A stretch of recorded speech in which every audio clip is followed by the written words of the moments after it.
A very good morning from Bristol and from the iconic church of St Mary Redcliffe.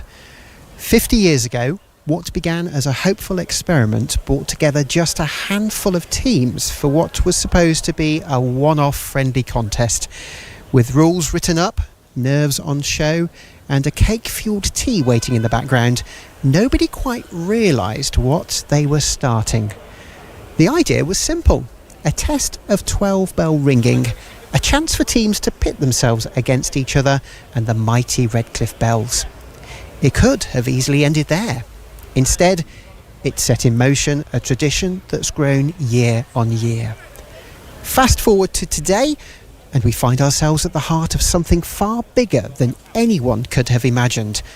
From that tentative, slightly chaotic afternoon, the contest has grown into a polished national event, now running with synchronised clocks, teams from across the country, a strikeometer and a live broadcast that brings the action to ringers and supporters around the world. Redcliffe is hosting the final for the record third time, and ringing truly feels like it's come home. There is still the camaraderie and anticipation, but now there are nearly 30 teams entering the qualifiers. A full festive atmosphere in the churchyard and a sense of history and occasion that's impossible to ignore. Wherever you are listening, here on site, online, in the kitchen, the garden, or somewhere much further afield, thank you for joining us as we mark this golden anniversary.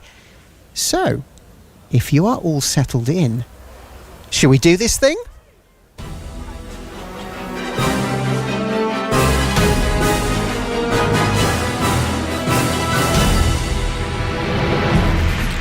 Now, live from St Mary Redcliffe, Bristol, the National 12-Bell Striking Contest Final 2025 with Matthew Tosh.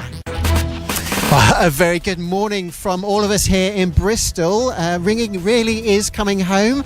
You can see me, I'm standing outside here in the churchyard. We're going to make our way into the church in a moment. As we do, I'll tell you a little bit about what's coming up today. This is the 50th anniversary of the very first national 12-bell final, held right here in 1975. Back then, it was an experiment. 5 bands, a borrowed shield, a crowd of ringers hoping the idea might catch on. And well, 50 years later, we are still here. Redcliffe becomes the first tower to host 3 finals. And what began as that one-off has grown into one of the biggest days in the ringing calendar. Well, you join us as the churchyard fills with hundreds of ringers. You can probably just see them gathering outside the porch here as I make my way towards the inside of the church. We've got ringers, we've got supporters, we've got some first-time visitors as well, all gathering for this celebration of tradition, music making and friendly rivalry. There are breakfast rolls, tea, coffee, cakes currently being served up, and a lot of beer cooling on the racks. You'll hear more about that a little bit later.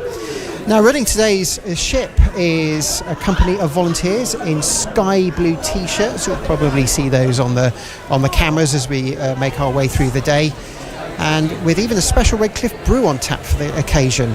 I'll be talking to the bar manager about that a little bit later.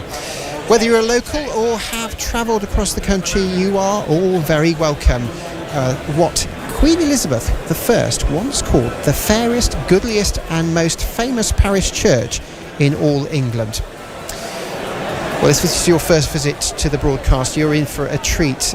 This whole church stands as a masterpiece of Gothic architecture, most of which we should be able to pick up on the cameras, but it doesn't do it justice, really. You've got to see it in 3 dimensions, but we'll do our best to convey that to you on our broadcast.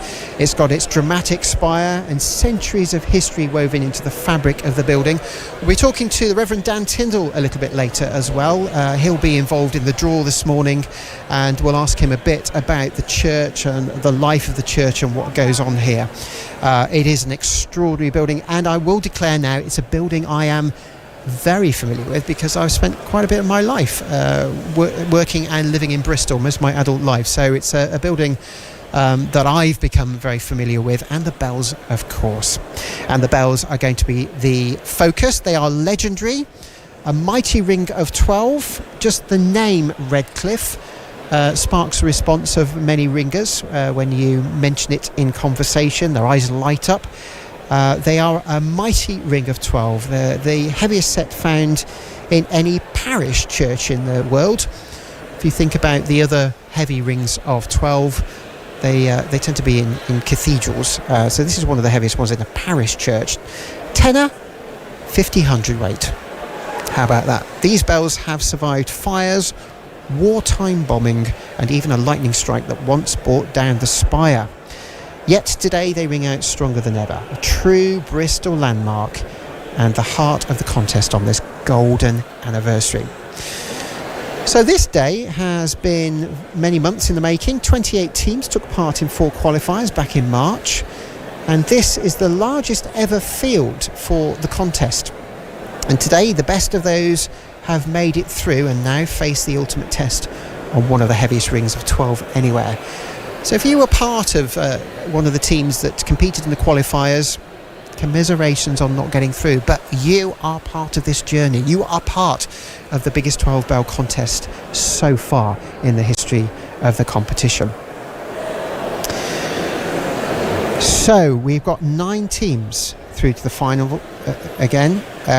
One of the teams didn't take part in the qualifiers. That was Bristol, because they get a bye into the final. That is a tradition that goes right back to the beginning. Now let me just outline the official proceedings, the layout of the day. We're going to start at 11 o'clock with the chair of the contest committee calling everyone to order. That is Eleanor Linford. We'll eavesdrop on the logistical arrangements for the day ahead and hear from Dan Tyndall, the vicar of St Mary Redcliffe, ahead of that all-important draw which will take place to decide the ringing order of the day. And the rest of the day sort of works like clockwork. The first team goes into the tower at 11:30 to start their slot. They have up until 11:45. They can use that time for whatever they like. They can do, well, I joke sometimes, you can do a team huddle, a hacker. Some people just go very quiet to have a moment of contemplation before they do their competition ringing, but they have to be in changes by 11:45. That is in the rules. If they go over that time, they can be disqualified. The contest is meticulously timed. We've got synchronised clocks in the ringing chamber, the church and the judges' room, and we've synchronised that with a clock on the top right-hand corner of your screen. If you look at the red clock there, that clock is our local time, so whatever pictures you're seeing, that is synchronised with the local clock of what is going on here. So you'll be able to see if any of those bands flout the time limits. The judges are in the parish office listening to a live audio feed, and there is even a listening post in the churchyard for those who want to hear what the judges hear. Now, the test piece of today is 252 changes of Stedman sinks, specially chosen for this 50th final. And it's a nod back to the very first contest and is still a formidable challenge for any team. We're talking about the structure of that touch a little bit later with the judges. Now, the results are expected around about 5:30 this afternoon. I say that with a little bit of hesitation. You will appreciate this is a live event, and also the fact that if the team's performances are all very close in terms of the quality, then it may take the judges a little bit longer to come to their final decision. They will be using a mixture of their own listening and also the output from the strikeometer. That is almost like the fourth judge, yes, the judges find that very useful. It's an extra tool for them, but the mandate they have is that the judge's decision is final, so we have to go along with that. So probably around about 5:30 this afternoon, and if you're listening online, you will hear it as the people hear it in the church. Now, there's a full programme of ringing interviews and atmosphere lined up for you. So wherever you're watching from, home or afar, there'll be plenty of opportunities to get involved with the show. You can send us a message, a shout out, or let us know where you're listening from. Now, let's just have a look at the finalists for this anniversary year in alphabetical order. So this is who's involved. We don't know the order of the ringing just yet. We have got the Ancient Society of College Youths, Birmingham, Bristol, who are our hosts. We've got Cambridge, Exeter, Guildford, the Society of Royal Cumberland Youths, St Paul's Cathedral and York. Now, that's the names. We don't know the order yet. I can just see the Reverend Dan Tyndall shaking hands with Eleanor Linford. They, between them, will be organising the draw. It is just moments away, and with it, just looking around the church here, there's excitement, there are nerves, there's focus, and there's a lot of people catching up with people they haven't seen for a while, because it very much is a sort of a reunion event. It's time for people to get together, catch up on stories. Some people haven't seen each other since last year's final. It's just one of those things, but it is a massive social occasion.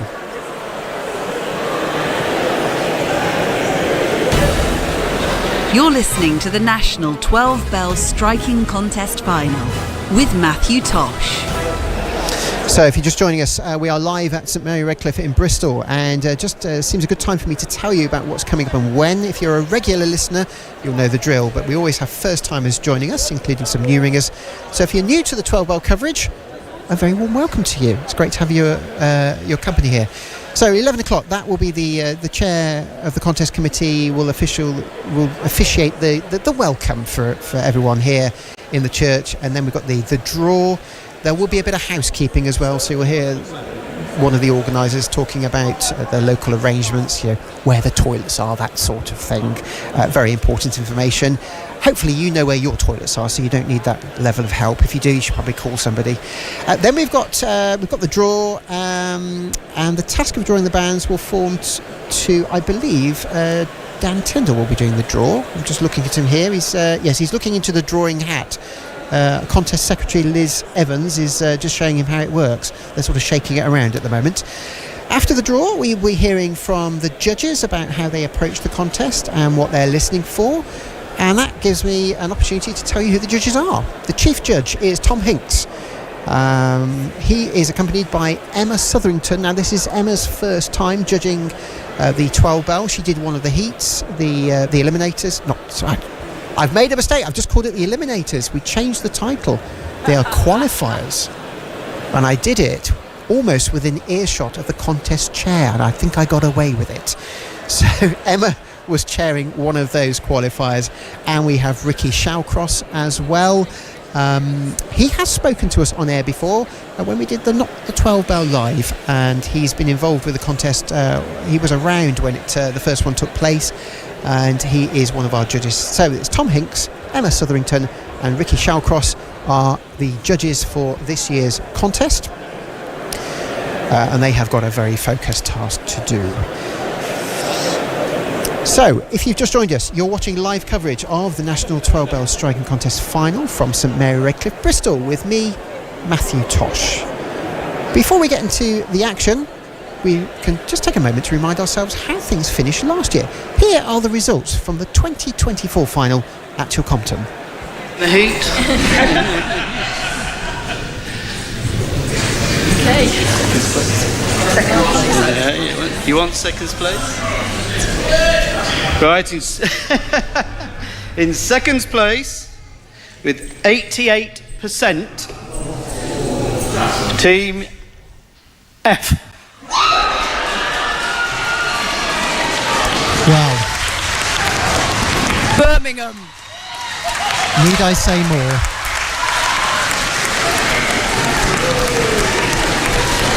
Need I say more? Well, we are moments away from the draw here. We've just been hearing the results from last year, so all eyes on the Cumberlands to see if they can hold on to the title. We will have Birmingham snapping at their heels, but also we have a lot of excitement from the Bristol team. Will the Bristol team be able to score a home win? They're familiar with these bells. They're not the easiest of bells. They have quirks. They're a gorgeous sound, but we have quirks. Right, the moment has come. I'm going to hand over to Eleanor Linford, who is about to start. Good morning, everybody. Official proceedings.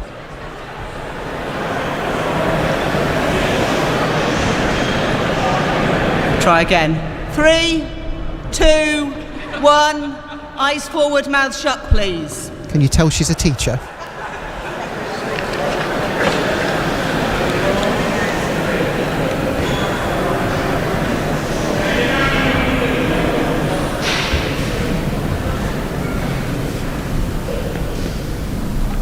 On behalf of the 12 Bell Committee, welcome to the 2025 National 12 Bell Striking Contest Final. It is wonderful to be back here at St Mary Redcliffe, where the contest began 50 years ago. I'd like to start by introducing two very significant people. Anne White.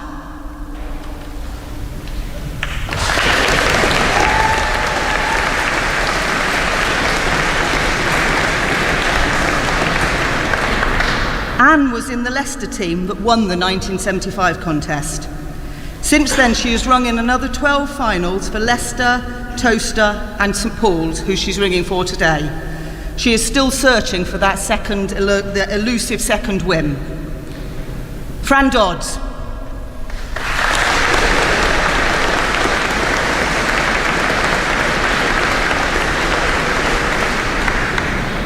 Fran was in the Birmingham team that did not win the 1975 contest.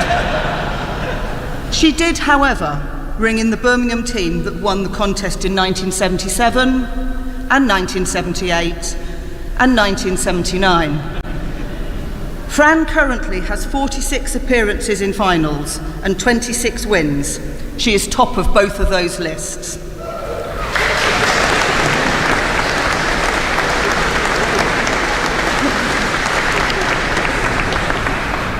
At the qualifiers in March, Anne and Fran were joined by 1975 competitors June Wells and Frank Rivet, who were ringing for Reading and Norwich. I'm delighted by how many of the other 1975 competitors are joining us today, including all the surviving members of the Leicester Band. Kingsley Mason has brought the Emlyn F. Hancock Trophy with him that was awarded at the first contest. There are, of course, many of the original competitors who are no longer with us, including a number who, 12 months ago, we would have been very surprised not to have seen today.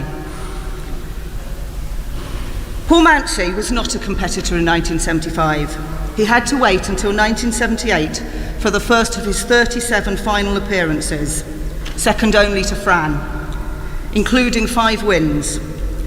During Paul's 25 years as ringing master of St Paul's Cathedral, in his own inimitable style, he was architect of our team's greatest successes.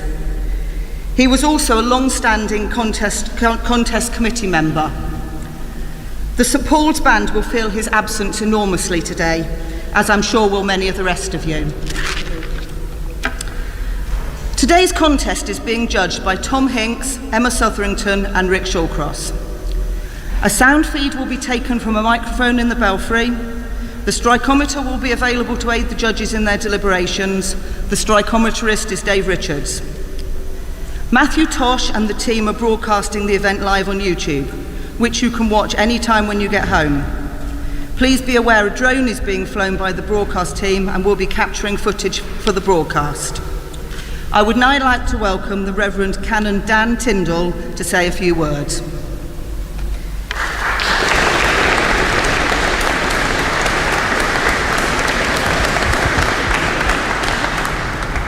Well, on behalf of everybody here at St Mary Redcliffe Church, the fairest, goodliest and most famous parish church in all England, we've got to get it in at least once today. Welcome to St Mary Redcliffe. It's all very well remembering the ringers of the last 50 years, but who remembers what was served as the food on that first striking competition 50 years ago at St Mary Redcliffe? Yes. I can't hear you saying it.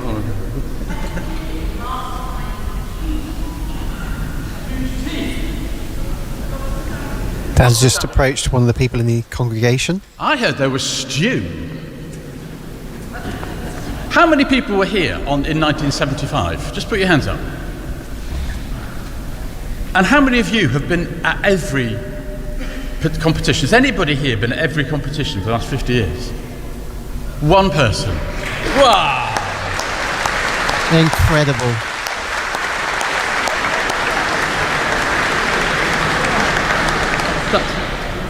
Heavily assisted by the current parents in competition. So you can imagine what sort of help That's Heather Kippin just standing up there. She was ably assisted by the current chair of the contest, so you can imagine what kind of help she got. I don't know what that means.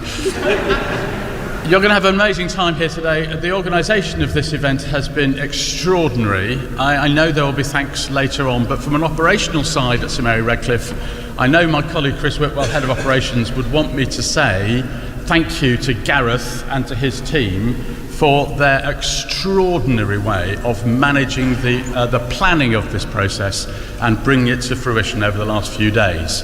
Thank you, Gareth and your team, from the operations side of things.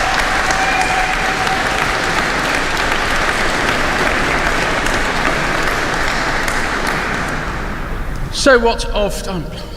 sorry, avoiding. So, to what of today? To study our theology, or learn our missiology, folk come from far and near, but all those gathered here delight in campanology. Have a lovely day.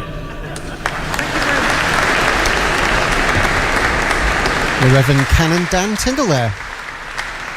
And now Gareth Lawson will run through some housekeeping notes. Good morning, everybody. It's so nice to see so many of you here today. I'll try and keep this brief. Some important information here, so please do listen very carefully. First and foremost, in the event of an evacuation in the church, the exits are at the back and on either side. So we'll open the back doors if there's an issue there with trying to get everybody out. We're not expecting any drills today. It's a cashless event today, so you will need card or Apple Pay or Google Pay, whatever it is that you use. We're getting a message from the back, I can't hear you very well. Oh, right, you can't hear me very well, sorry. Right. Can you hear me now at the back? And at the front, excellent. So exits are at the back of the church. We're a cashless event today. The churchyard, which is to your right, is for our exclusive use today. Hence, you need a wristband for access.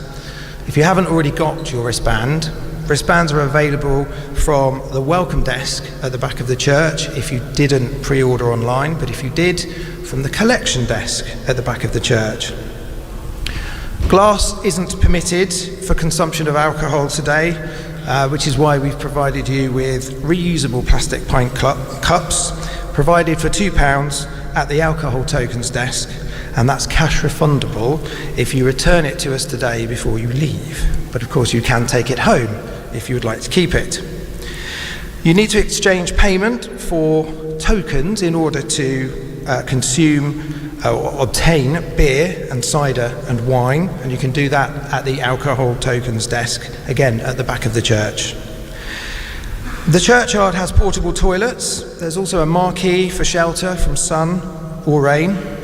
We have straw bales for seating and food stalls. We do have some additional toilets available in the Faith Space Community Centre, which is a short walk away. Ask anybody if you need directions or refer to the maps in your programme. The capacity in the church is 720 people, hence why we've got different colour wristbands today, so that we can prioritise later that the contest ringers and the judges and the crew are able to come into the church.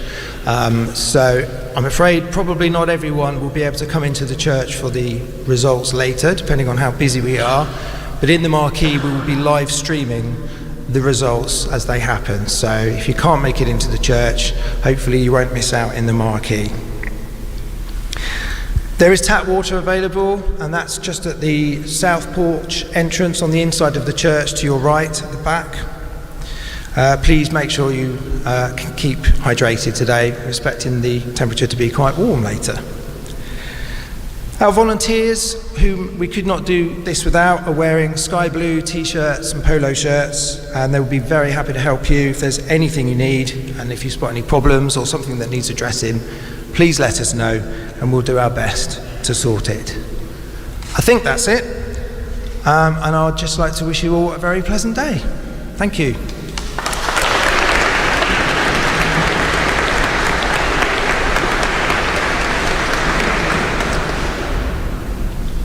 Okay. Each team needs to gather at the west end under the west window 15 minutes before the time indicated on the projector. The first team can go straight there after the draw. All other teams need to go to the Lady Chapel for their team photograph, which is immediately after the draw. The Lady Chapel is at the far end beyond the altar. Please, would the conductor of each team come forward immediately after the draw to be briefed on the competition procedures. We can't start without you. Now it's time for the draw.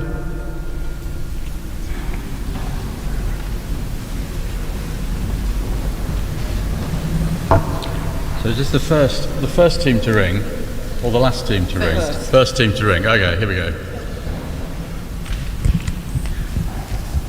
The first team to ring will be York. Is that good or bad?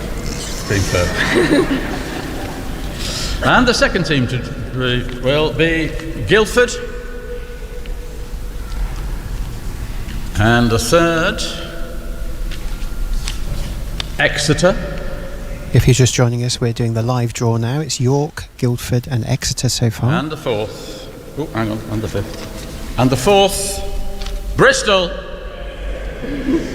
I was expecting a few more cheers during this, actually. You're being very good in church. And the next one, I've forgotten where we're up to. St Paul's.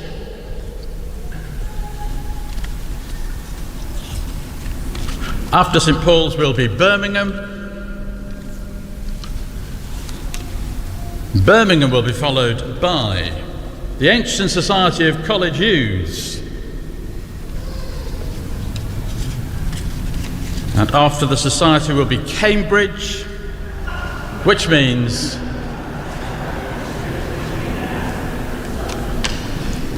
The Society of Royal Cumberland Youths will bring up the rear. There we are. That's your So drop. that is the judge. There's a mixture of responses around the church here. Okay, few more things. There will be a photo opportunity for all of the 1975 participants, those who are here as their representatives, and everyone else who was here today, who was at the 1975 contest. Please meet at 4 p.m. immediately after the last team finishes ringing in the North Transept, which is that one. As you will have read in recent Ringing World, Liz Evans is retiring as contest secretary. The role will be formally advertised very soon, but if you're interested, today is the perfect opportunity to talk to Liz about what's involved. And finally, Simon Linford has done 100 press-ups every day so far in June, raising money for cancer research.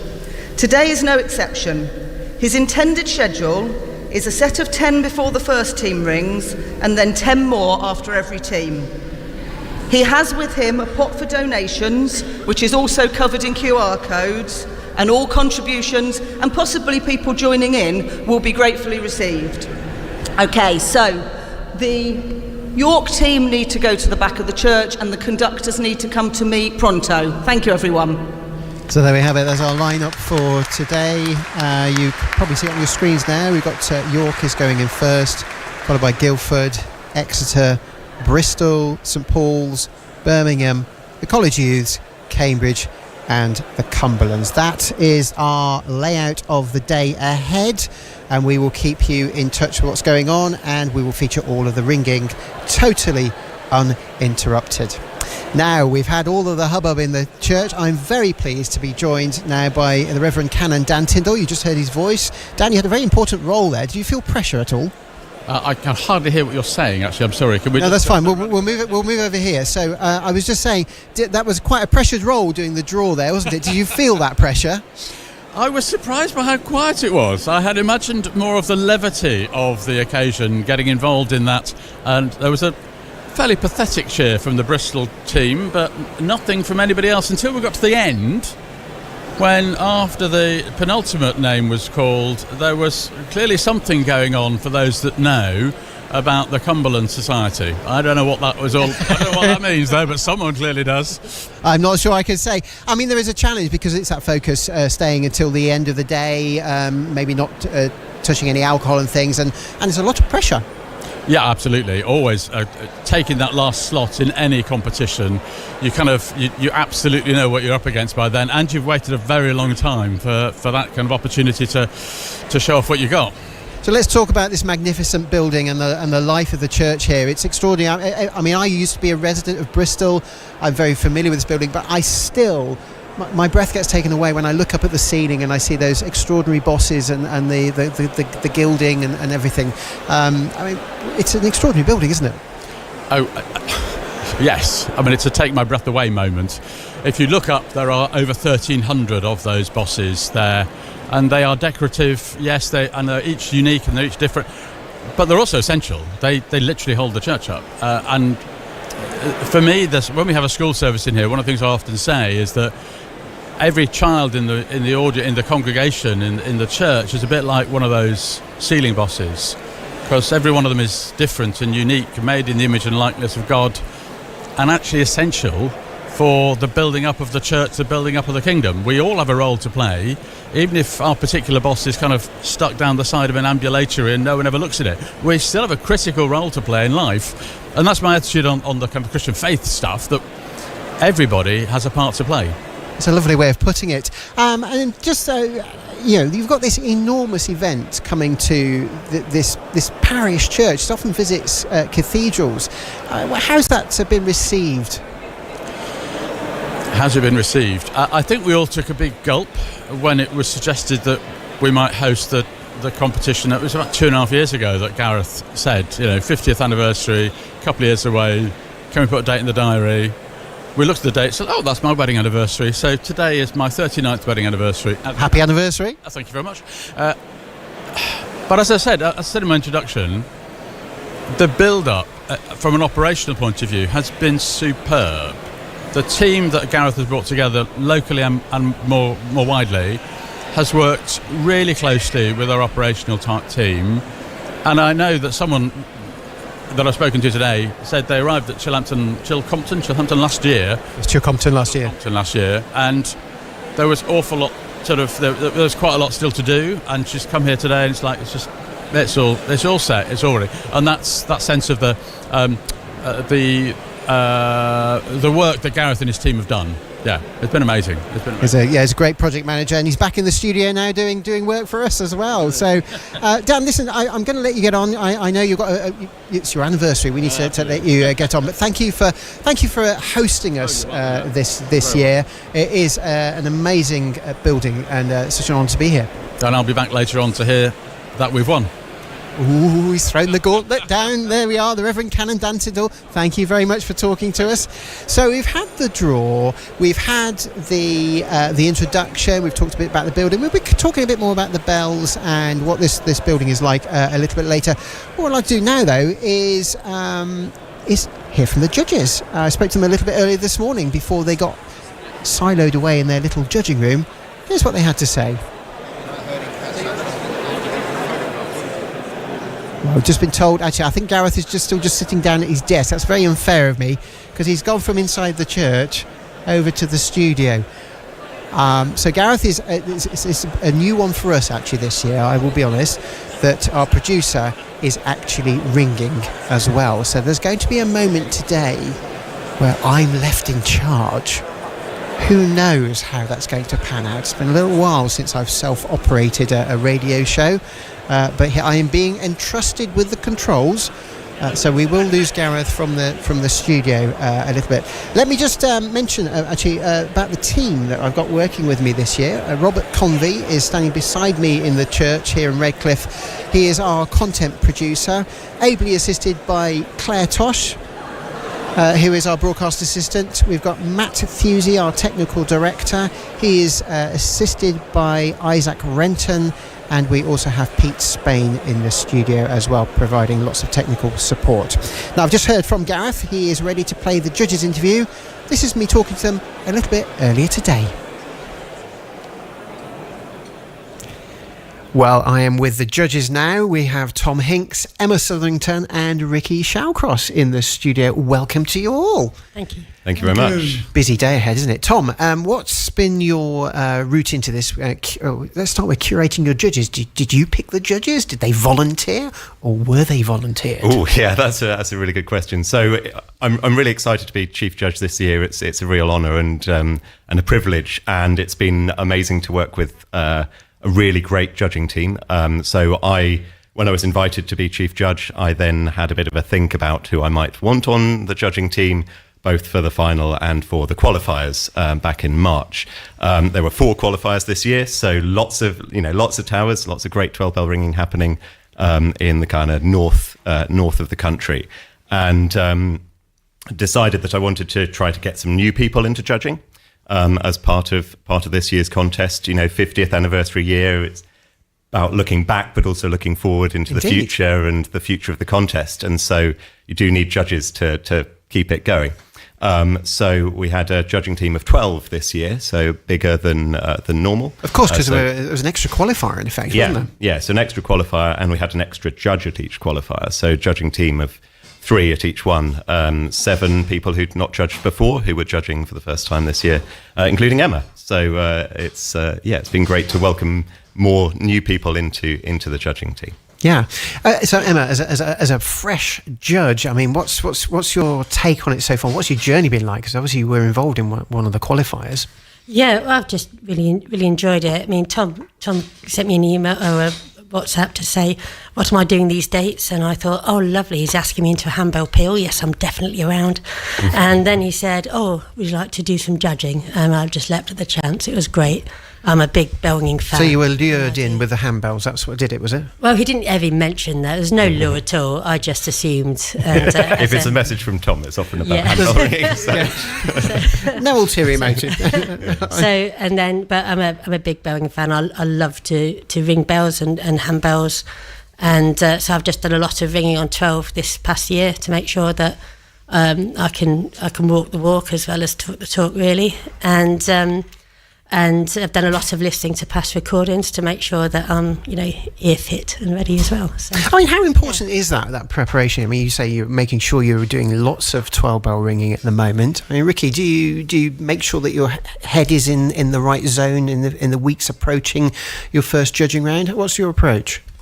Well, it's quite difficult in Hereford because we don't have a 12-bell tower, of course. That's kind of why I asked. Yeah. So I've been travelling over to Worcester and sort of able to ring 12 bells there. Birmingham's got a bit far now, and the travelling's just a bit too much. I'm listening to a lot of recordings, especially Redcliffe and previous competitions. Yeah. But it's just nice listening to Redcliffe bells anyway. They are a glorious sound, aren't they? Yes. They really are. Yeah. Well, I was in Bristol in February, Saturday in February, and I heard lots of ringing in the afternoon. I was tipped off that you were having a sort of a test judging session. Tom? Yeah, so part of this kind of getting new people into judging thing was I was really keen to make sure that we were all on the same page with our judging approach and working to a common framework, really. So we had a day here in this room in February where we listened to some test pieces, marked them, discussed them, basically went through the judging approach that we're going to be using today and we used at the qualifiers. And we rang a quarter peal as well. So it was, as Emma said, walk the walk as well as talk the talk. I suppose it's good, though, that you've had a chance to ring the bells as they are currently, because historically you may have visited the tower and places change. We know that there's been a bit of change to the acoustics inside the tower as well. Yeah. And that's really important as well, that as a judging team, we are aware of what the band are going to be hearing inside the ringing room. Obviously, we're judging from a sound feed that will be on the broadcast as well. But I think it's really important that we know, just really clearly what they sound like inside as well. Yeah, indeed. So let's talk about the judging process. Are you allocated different roles? Are you all going to be doing the same thing? What's the plan of action?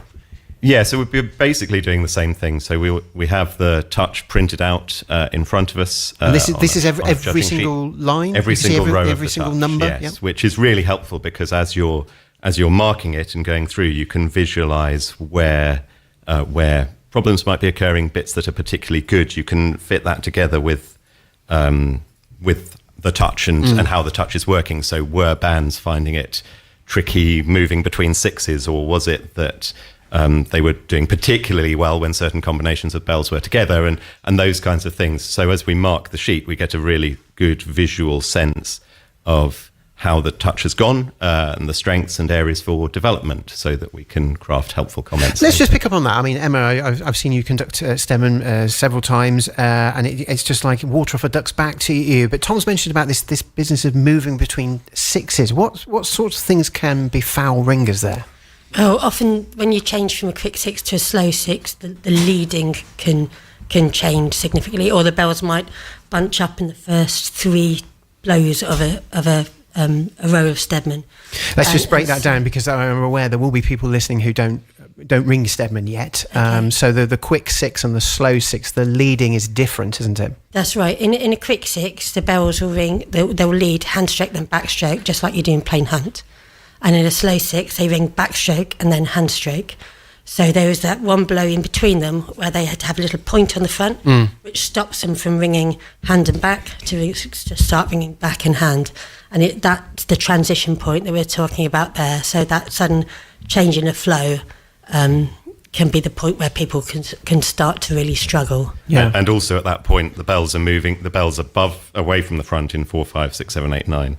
10, 11, they're moving on to meet a new dodging bell. Yeah. So you might have been dodging with a bell that's a sort of similar size to you, and then suddenly you're going to like the 11th if you're on the treble or the 2, and that can feel quite different and that sort of thing. So so that's one area that we'll look at. You've led me on to the next question, Ricky. I'll pick your brains on this one. The structure of the touch. I mean, is that picked so that it does throw bells into unusual combinations?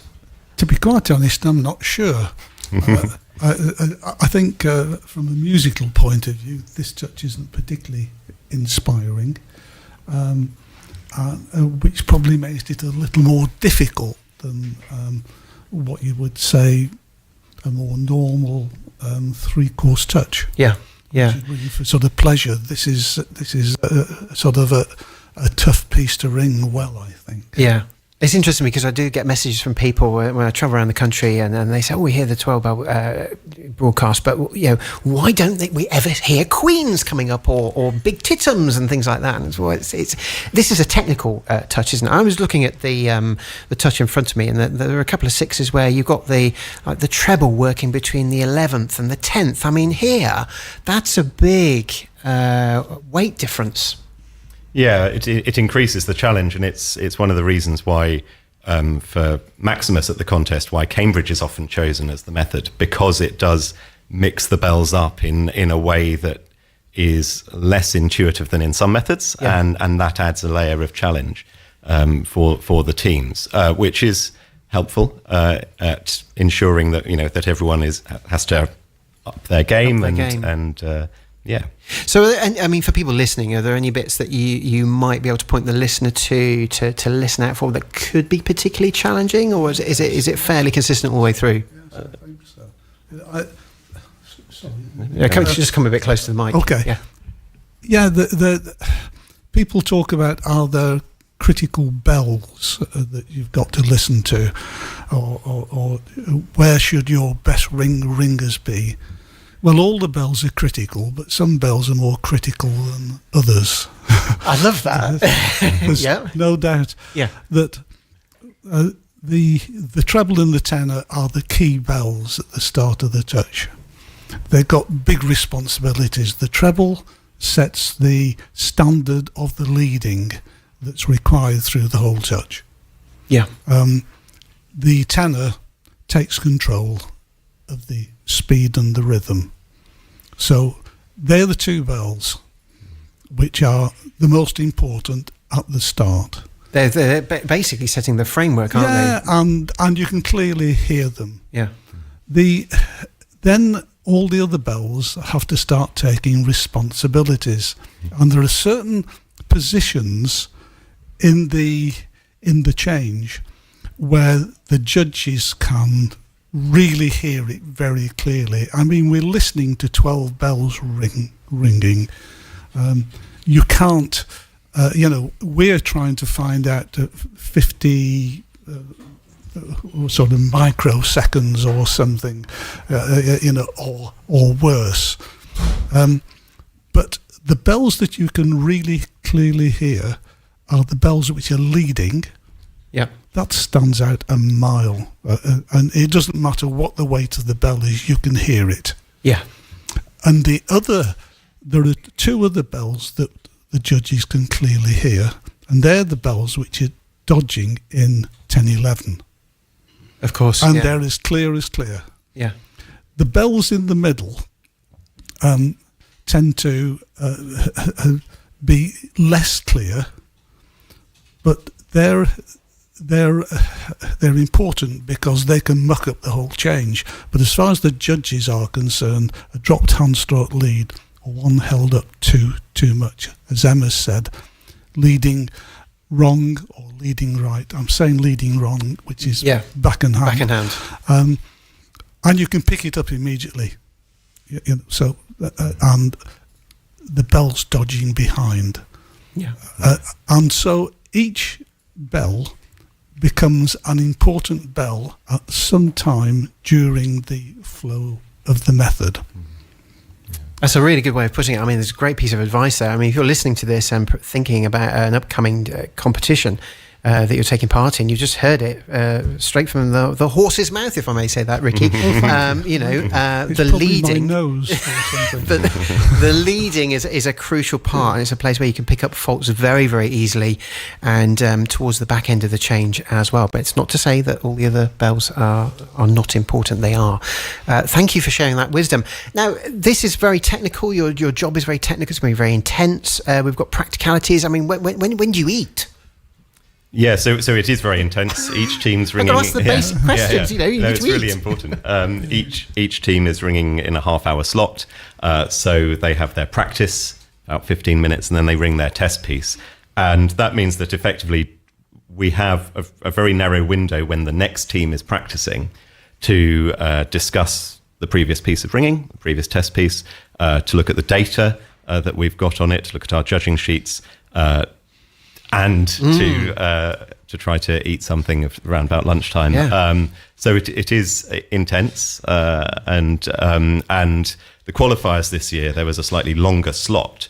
Okay. So they were there was just a bit more practice time at the qualifiers because bands hadn't gone to the towers previously for a practice. So there were no pre-contest practices before the qualifiers. So longer slot, which actually, as a judging team, I think we found a bit more relaxing because we're like, we have got time to eat a whole sandwich rather than just kind of wolf down half of one and then get the pencil out ready to mark the next team. So yeah, it is intense. And at the end of the day, every time I've judged, I'm always tired and very ready for a beer as well. Yeah.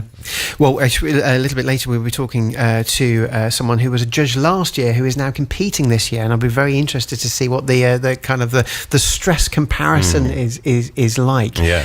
So thank you very much for taking us behind the scenes, because it's something we like to feature on the coverage here.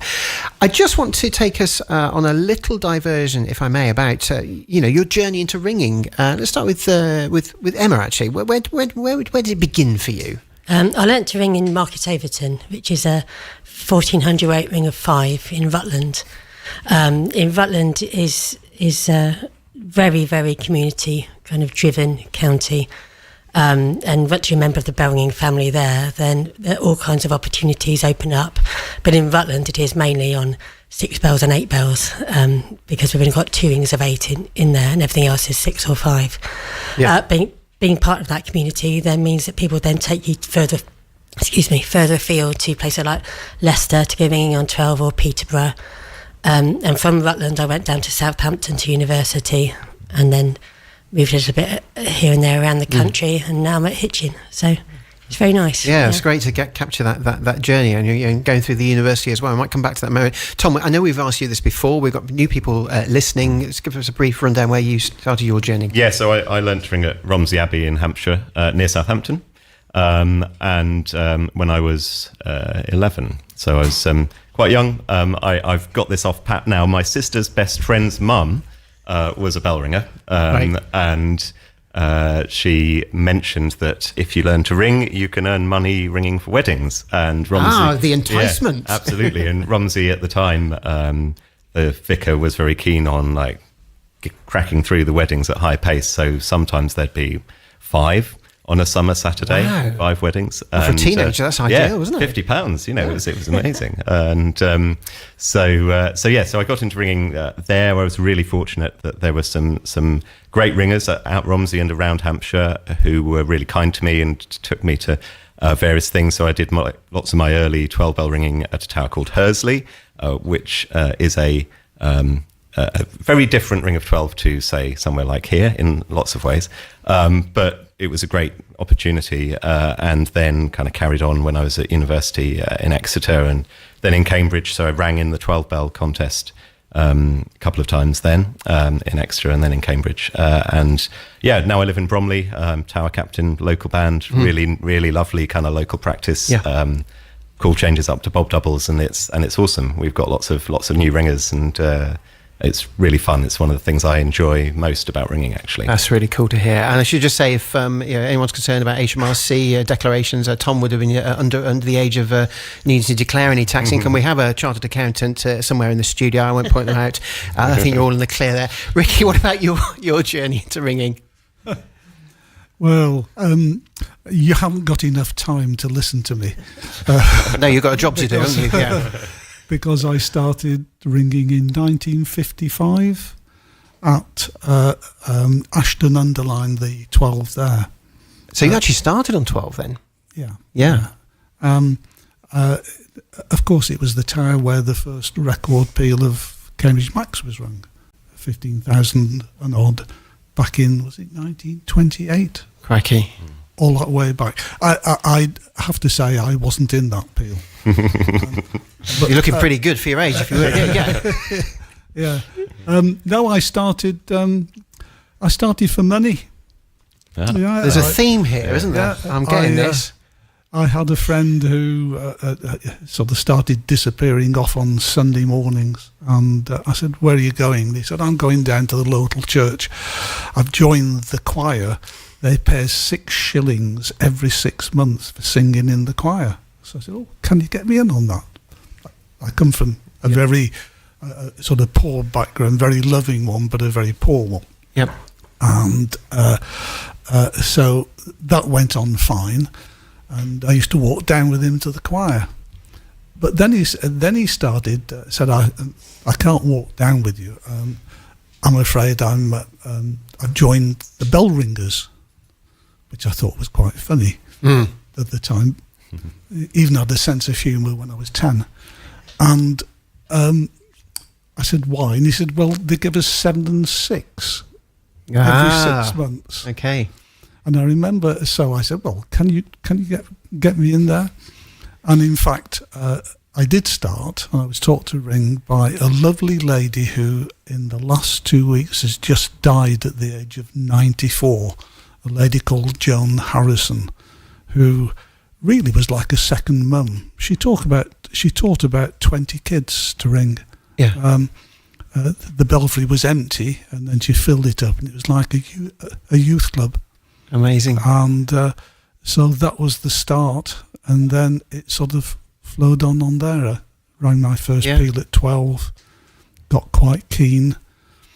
Regretfully, I probably had a better teenage than Tom did, because I spent all my time through my teens practicing the 4 Bs, and ended 4B, I mean, you probably need to elaborate on that. Well, maybe we can come back to that some other time. Bells, balls, beer, and the last one I won't talk about. Fine. I did ask it, trust me. Okay. Moving on. And so my A-levels weren't quite so good, and fortunately I was smart enough to get into somewhere that would have me. That was in Coventry, Lanchester Poly as it was then, which sorted me out good and proper. Apart from, I did join the Birmingham band with George Fern and all those wonderful oldies, and I was there. I went. Peter Border took me along on my first time there, and that was it. I was in. Amazing stuff. And then the rest is history. The rest is history. Well, let's just. I'm conscious of time. We're going to need to let you go in a moment. I do just want to ask Tom and Emma in particular. Youth ringing, we were the week before the National Youth Contest, and I just wondered what your thoughts were on the youth contest and what it's done for ringing. I think it's absolutely an essential part of the calendar to give young people an opportunity to meet other young people from around the country, to put themselves in a situation where they can aspire to be great, and aspire to be included in something that's much bigger than just the sum of their collective towers. I took a team from my home town of Market Deeping to the original, or rather the very first youth contest, and it was just awesome. From an 8-bell tower in Lincolnshire, we took. Right, we're going to cut there because it sounds like York are giving the signal that they are ready. So our first tower of the day is York. Let's wish them luck.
12-bell final with Matthew Tosh. Well, there we go. That was our first team of the day into the tower. That was York there. And we were just saying in the studio here, that amazing sound of the Redcliffe bells.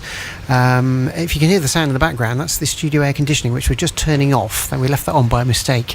We're going to have fun and games today because we've actually, outside our studio here, I should explain where we are. We're opposite the church, and we've got some scaffolders erecting things outside as well.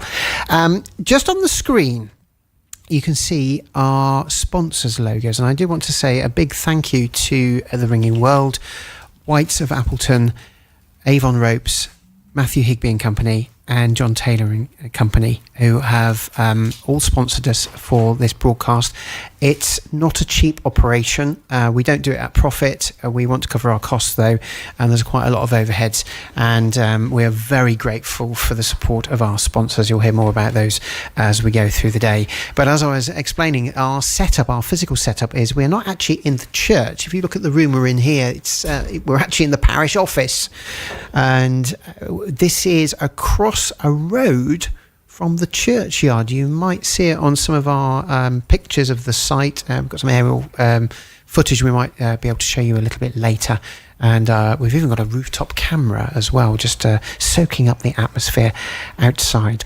So we are very much physically isolated from the church, and that's meant we've got fibre optic things running across, cables going everywhere. There's a big network that we've had to build, and I owe my gratitude to the technical team to my right here in the studio who have made that all possible.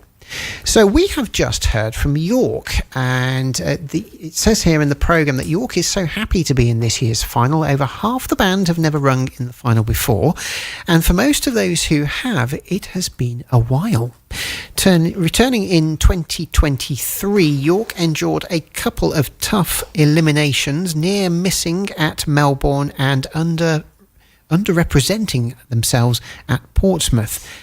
They continued working hard at practicing, and at the Beverley qualifier this year, they were ecstatic with their ringing and the result of first place in that qualifier, which got them through to here. The recent memories of elimination, it says here, make reaching the final all the sweeter. In their own words, they say, "We like big bells, and Redcliffe are the next heaviest down from our own, so we hope we can adjust to them quickly, as the newbie team this year will be looking to keep cool, manage nerves, ring well, but most of all, have a good time." I think it's really important, having a good time. That's what ringing is all about, isn't it? And you can see one aspect of having a good time in the church now. We just have pictures there on the screen of the bar. And you will hear me talking to the bar manager, Chris Stanley, a little bit later, finding out what they've got on tap and how they've been keeping it cool as well. And is it any wonder that people are migrating to the back of the church? That is where the bar is located. Now, we are featuring the ringers here. They are the stars here. But this broadcast is very much for you, and we would like you to get in touch. And there are a number of ways that you could do that, but probably the best way to do that is to contact us directly in the studio. Here are the details. You can be part of the show and have a message read out. You can get in touch with the studio by emailing us 12bellsstudio, that's the number 12, @gmail.com. It's your show, so why not join in? 12bellsstudio, that's the number 12, @gmail.com. So there we are, and I can see some emails coming in already. I've got a message here from Ollie Poulton. Hi Ollie, good to hear from you. He says, wishing the ringing teams the best of luck today. That is from the Poulton family up in Coventry. So a big hello to my Coventry ringing colleagues up that way. Whatever you're up to today, do let us know. We love to hear what you're up to, where you were listening as well. Over the years, we've had some very quirky answers to that question, and we get global listeners. And just as I left Redcliffe Church, I bumped into a couple of ringers from Singapore. How about that? They were over here, and they are attending their very first 12-bell final, They've listened to the broadcast in the past online, and they are here soaking up the atmosphere for real. So lovely to see that. We may get a chance to speak to some of the people who are out in the churchyard and in the church itself. This whole operation has been project managed by the man sitting on my right, Gareth Lawson, and he has assured me he's handed the entire operation over now to an event manager, none other than Colin Newman.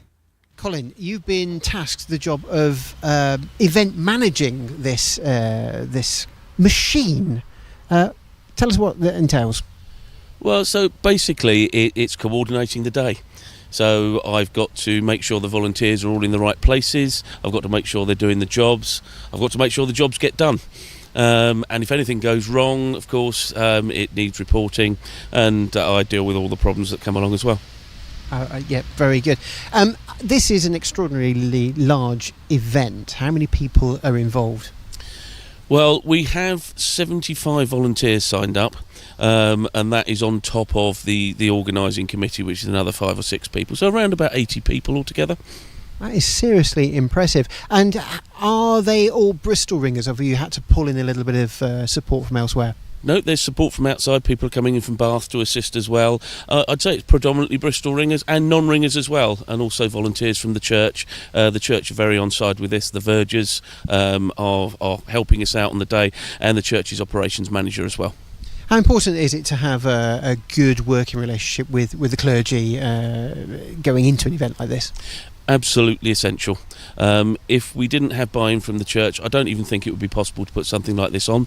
Our incumbent, Dan Tyndall, it was on board from the moment we spoke to him. Very, very keen on the event, and all of the staff here are really, really excited about what's going to happen tomorrow. So what's the secret for getting to that stage with the incumbent? Because we do hear stories where people struggle a little bit. Do you have any tips for people who want to improve that relationship? Well, the first thing I think you need to do is you need to be open and receptive to what the incumbent has to say, and you need to build the relationship up front. So it's really, really important to keep communication with the incumbent at any church venue. That's really good advice there. Now you are also ringing master here. What has been the build-up like? What's been the atmosphere amongst the ringers as we get closer and closer to D-Day, if you like, or F-Day, because it's final day, isn't it? Yeah, everybody's really excited. Even last night, the last practice before the competition, we had visitors at the practice. We had how many did we have? 44 people were on my list last night at practice. Flipping heck. Yes, it was a bit of a melee, but we did have some good ringing during the practice, and we allocated the last half hour of the slot for the Bristol squad to have another practice ready for tomorrow. And have you seen, I'm probably going to ask this of the ringers after they've come down from the tower, but the focus within the ringing, has there been a shift? Certainly within the squad there is a massive shift, and actually in the build up to when that squad was selected as well, there were a lot of people that had a go, and they came along to practices and to see if they could be selected. Obviously they can only ever be 12, but it does up people's game. Yeah. I don't think there's anything else to add. Looking forward to tomorrow. It's going to be an absolutely fantastic day, I'm absolutely certain, and we look forward to welcoming everybody to Redcliffe. What about the weather? It's looking good. Colin Newman there.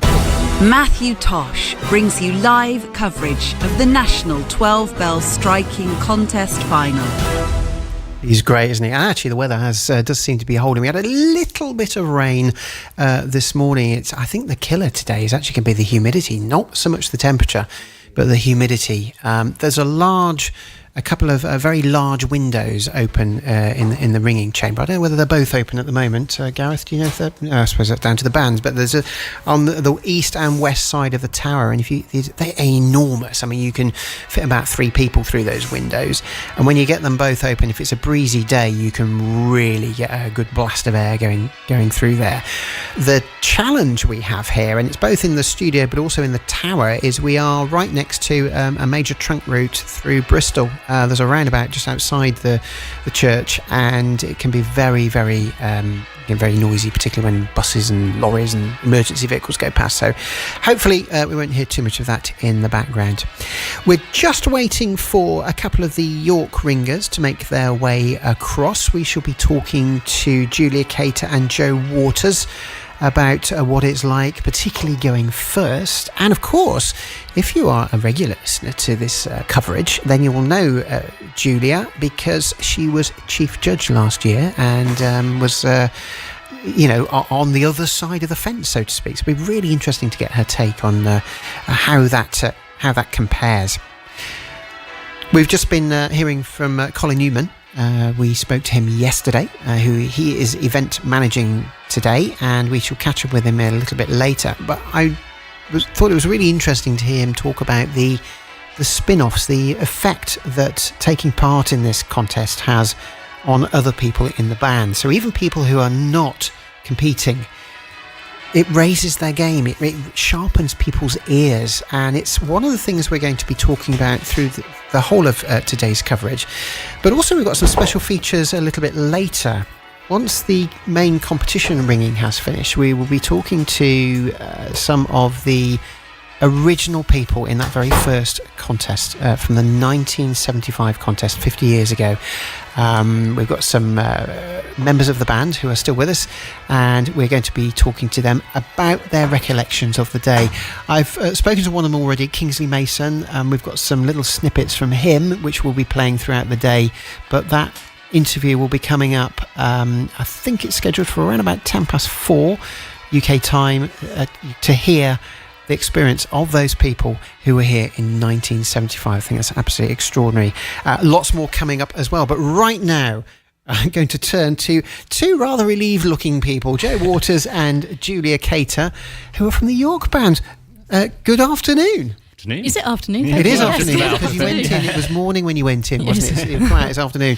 There was just a look, particularly on you, Joe, of relief on your face. I mean, is that how it feels right now? Yes, definitely. I think that's one of the advantages of coming first, is you get it out of the way, you get all the nerves sorted. So it feels good to get it out of the way. But it was a good effort, and we enjoyed it. Yeah, Julia, how was it for you? I'm very sweaty. It's humid today, isn't it? It's humid, and I hate to think what the 9th team are going to experience in that room. It's already stinking up there. So did you have? I like to try and paint the picture. I'm just telling the listener about the windows. Was it windows open or closed up there? Windows open, fans on. Yeah. All ventilation that's possible. Everything that was available. And it's still humid as hell up there. So. You see, I'm really sweaty. Okay. Talk us through your preparation. I mean, you in your little spiel in the program. I mean, you're probably maybe St Paul's as well, but your relative weights. You're very close to Redcliffe, aren't you? Yeah. So it felt pretty much like ringing at home here. A little bit quicker, but it felt quite comfortable for us as a team. So.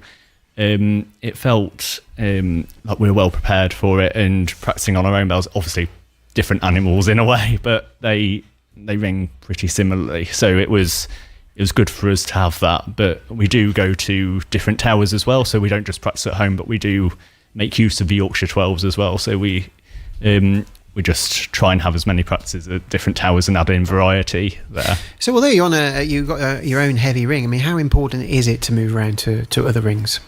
I think the biggest thing is just ringing in different 12s, because we had our penultimate practice in midweek, but my personal opinion is I don't know how much value it is practicing on your own bells, but the more you can go and try on different bells regardless of the weight, the better, because it's all about picking up the speed for the bells for the team as quickly as possible. The speed that feels well. Adapting, isn't it? Yeah. It's getting used to adapting to new bells quickly and ringing to the best of your ability on those bells as well. So we're quite fortunate in Yorkshire. There's quite a lot of 12s, so that's quite good. So that's actually a really good piece of advice there, isn't it, for anyone practicing for a striking competition? Yeah, go to different places. Yeah. There's no point just hammering out the same touch on your own bells. It just doesn't really add that. Apart from familiarity with the touch, it doesn't really add that much value. But the interesting thing about our team is that 7 of the team have never rung in a 12-bell final before. Ooh.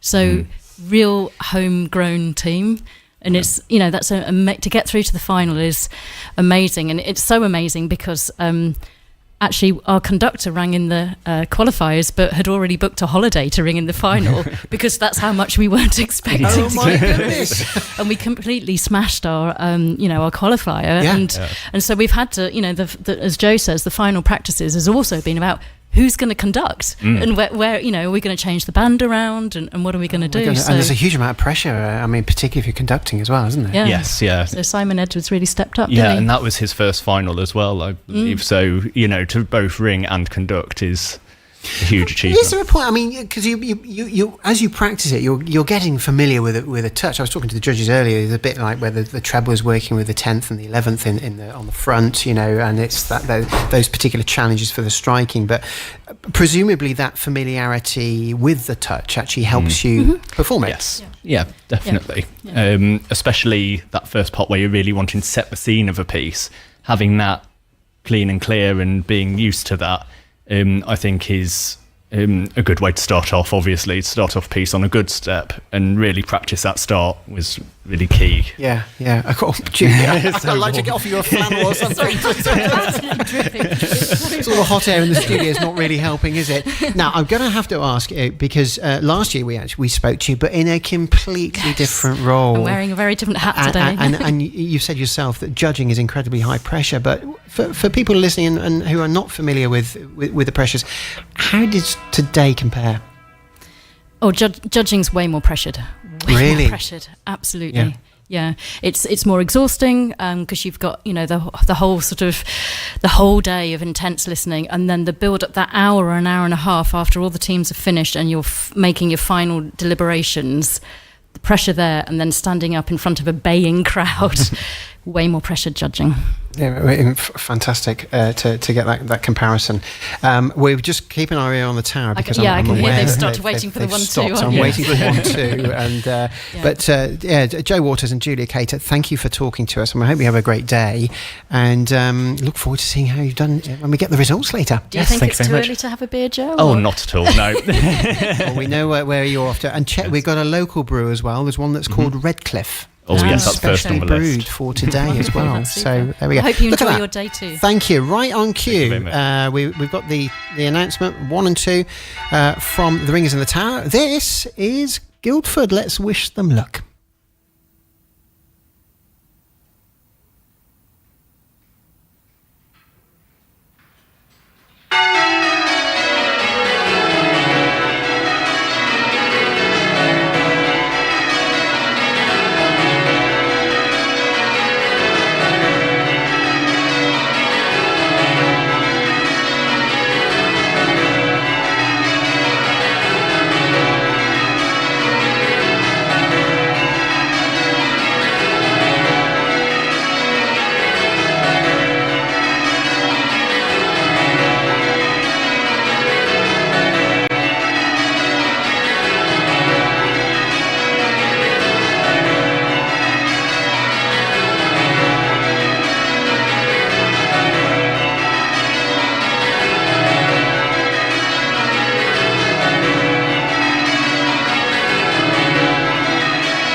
Matthew Tosh brings you live coverage of the National 12-Bell Striking Contest Final.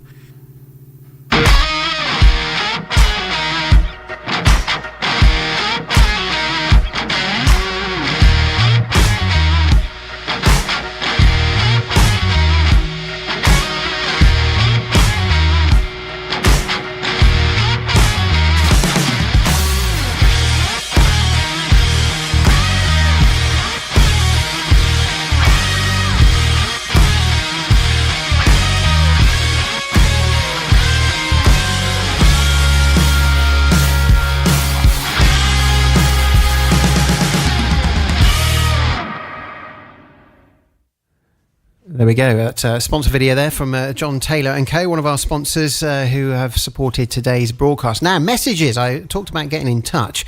We've got messages left, right and centre. First of all, we've had a message come through from the Wellington Ringers who, ANZAB fame, are watching this. They've got their first peal on their bells tomorrow, so good luck for that, Wellington Ringers. We look forward to seeing how that goes. Bethany Cater listening from home. Shout out from your mum. Okay, so that's good. Got that on TikTok because she forgot to say hello. Julia forgot to say hello on the interview. She said, I'm going to get into trouble. So a message there for Bethany. Lovely. And Paige is here lapping up the atmosphere as well. Lots of emails coming in as well. Just quickly give you some of those. First one that's just on my screen from Edward Walker said, can we have a press-up cam for Simon Linford? Is that possible? We need to, we're on it. The team are on it, so we'll see if we can get evidence of Simon doing his charity press-ups that were mentioned in the church a little bit earlier. Roddy Horton's been in touch as well. Roddy, goodness me, I've not crossed paths with you for a very long time. Very much enjoying the presentation and listening in Beverley. Hope everyone has a great day, and especially fingers crossed for the Cumberlands, who have been drawn in final place. There we go. Now, talking of esteemed ringers, I am very pleased to welcome a fellow college years into the tower, David House. Hello. Hello, Matthew. We've spoken to you before on our Not the 12-Hour Live during that weird period. And you were around right at the start of this whole 12-bell striking contest, weren't you? Yeah, it brings back memories. It was here, of course. The Bristol Ringers organised the first ever contest. We assumed at the time it was going to be a one-off, but here we are. And it has brought back memories of standing in that very same spot on the grass. Yeah. It was a sunny day.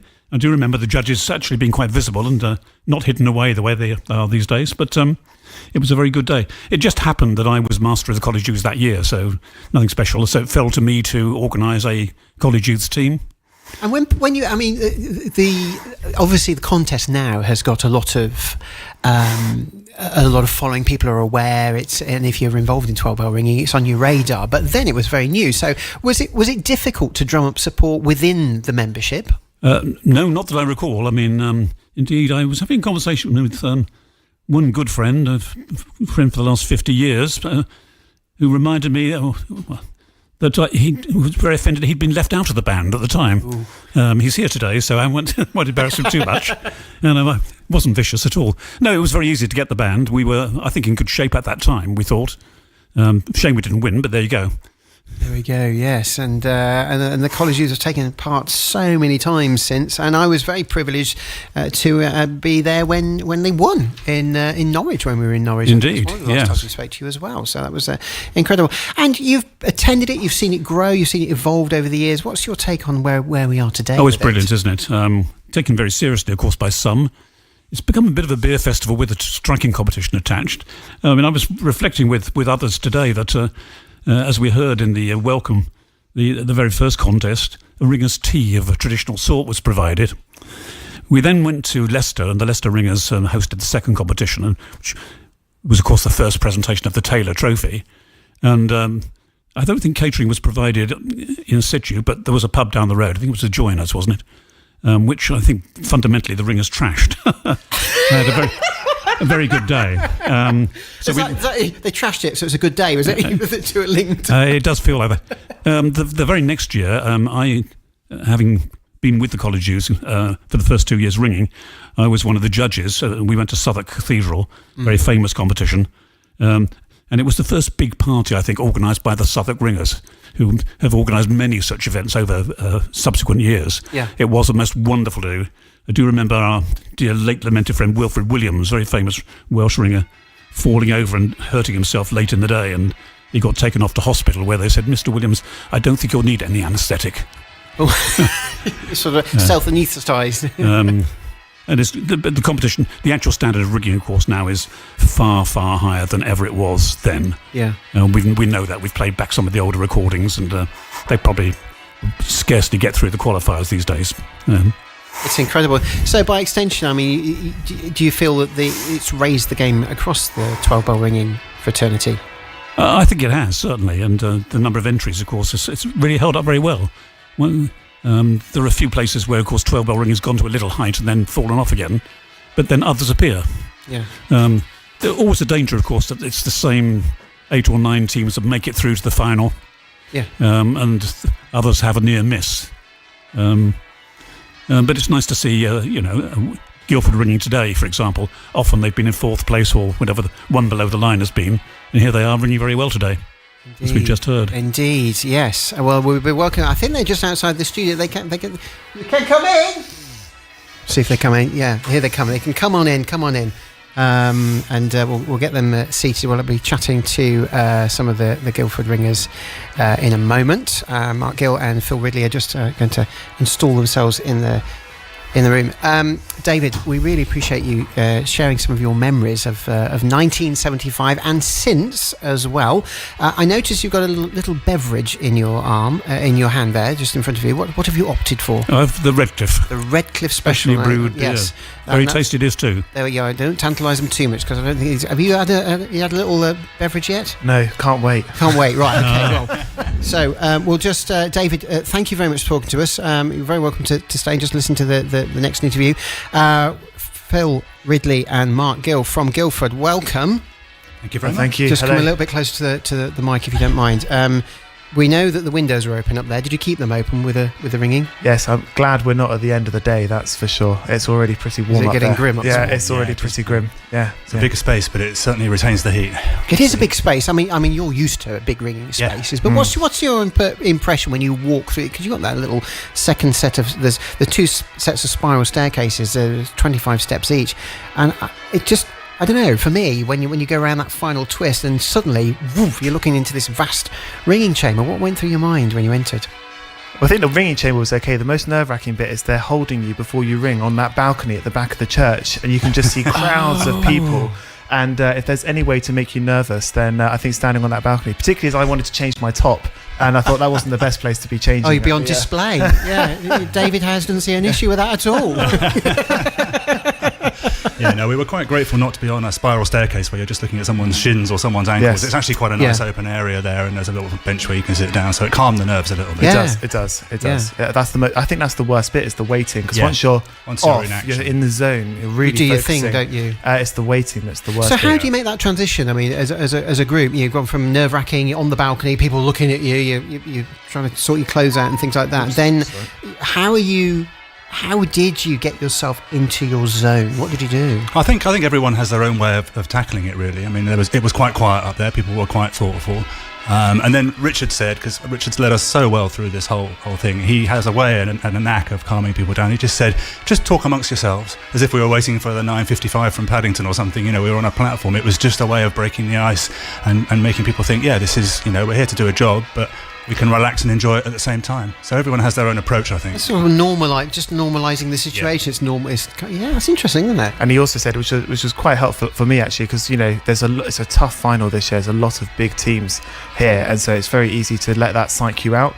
And he said, we've qualified just the same as everyone else. We deserve to be here, so let's just do our best. And then we warmed up and got going. So yeah, absolutely. What's the comparison between the bells that you normally ring on at Guildford? Is there much of a comparison? Do you see them as completely different bells? Oh, bells are bells in a way, but I guess these are obviously a lot bigger. I think the trick with these that are quite hard, as they're so clear, is keeping the separation. So you've got to keep the momentum going, but then keeping them separated as well. That's really challenging. And then you start overthinking every single blow just because they're so clear. Are you hinting there's a tendency to slow down a bit, or maybe not so much slow down, but more end up trying to get each backstroke as clear as you possibly can. That's the really hard bit. And then sometimes you overcompensate, and then you trying to keep that rhythm, but separation is challenging on bells that are big and so clear as these. I think the other thing I'd say, having one on the tenor, is the difference in weight between the tenor and the 11th is much more pronounced than it is at Guildford. So we're used to 2100 weight, 1300 weight. Here you've got 26 and 50.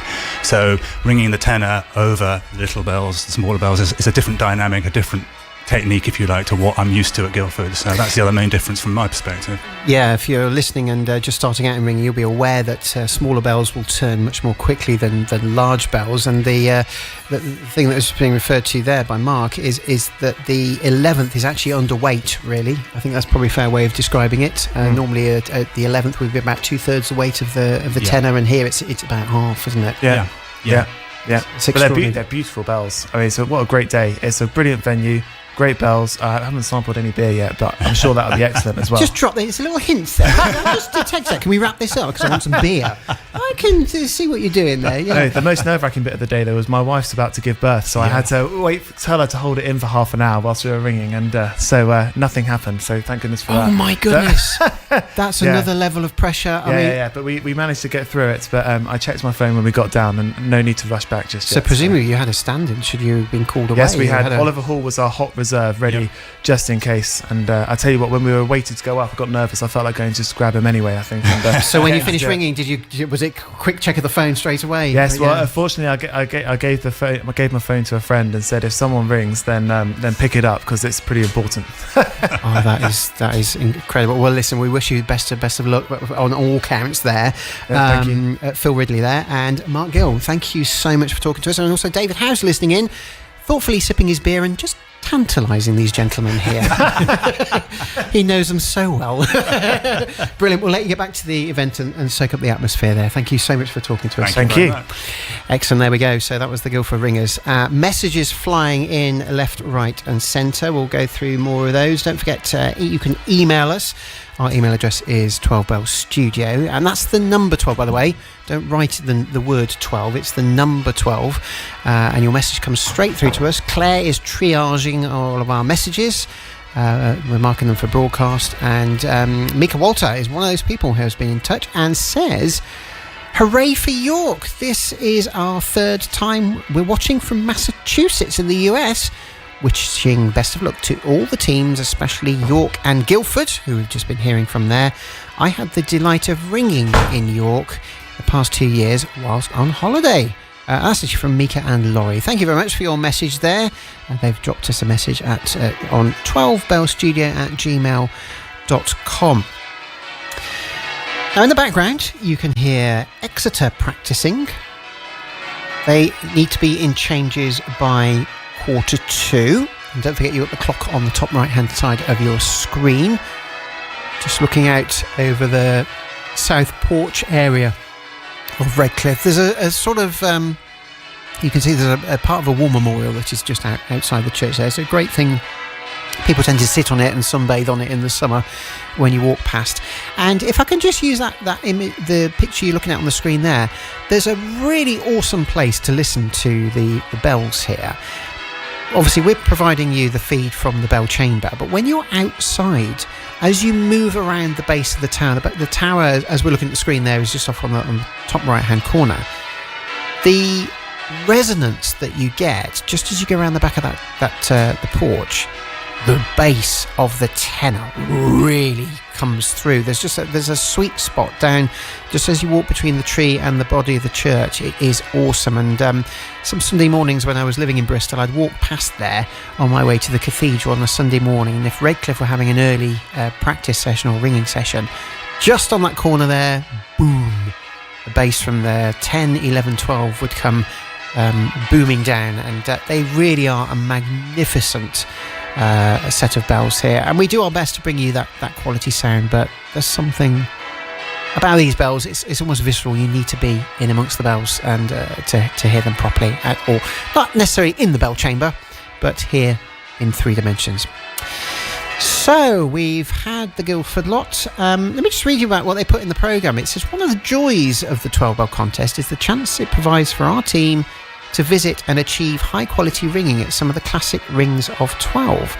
This year is no exception, and we were thrilled to achieve second place in the qualifier at Pier Head.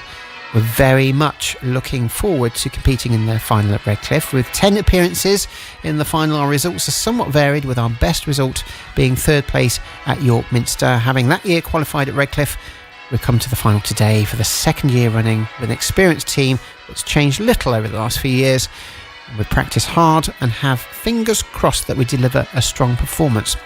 Well, if you were listening to Mark and Phil there, they seemed pretty pleased, pretty relieved that they've come out of the church now. So there we go.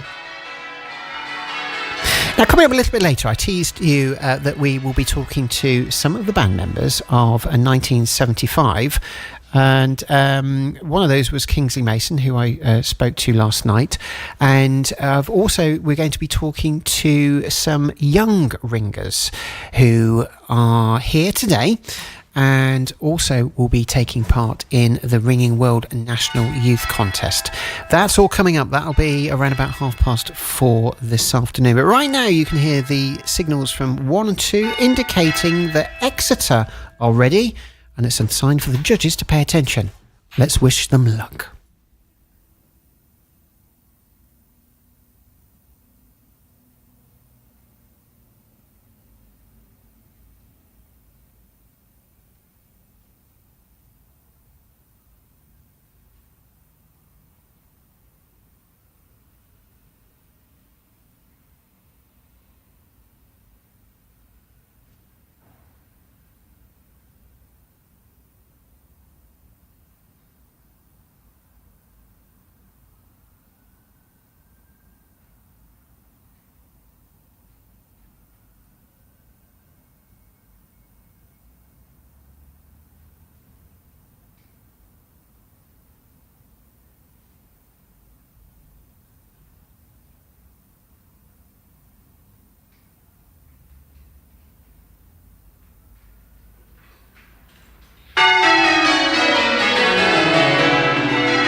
You're listening to the National 12-Bell Striking Contest Final.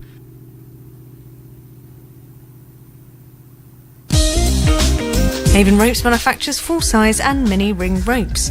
We even make light ball bell ropes, which make a great gift or addition to your home. We provide a 2-week repair service, extending the life of used bell ropes by adding new machined spliced tail ends, repairing failed sallies and replacing worn top ends. Avon Ropes is pleased to support the 12 Bell broadcast.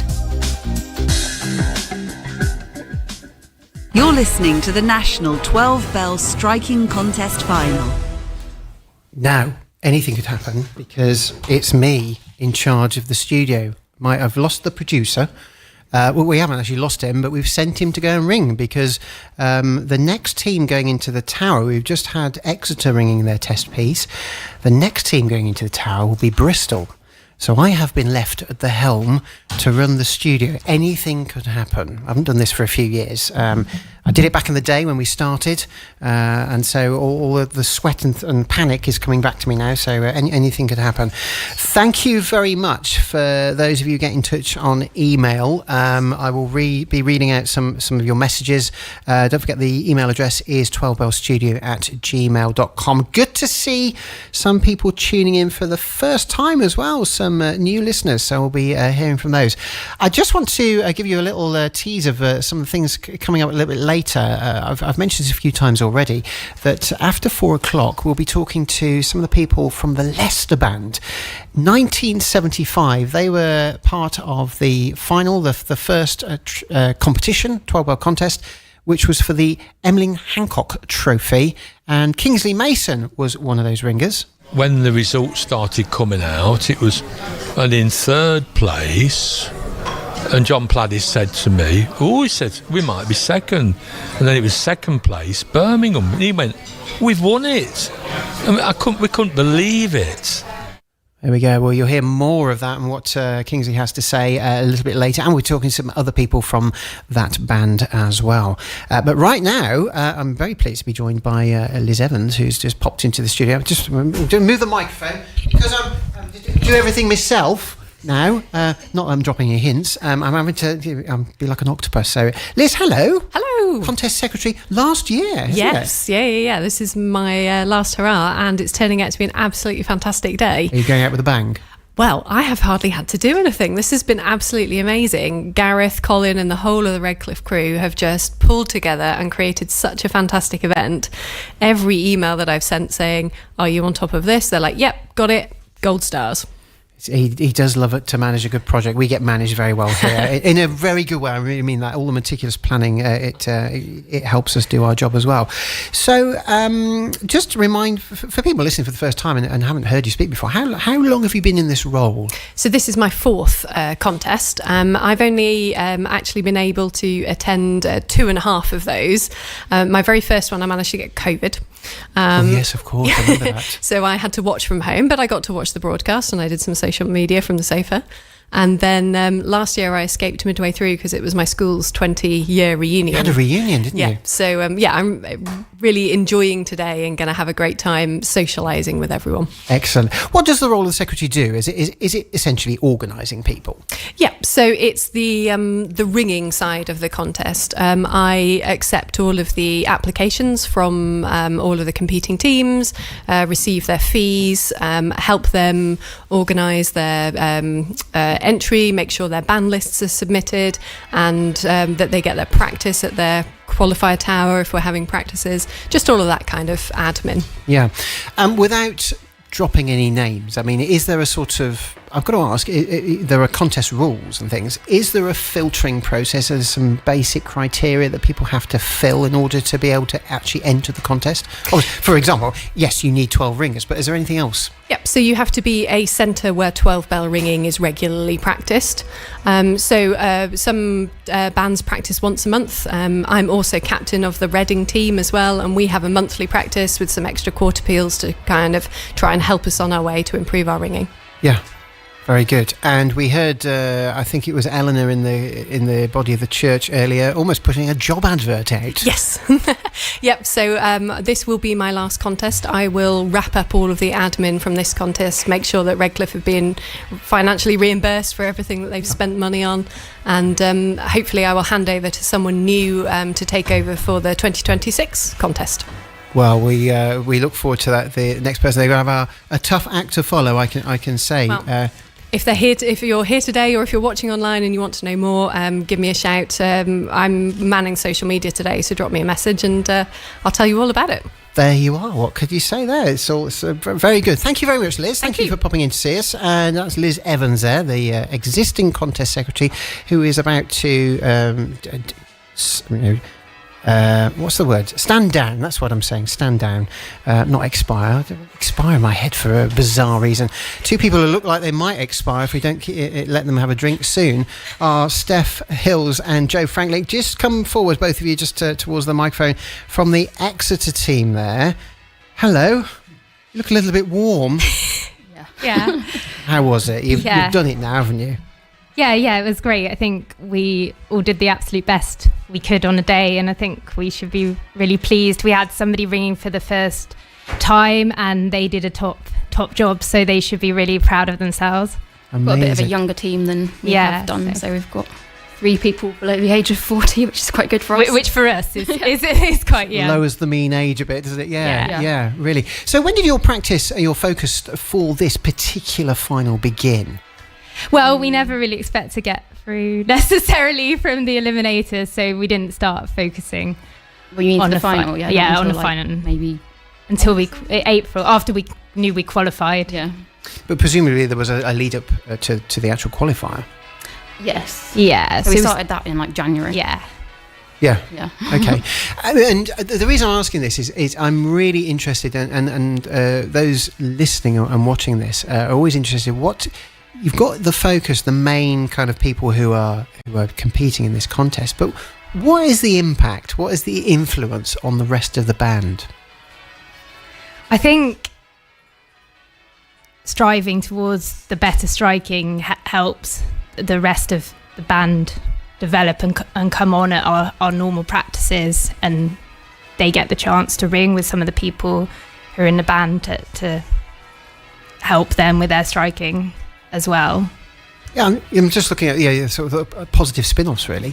Yeah, so we have the Southwest 12 Bell every year as well, and it's like usually we might have some different people coming into that.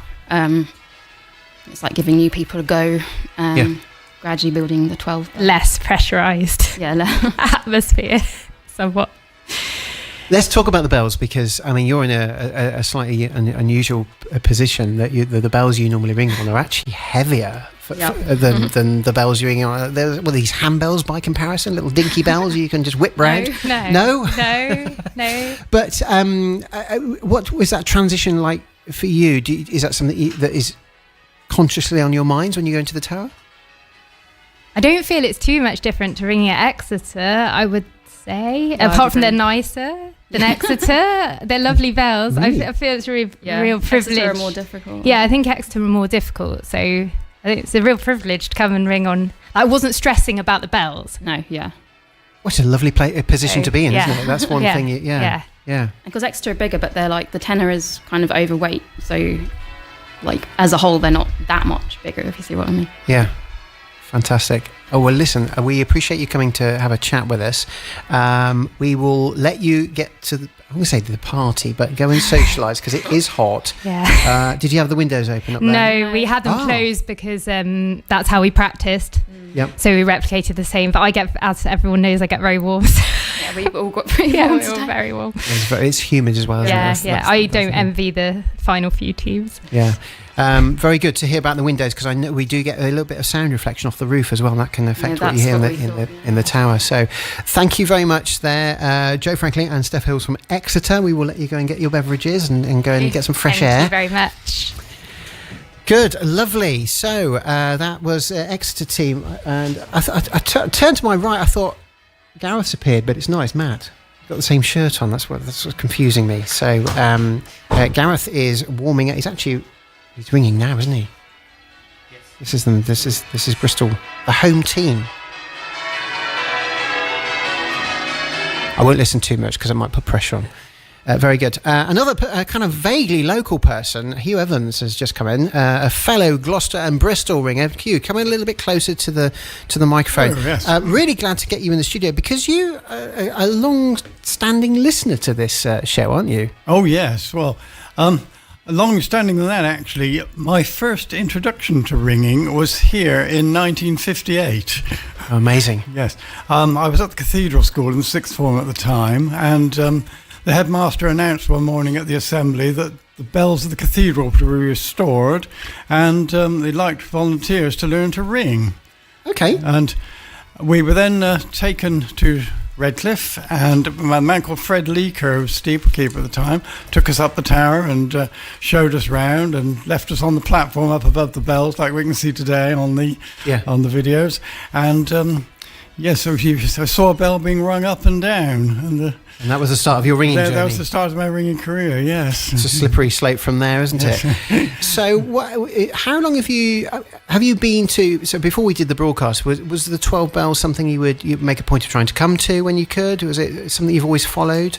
No, I do like coming to a 12 bell, and there I've never reached the standard to ring in it, I must say, but it's wonderful to hear it. I've just sat listening to Exeter and trying to follow the composition through in the booklet. Very fine booklet you produced too. That's wonderful. I believe that is Seb Small and Matt Jerome who have produced this very fine booklet, which I'm just holding. I've actually got it open on a weird page, but there it is. We can put it on the camera there. You don't need to see my face. And it's full of also. It's got the touch in there. You see the touch. I don't expect you to see that, but the touch is in there. A little bit of spiel about each of the bands, the judges, some adverts for the breweries and things like that. Kind of standard stuff for bell ringers, really. So there we go. Hugh, listening to the bells of Redcliffe outside, I'm trying to describe the richness of the sound to those watching, because we do our best to put it across. We've got microphones up in the tower. How would you describe Redcliffe bells? Oh, it's a wonderful sound. It's the old Taylor tuning. It's absolutely marvellous, yes. You can detect that when you hear bells? Yes, guys, when I stood outside, I thought, yes, it sounds just like they did 60 years ago. Yes, it hasn't changed. That's good, yes. Incredible. And with the ringing weather today? Yeah. It's a bit hot for other people, I would think, but I'm enjoying it, sitting in the churchyard, yes. Very good. Well, Hugh, thank you so much for coming to talk to us. And you've seen the operation on the other side now. Yes, indeed. Excellent stuff. We'll let you get back to the festivities outside. Hugh Evans there from Cheltenham, who's popped in to see us. Lovely. Right, let's turn to some of your messages and see what's been coming in on the email. First, we'll go to Zach DiLello. He says, loving the broadcast. We're watching from the US in Boston, Massachusetts. Woke up early for it. And we're excited for more 12-bell excitement. Good luck to all the teams. That's from Zach and Joy. Thank you very much. They've emailed us, 12bellstudio@gmail.com. Another familiar name, David Sorrell. Hi, Matthew and team. Watching from home in Adelaide. More of these ANZAB ringers staying up. I don't know if any of you are pulling a night shift down there. David goes on to say, I'd love to host a national 12-bell at St Peter's. Except it's not the same nation and it's a ring of 8. There we go. I salute your aspirations, David. That's lovely to read. And thank you very much for your message there, David Sorrell in Adelaide. And just turning to Guernsey now. We really do get this out to all over the place. Hello, Matthew and team. Listening from Guernsey, as I have done for the past couple of years, trying to spot my mum and dad on the live stream, and I haven't found them yet. Well, they could be there on that screen somewhere, couldn't they? They might be in the church, might be propping up the bar. Wishing all the best to the Exeter team for today. And we are talking to, she actually says in a message, we're going to be talking to some of the ringers after their test piece. Yes, we're doing that, and you've just heard the Exeter ringers as well. We're just keeping our ears on the tower, because Bristol is in the tower at the moment. Let me try and find the information about Bristol in the book. Here, Bristol has entered. Here we are. Bristol's entered the competition every year since it began 50 years ago, but has never won. Recent years have seen consistent presence at the final and nudging for top spot at the qualifiers. The 2025 team is drawn from the city's 2 12-bell towers, and this year there are a couple of changes with some new entrants alongside those with many years of competition experience. The rails at Redcliffe do not offer the same home advantage as there might be on some other rings, and so they are accessible and accessible and straightforward to ring. But Bristol's hoping that familiarity, lots of practice, and a dash of West Country swagger will deliver a high-quality performance. Did I say that right? West Country swagger. So this is Bristol. They are about to do their thing. It's the home team. Let's wish them luck.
Matthew Tosh brings you live coverage of the National 12-Bell Striking Contest Final.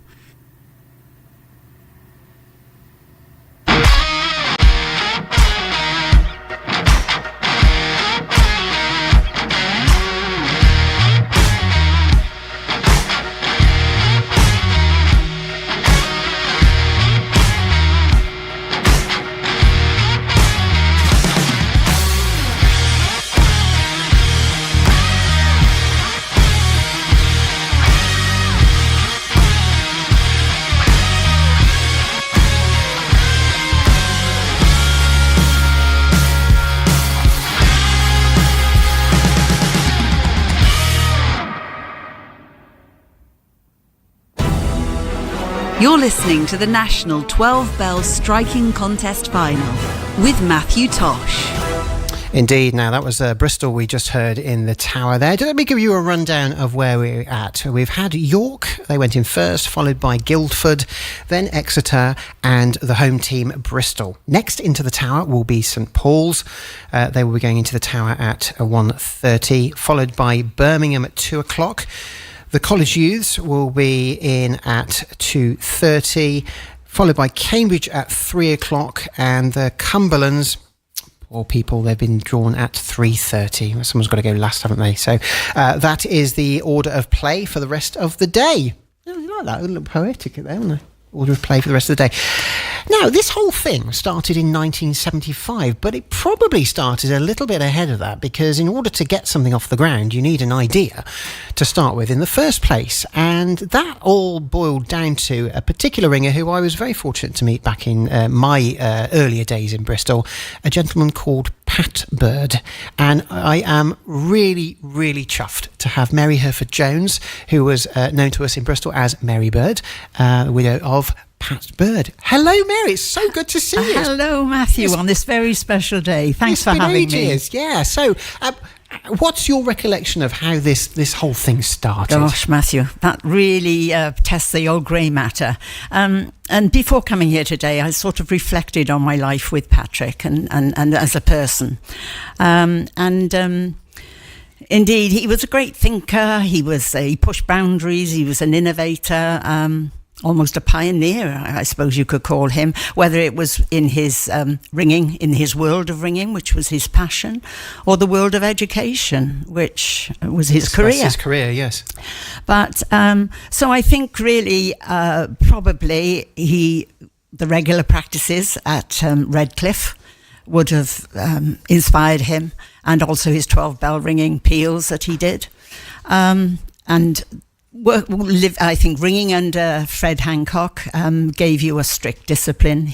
From what I can remember of Fred, actually, he was quite an authoritarian guy who really steered a steady ship at Redcliffe.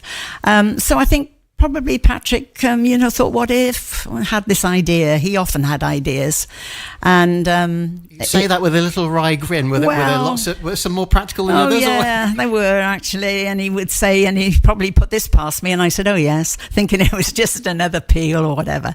But obviously, it's an idea he wanted to take forward, and thought, well, what if? I wonder if there's any mileage in having 12 ringers of 12 bell towers getting together and challenging them. And so in the pub one night, I expect he chatted it over, got some support, knew he had that support, put it past the powers that be at Redcliffe, and then formed a committee led by him.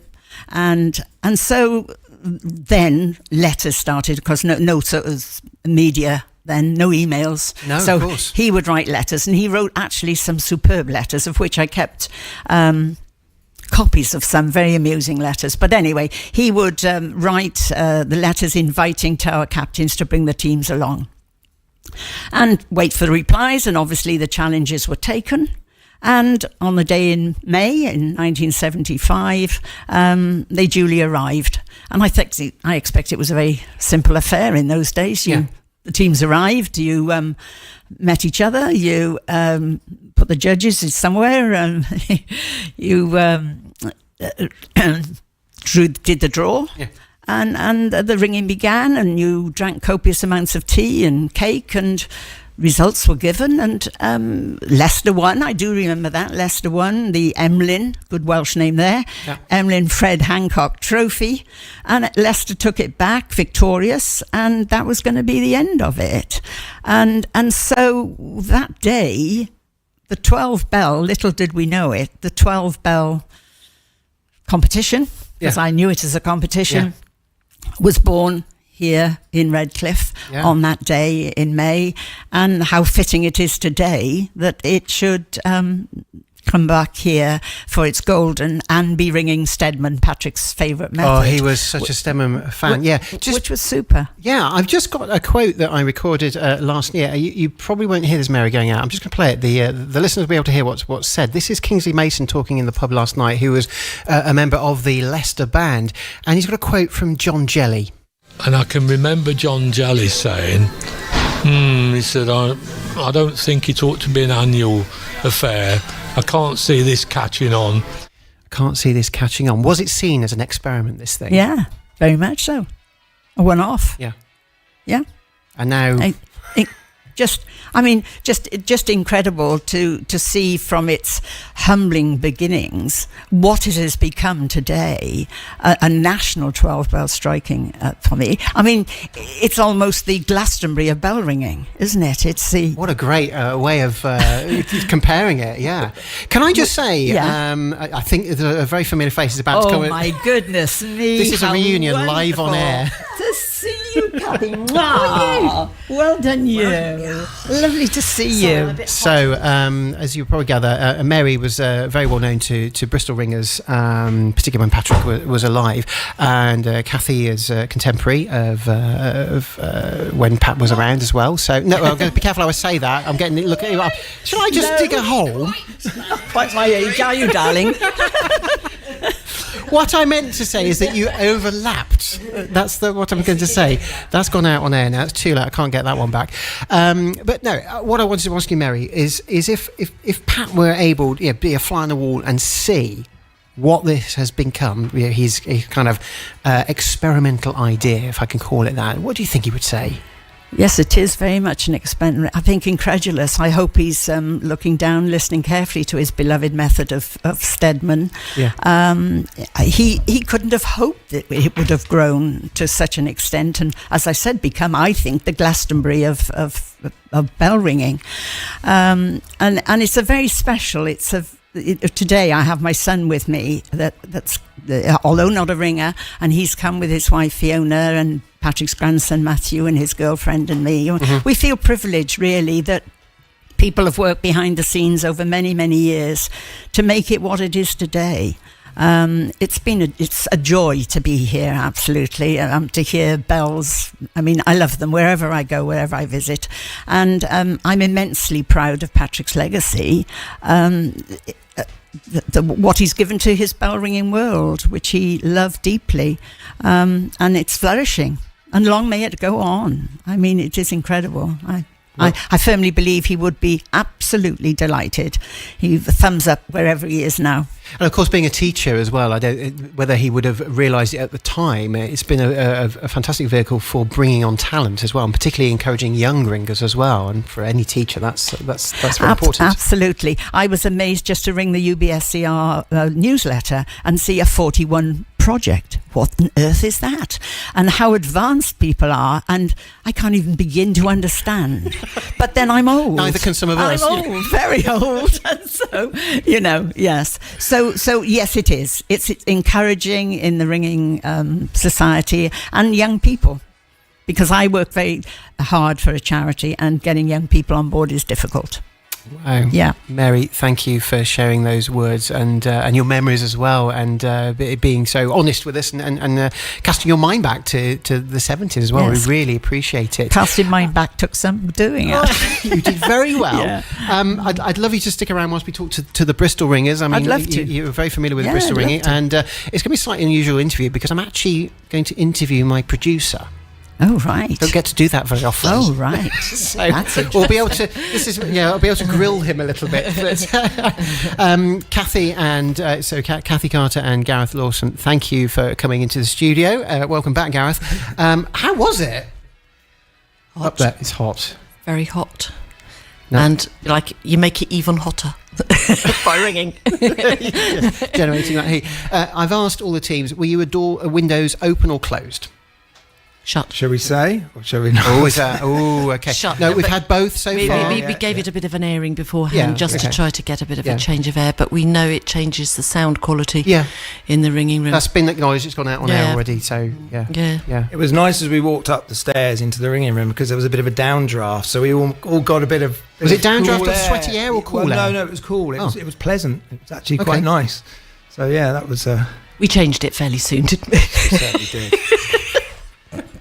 So, okay, you're in there on your own bells, and I've spoken to you, Kathy, before about ringing. Yeah, when we were ringing elsewhere. Did it feel different ringing on bells you're so familiar with, or was it just the terror of a competition that kind of kicked it? Do you know what? Today I didn't feel as terrified as I thought I might. Normally I have knocking knees, and you really feel the nerves kick in. I think to some extent because we've practiced a lot. And we've been doing this for some time. We've been building up to this for some months. I didn't experience the terror I normally experience. It was I kind of did that a couple of weeks ago, thinking, I've not gone wrong in the test piece for 6 months. Ooh, I wonder if I'll do that now. It's like the Murray Walker quote, isn't it? It's like, ooh. So it kind of, surprisingly, I wasn't that nervous, but it's hard to tell because you've got hot hands, you're boiling hot. It's a hot day, so the walls are very useful. A bit of grit, just to give you, because you need a bit of traction on your hands, particularly around the front end. Otherwise, you feel you're losing the rope. You think you'll go up a backstroke and have to wait, and it would just go. Out of your hands. I was having that too, especially as we got sort of towards the end of the first course, because you could actually feel the sweat. So hot up there. You can feel it. Start to feel the tail end slip through your hands, and you're that's like, not good. No, not on a big bell like that. You don't want that. You definitely don't want that. So I'm really, really sort of thinking about what not over pulling, but still trying to maintain a rhythm and a beat for everybody. But I mean, it's completely different atmosphere up there today compared to what we're used to in terms of. All the practicing we've done, albeit recently, has been hot. It has been muggy. So to a degree, the practicing that we've been doing, it was very similar to today. Of course, May and June, we've had some really hot weeks, haven't we? Yeah. So and I don't think I was like Kathy. I don't think I was as nervous as I anticipated I was going to be.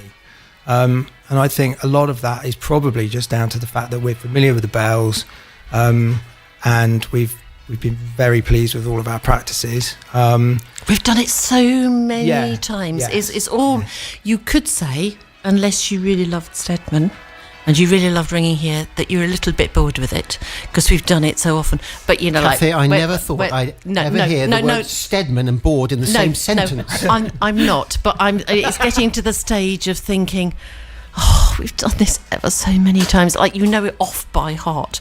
Someone's saying it doesn't matter if it's not conducted because we all know what to do. It's sort of self-conduct. yes, we could. You could do it silent. But let's just talk about it, because you and I, we've rung together we've rung handbells together, we've rung towers together. There's something about Stedman that you particularly enjoy, isn't there? Yes, I do. I know. The word. Yes. That does it for you. Yes. I just say, go Stedman, Bob are my 3 favourite words. And it's, yes, I love listening to it. I love ringing it. I love the simplicity, that the design of it. It's quite elegant, isn't it? It's incredibly simple in concept. And yet you can get the most stunning music, and you can hear that while you're ringing.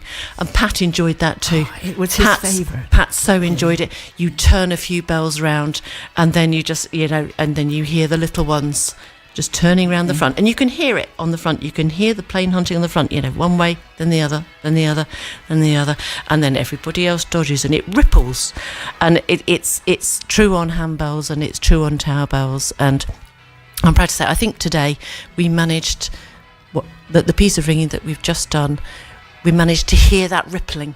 You know, when you took your mind slightly off what you were doing, enough to be able to hear the rippling. You could hear it, really. and thought, this is what it's all about. And Music I could do it forever. I don't, to be honest, I don't care if I never ring another method, but if I had to choose one, it would be Stedman Sinks. Oh, it always was with him. Yeah, always. It's sublime. It really is. Mesmerising, obviously. It is. I think it is. And then on these bells as well.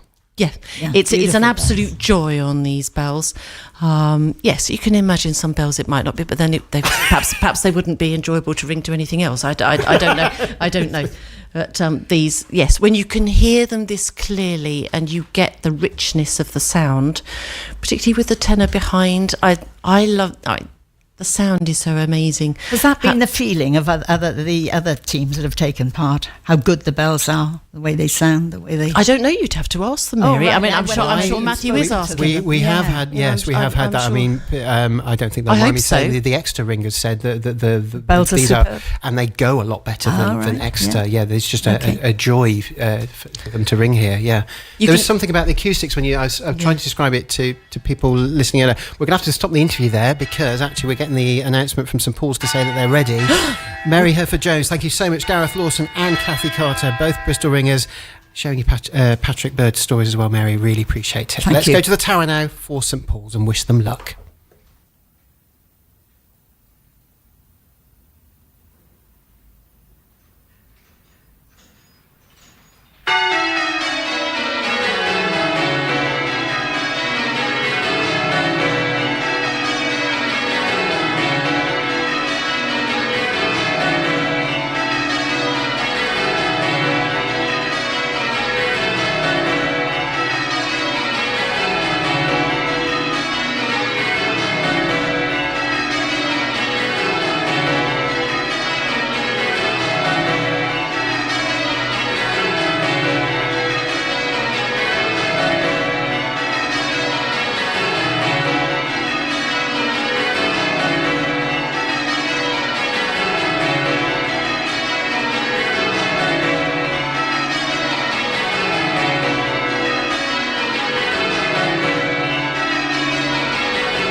You're listening to the National 12-Bell Striking Contest Final with Matthew Tosh. Haven Ropes manufactures full-size and mini ring ropes. We even make light pull bell ropes, which make a great gift or addition to your home.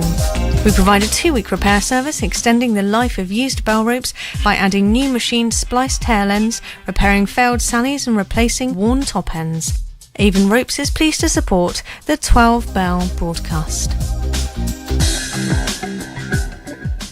The National 12-Bell Striking Contest. There we go, that was St Paul's in the Tower. We will be talking to a couple of the St Paul's ringers very shortly once they've made their way down from that rather hot and sweaty looking tower. Whilst they do that, I'd quite like to speak to Liz Hibbert, who has made her way into the tower. Liz, you were around in Bristol in the 70s, weren't you? Yes, I was at university from 73 to 76. And I remember the first ever competition in 1975 for Hamlock, Emmeline Hancock's trophy.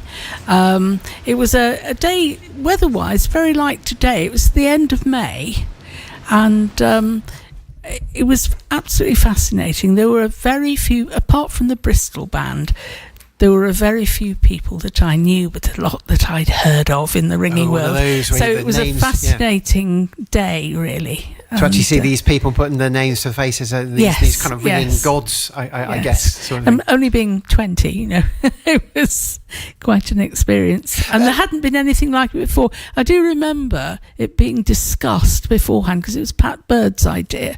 And after ringing on a Monday night, we went to, it's no longer a pub, but the size courts to drink. And I remember it being discussed in there, whether it was viable. And was there questions about the viability, or was there also talk about, this, we could do well at this? I mean, how was it perceived? Was it just the logistics that people were focusing on, or the actual ringing? Possibly. That I don't really remember, to be honest, because I wasn't involved in any organisation. I just remember it being talked about, and when it came to fruition, it was a great achievement. And despite what the vicar said about having stew, I don't remember that. I do remember all the buffet and all the sandwiches that Heather Kippin made. Yes, of course, that's right, yes. All done by local ringers, I mean. Yes. This year. Well, there's Viv Rigby and all sorts of people like that who were helping, but people long gone, unfortunately. Well, yes, that's what happens, but not getting professional caterers in like we've got today in places. So as you look at the event today and how it's evolved over the years, what do you think of where it's gone? Because it was very much seen as an experimental thing, wasn't it? It was. I think there were possibly 6 teams invited. The Cumberlands declined to come. They did. But the other 5 who came. But it's nothing. It's quite cutthroat now. The competition was nothing like it is today, and so that's a big change. And obviously the number of bands entering through the eliminators and then coming to the final.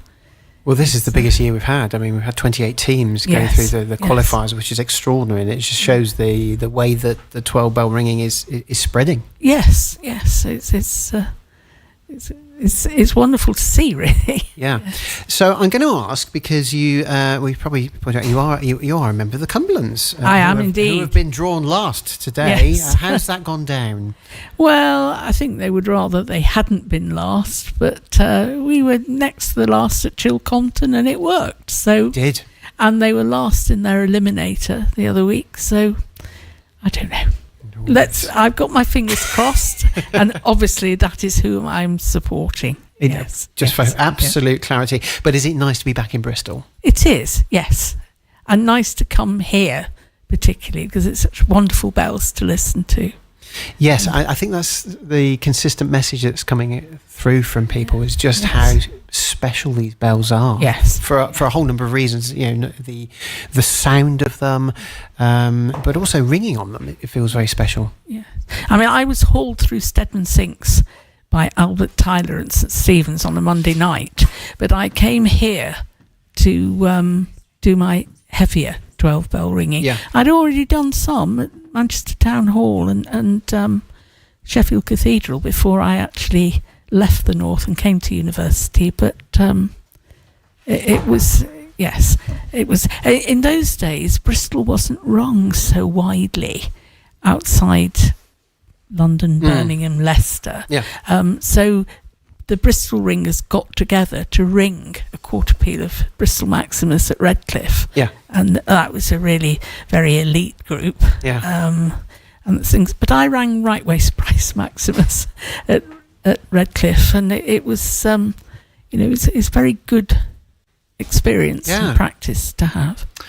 Oh well, Liz, we really appreciate you sharing your memories of the 70s and getting your take on Redcliffe bells as well. And we hope you have a lovely afternoon and supporting the Cumberlands for later. And I have to plug the Cumberlands because the last time the competition was held here, I rang for the Cumberlands and we won. There we are. You heard it here first. So I'm hoping that we win again. Well, holding on to the title. I've heard some good ringing. Yeah, but I have to wait for the Cumberlands at the end. Indeed. Yes. Who knows? So let's see how that pans out. Thank you very much, Liz Hibbert there, who was a student in Bristol at the time of the the Fred Hancock Trophy in 1975. Great to hear the memories of how the contest was going in those days. Now we're just installing our St Paul's ringers. We're going to be talking to Martin Cansdale and Gemma Mayer in a moment. Just before I do that, I got a message from Ewan Kachanov in Devon. He says, I really enjoy listening to the 12 bell every year, despite only being able to ring a few minor methods, as I'm primarily a Devon call change ringer. Round of applause for call change ringers, please. Because that is a skill that many of us change ringers, we are just like, we're hopeless at that. We'll have a good go, but you knock the spots off us. So good to hear from you, Ewan. It says, wishing all of the teams the best of luck. Hope everyone can relax and enjoy their ringing. Redcliffe bells are superb, and I look forward to hearing some more ringing soon.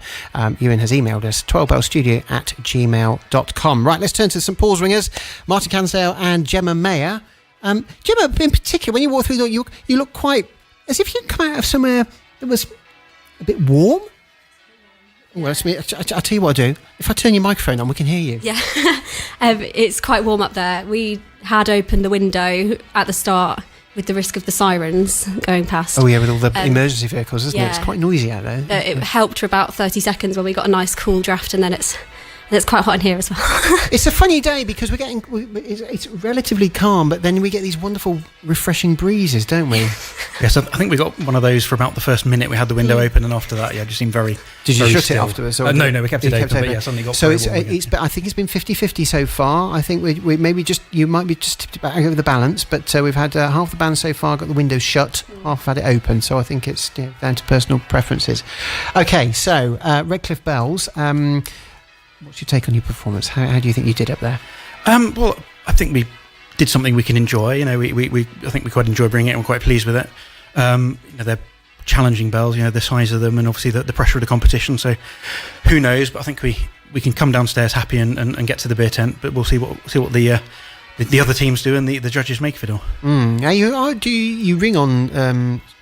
I think it's fair to say challenging bells are not the easiest at St Paul's. When you come to Redcliffe, what is that transition like, and how do you prepare for that? Yeah, so we in the kind of run-up, we obviously came here for a practice. That was actually our first practice as a band for the final.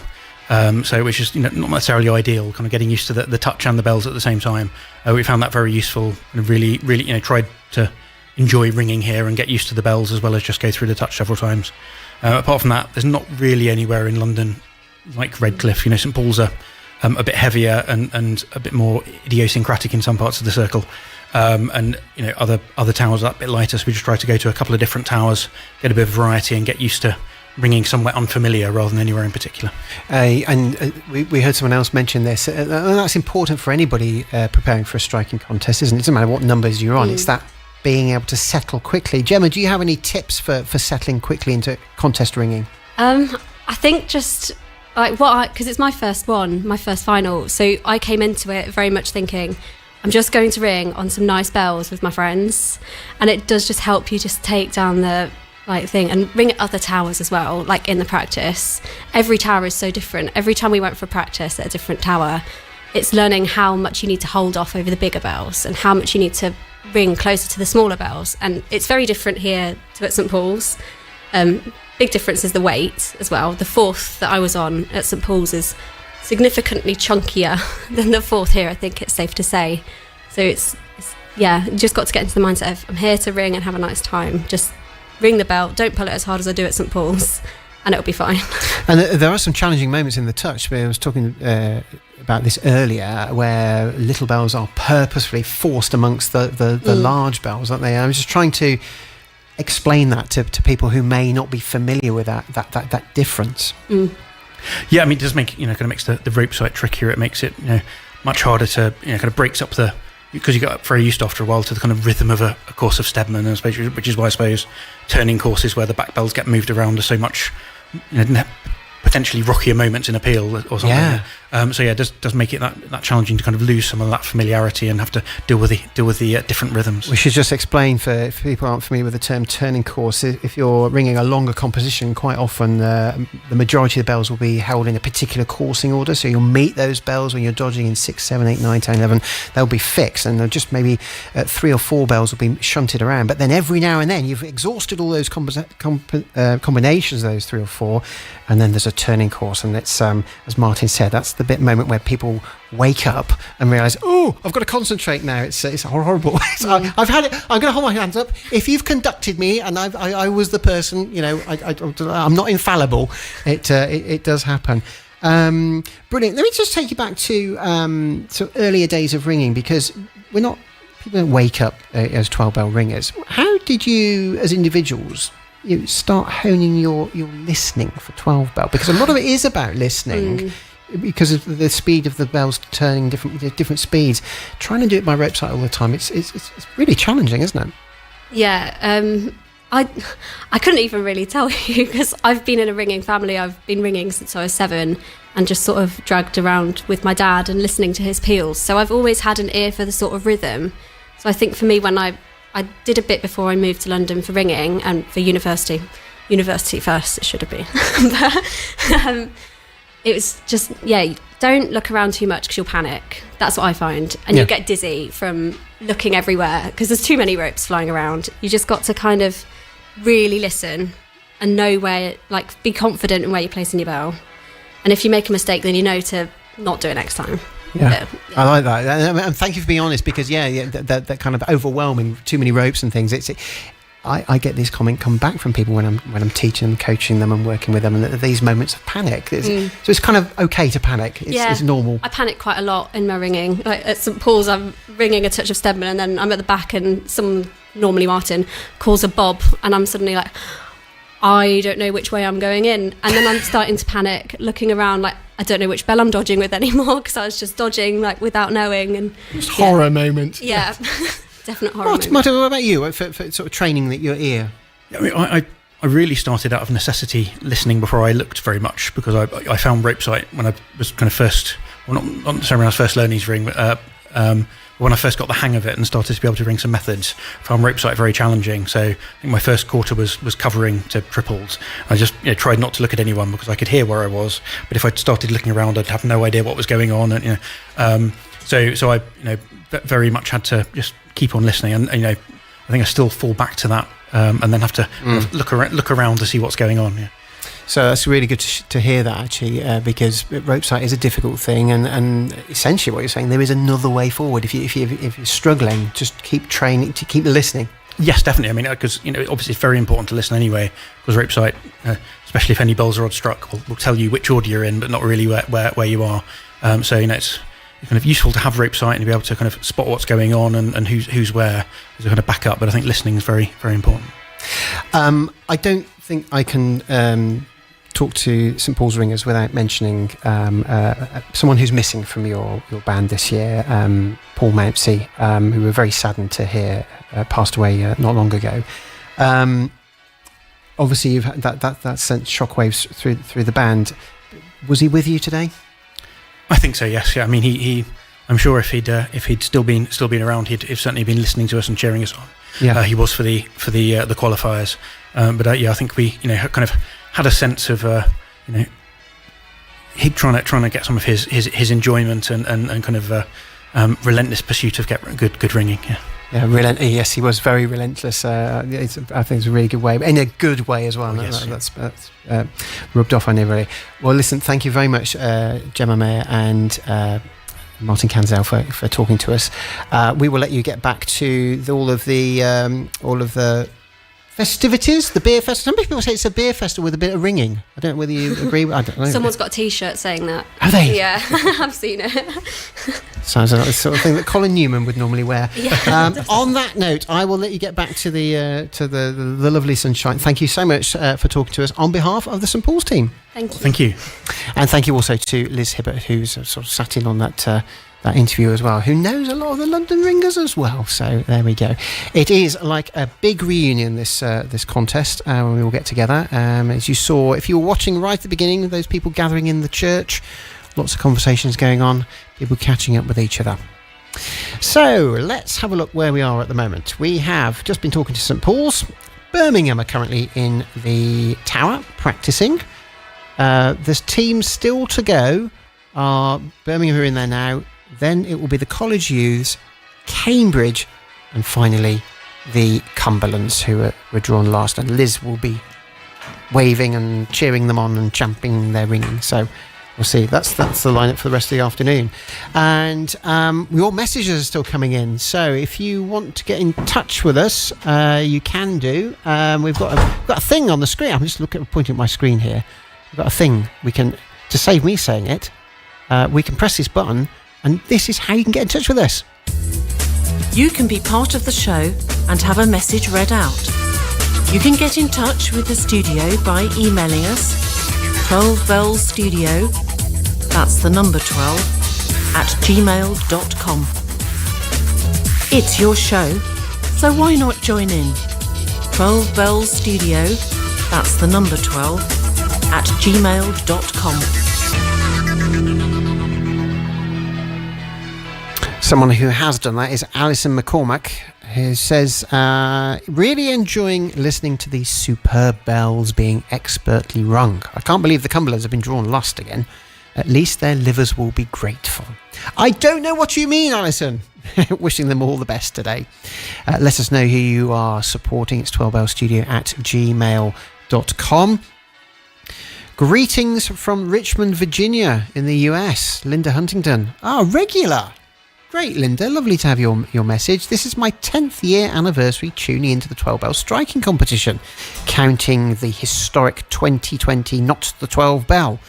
Well, I shall leave that up to you, whether you count that or not. This year, I'm listening from Richmond, Virginia, USA. Thank you to all who make the competition possible. So many volunteers. Such a wonderful day of ringing. A day I look forward to each year. Linda, that's lovely to hear you tuning in. And yes, there are a lot of volunteers working hard behind the scenes. We've got people running the bar. We've got people checking wristbands. We've all got wristbands on. We've got all different colours, coded wristbands, depending on what role we've got here. And people have got wristbands that enable them to go into the church. Church is still open to the public as well. But they're only allowed into a certain point. So we're trying to keep the public and the ringers separate. I don't know what's keeping the public from the ringers or the ringers from the public. It could go either way, couldn't it, really? So that's going on there. So Linda was in touch on the email there. Who else has been in touch? Let's got one more time for one more email. This is from Lynn Taylor. Good luck to all the teams, but especially to Helen ringing for York, our sister. Everyone have a great day. So thank you very much, Lynn, for emailing us. I'm just looking at the tower. This is Birmingham signalling that they are ready. They are chasing the trophy, so let's wish Birmingham the best of luck.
listening to the National 12-Bell Striking Contest Final.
You're listening to the National 12-Bell Striking Contest Final with Matthew Tosh.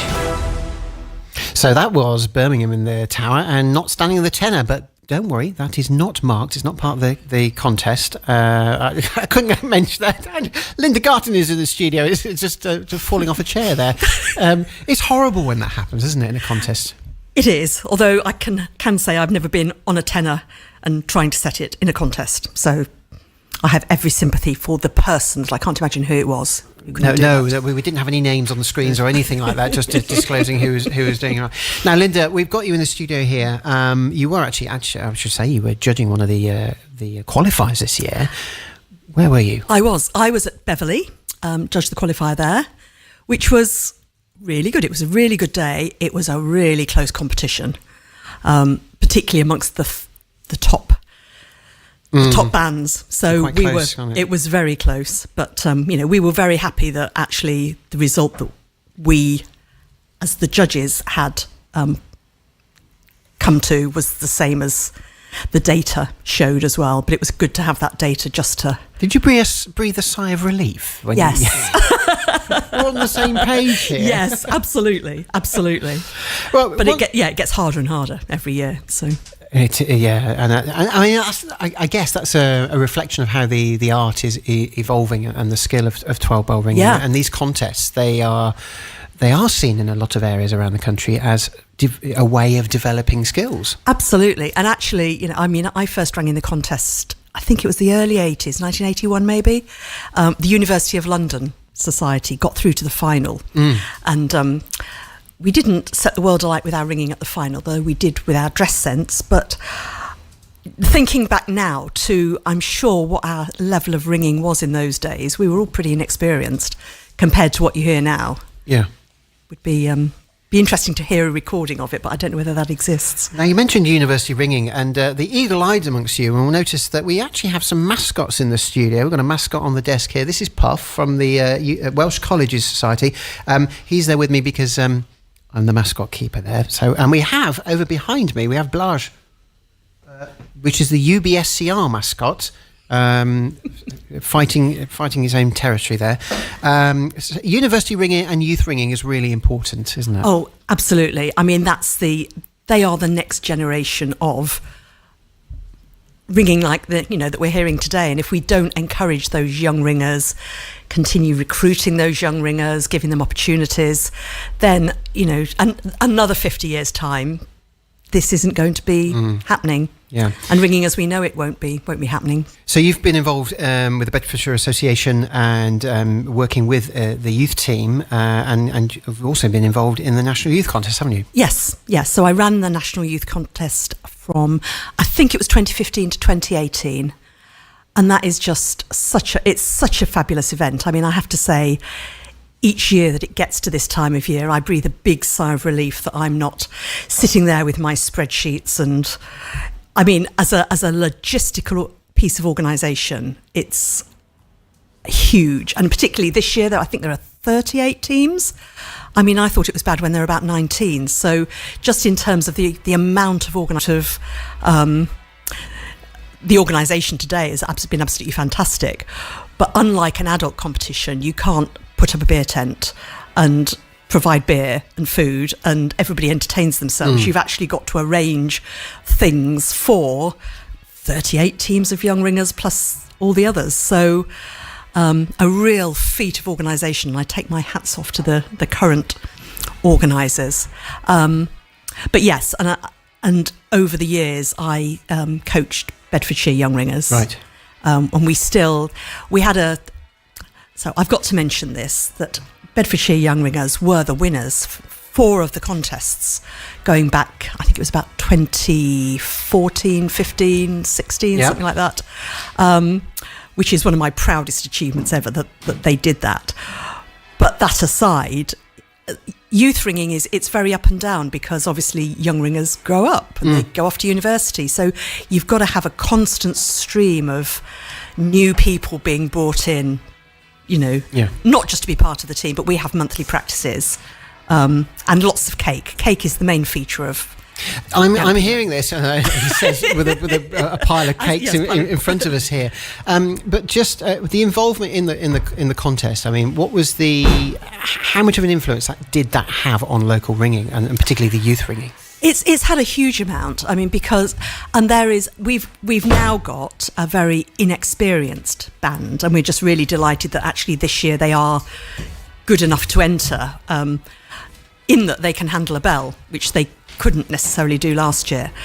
But the excitement, last year we took them along just to be there and see other young ringers and take part in the event. Yeah. And as soon as they came away from it, right, we've got to ring next year. We've got to, next year we're going to enter and we're going to win. Yeah. I don't think they are, to be fair, but they are going to enter, and it's really motivated them to keep coming to practices, and they've bonded as a group, and they know there's other young ringers out there, and other young ringers are joining the group. So it's a really invaluable tool, really, to build that next generation of ringers. And when you see them, last year they took a photograph, which was in the Ringing World, on the steps of St Paul's Cathedral, all of the teams. And it is just such an inspirational photograph. There's the next generation of ringers. Of course, it was published in the Ringing World. It was an amazing picture. Linda, stay there. I'm going to turn to Simon Linford and Alistair Cherry. We may come back to youth ringing, because both Simon and Alistair are involved in youth ringing as well. But they've just come out from their performance. Gentlemen, I've been asking people, windows open or closed up there for you? We closed them just before we started, I believe. We had them closed at our practice when we visited the other week. So they were open when we got up, we closed them, and then we opened them again at the end. Simon, I came prepared, just in case we got drawn last. They got this a downstairs toilet where the cat litter tray is. So I've got this Febreze Air Mist Heavy Duty. Heavy Duty? Which I took up and gave a quick spray round. So is it Ringer's grade? Not quite. No. Not quite. But I think it should have... It cleared the air, let's say. Brilliant, love that. I don't think I've ever seen anyone do that. So you sprayed the ringing chamber. And when we finished as well, which I thought was jolly decent of us. That's very very considerate for the following. Wouldn't have done it for the Cumberland. This is why I love this banter. Okay. So your performance, how was it up there when you actually got into the zone? Not as hot as I expected when we got up, much hotter by the end. Everyone was focused. We just set out to put together a really nice piece of ringing. I think we managed that. I think the practice did what the practice is supposed to do. We ironed out a few inconsistencies. I think we put in a good piece of ringing. Yeah, it was decent. It wasn't brilliant, wasn't it? But it was it was very decent. We were quite happy with it. When you prepare for these contests, do you make a point of ringing on lots of different 12s, as many different 12s as possible? Is it peels? What's your approach there? It's not. Well, we can't give away too many secrets, of course. Ooh. But it's pretty focused. We go to lots of towers. We go to lots of towers that are comparable. Yeah. Which sometimes means travelling a long way. You have Saturdays and Sundays where you go a long way. And no, you just go in your ring, touch twice, and maybe once more. Yeah. And then move on. Okay. Which is interestingly, so you may know I'm quite interested in the Devon Call Change competitions, and Glint's band does the same thing. The week before the national, their Devon final, they'd been to 8 different 6s, and they'd just done one peel at each one. Okay. That's focus. Yeah, I guess because you're not the first people to suggest that visiting lots of towers is useful, because the key is settling really quickly, isn't it? Yeah, the focus is on getting used to a new ring of bells, or a ring of bells which is different from what we've been ringing on, because ultimately that's what you've got to do on the day. You don't get a lot of practice; you just get that hour and a half slot. So you've got to be able to settle into it as quickly as possible. Yeah. I'm just going to take you away from the today's ringing, if I may, because there's a massive event hitting Birmingham next week, isn't there? The youth contest is coming. Oh, yes. Simon, sorry. Withered Laurie, have I went into swear word? I'm looking forward to July the 6th, because that'll be the day after the youth contest. In all seriousness, though, this is one of the biggest ones we've had so far, and youth ringing. I mean, the impact of the youth contest. You've both been involved in working with young people on their ringing. How important is that contest? Well, it's hugely important. I mean, I was involved in the very first contest. I was just young enough to ring in, I think, the first three. I've judged it a couple of times since. This is my third time judging, so I've seen it grow over the years. From what was a pretty huge competition to begin with, let's face it, but we just had a single round, as it were. There weren't different heats of the competition, because it wasn't necessary at the time. So it's grown hugely over the years, and I remember how much fun we had on that first year in London. It was for the centenary celebrations for the ringing world. I think it really. Who did you ring for in the youth team? I think there were two Lincolnshire teams. So I rang in the team headed up by Emma Sotherington, actually, who's judging today. Yeah. Because I judged the first one. Well, it wasn't the first one then. It was just the only one, because we didn't really think there was going to be another one. But that was for that ringing world centenary, wasn't it? That's a bit like this contest, though. The first one was. You didn't think there was going to be another one. And there were, I don't know, 10, 11 teams, something like that, at Pimlico, and it was a good event, and we wouldn't have thought that there was. I think quite a lot of youth teams existed just for that. They were created for that. Because I was wondering, we were talking to Ian Bucknell the other day, whether how long it would have been before the youth contest happened anyway, and how would it have happened had that first one not been organised as part of the Ring University. I think it would have happened, because I think a number of leaders of youth groups, to the extent that they existed, would have thought of it, but I don't know. It might have taken quite a while. I mean, Bedfordshire. Some youth groups just didn't exist before that. No, I mean, Bedfordshire, we scoured Bedfordshire for young ringers to be able to enter a team. There was no youth activity at the time, and it was after that contest that we sort of thought, well, actually, we ought to do this. We ought to get them together more often, and to start with, that was just like once a year, and that evolved then into, no, we need to do this even more often, and since then we've had a monthly practice, as a lot have. And it didn't used to need to exist in a way, because when there were more young ringers, they met each other because they were in the same tower. Yes. But now they are more dispersed. It's the focus of the youth contest is what has created county or just guild or whatever bands, which keeps them meeting each other. Otherwise, they think it's all old people. There's a risk, and like you say, you can become quite isolated, I guess, without this festival, because it is a festival, really, isn't it? It is. Yeah. I mean, it is just the most fantastic event. I mean, this to me used to be the best day in the ringing calendar, and it's still up there, but it's pipped a little bit now by the youth contest, I think, just in terms of it being so inspiring to see all those youngsters, and we have a product of the whole thing here in front of us, real in 3 dimensions.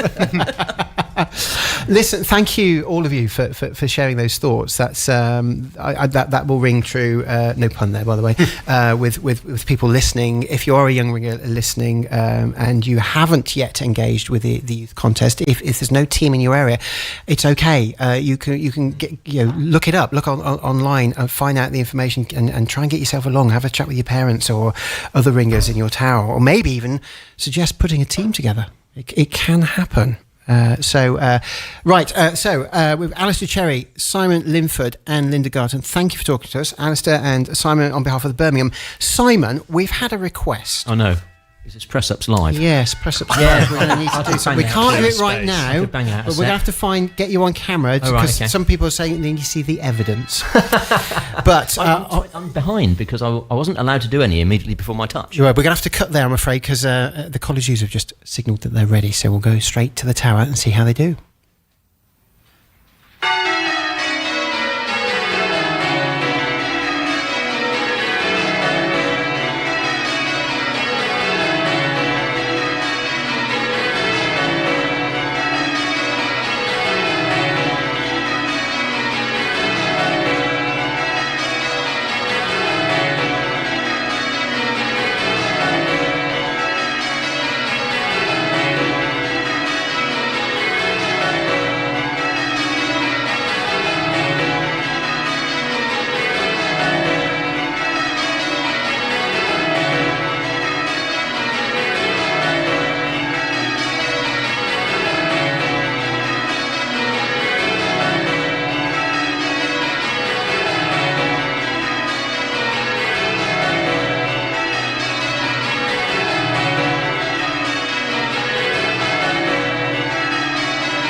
You're listening to the National 12-Bell Striking Contest Final with Matthew Tosh.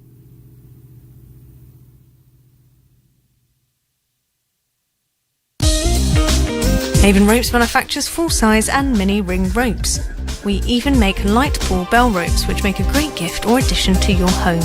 We provide a 2-week repair service, extending the life of used bell ropes by adding new machined spliced tail ends, repairing failed sallies and replacing worn top ends. Avon Ropes is pleased to support the 12 Bell broadcast. Matthew Tosh brings you live coverage of the National 12-Bell Striking Contest Final. Let's give you a rundown of where we are so far. We've just had the college youths in ringing in the tower. It remains to have Cambridge and the Cumberland. So Cambridge will be going to the tower at 3 o'clock. They will need to be in changes by 3:15. And then we have the Cumberlands, many of whom, I don't know all of them, many of whom have had to stay dry, looking after their livers and their brains, so they can give their top performance. Look at the screen, Matthew. So there we go. On the screen, we can see people outside basking in the sun, and it is, I've been reliably informed the temperature at the moment is about 28 out there, and we've just had Simon Linford doing his press-ups. Did you just see that? That was the evidence. Some of you have been requesting evidence, so he has just done his press-ups there. We'll see if we can try and capture that later, where we've briefed the technical team so we can get the cameras trained on there. But of course, it depends where he's doing this. So Simon Linford doing his press-ups all throughout the day, joined by other ringers as well. The sun is streaming into the church there. Matt Jerome has joined me in the studio. Matt, what is the atmosphere like out there? Oh, it's really lovely, Matthew. The sun's shining now. Everyone's had one or two shandies, let's say. That's a very diplomatic way of putting it. Very diplomatic way of putting it. And it's just really, really lovely. It's such a nice community feel out there. Is that the way to describe it? I mean, there's so much about reunions, saying hello to people you've not seen for ages. I'm trying and communicate that. Is aside from the ringing, is that what does it for you? Absolutely. Yeah, it's catching up with friends who you haven't seen all year. It's speaking to people who you don't have the opportunity to at a practice night, to have those really nice long catch-ups over kind of some nice food, listening to some good ringing. It's really nice to bring that bell ringing community together once a year at a competition like this, at this scale. Can I just ask, I mean, because you've been heavily involved in youth ringing, the Young Change Ringers Association, and also the National Youth Contest as well. When you talk to your friends outside of ringing, or people that are non-ringers, how do you communicate that? What's special about it? With difficulty, but also it's quite easy. Okay. The technical side of ringing is quite complex, and you can go into quite a lot of detail about kind of what we do on a technical level. But speaking to people, kind of friends outside of ringing, and you say it's just a really nice, friendly atmosphere, and you can go anywhere in the world, in the country, and experience that friendly, welcoming atmosphere that ringers provide. People really resonate with that and go, oh, that's a really nice kind of community you're part of. So when you were younger and really starting to get into ringing, what was it that kind of held you? If I was being really cheesy and corny, why is ringing cool? I mean, as a young person, you're growing up, you've got all sorts of different distractions being thrown at you. What was it for you? I quite like the technical side of things. I sort of really took off when I got to uni, from kind of ringing at a little village 6. I got to the University of Bristol and absolutely loved it. It was the chats in the pub. It was seeing things beyond kind of plain Bob Minor. It was just really nice to see a world outside of my little bubble in Kent, but also this camaraderie and this friendship that was brought through that. Let's just recap what you said about the technical side of things. Because some people are thinking, well, are you talking about the bells, or are you talking about, let's use the word, maths? The number side of things. Which is it, or is it kind of combination? Maths for me. Yeah. I'm an engineer. I love numbers. I love patterns. I love kind of data. That was it for me.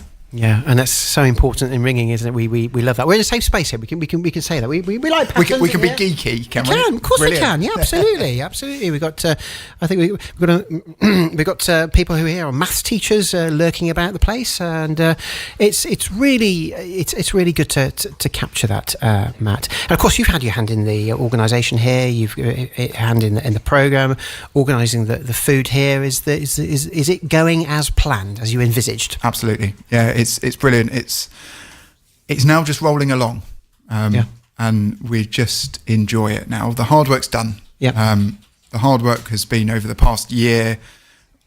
I can remember the first meeting just over the way where we sat down in the Golden Guinea, and Gareth said, "This is what we're going to do. This is the vision we're going to put on."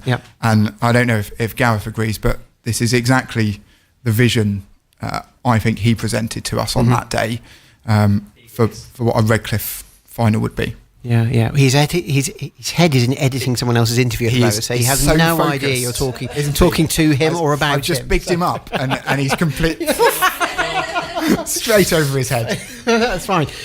You can listen back. You can play it back later. Yeah, it was nice, Gareth. I promise. That's great stuff. I'm going to bring Eleanor in to the conversation, our contest chair, our outgoing contest chair, I may say, no less. So who we heard talking right at the beginning of today. How's the day panning out for you, Eleanor? Oh, it's absolutely fantastic. Loads and loads of people here, loads of people who've come from the 1975 contest who perhaps haven't been to a competition ever since in the last 50 years. I've seen loads of old friends, people I've known since I was at the first contest, but I was very young at that point. Yes, of course, we should say you were living in Bristol at the time. Yeah. So Mum and Dad were heavily involved in the first contest. Mum will tell you if you ask her that she organised the catering, and Dad was very much involved and rang in the Bristol team that year. So it's been a part of my life, the entirety of my life, this contest. So you've seen it evolve. I think so. Yes, it has. I have. You're going to watch it in a different way. It has evolved. It's gone from people turning up and doing some ringing and having a ringer's tea afterwards to the massive thing that it is today with beer tents and I imagine. I know you spoke to Mary earlier. That the people from 50 years ago wouldn't be able to imagine anything like where it has got to from where it was then. There's just the scale of the event. Yeah. Where do you think it's going to go? Well, it will keep getting bigger and bigger, which is a challenge in itself. There must be a limit of how big it can be, but we've had a growth in the number of teams who've entered in the last few years. We've got to the point now that we need 4 towers for our qualifiers in March every year. And who knows whether there needs to be structural change or whether it will just carry on as it is now. I have no idea. And it's not your responsibility. And it's not my responsibility. Wash my hands of that. Very good. Lovely. Thank you, Eleanor, for sharing that with us. It is a pleasure to be able to cover it. We've got people listening in from all over the world. I mean, no surprise, we've got people down under in Wellington. I don't know whether they're still pulling a night shift. Adelaide, people in Adelaide listening. Channel Islands, over in the States as well, people listening and wishing all the bands lots of luck as well. So it's fantastic. It's really good to have that coverage. So thank you, Eleanor Linford, contest chair, for popping in. You're going to go back out and soak up the atmosphere.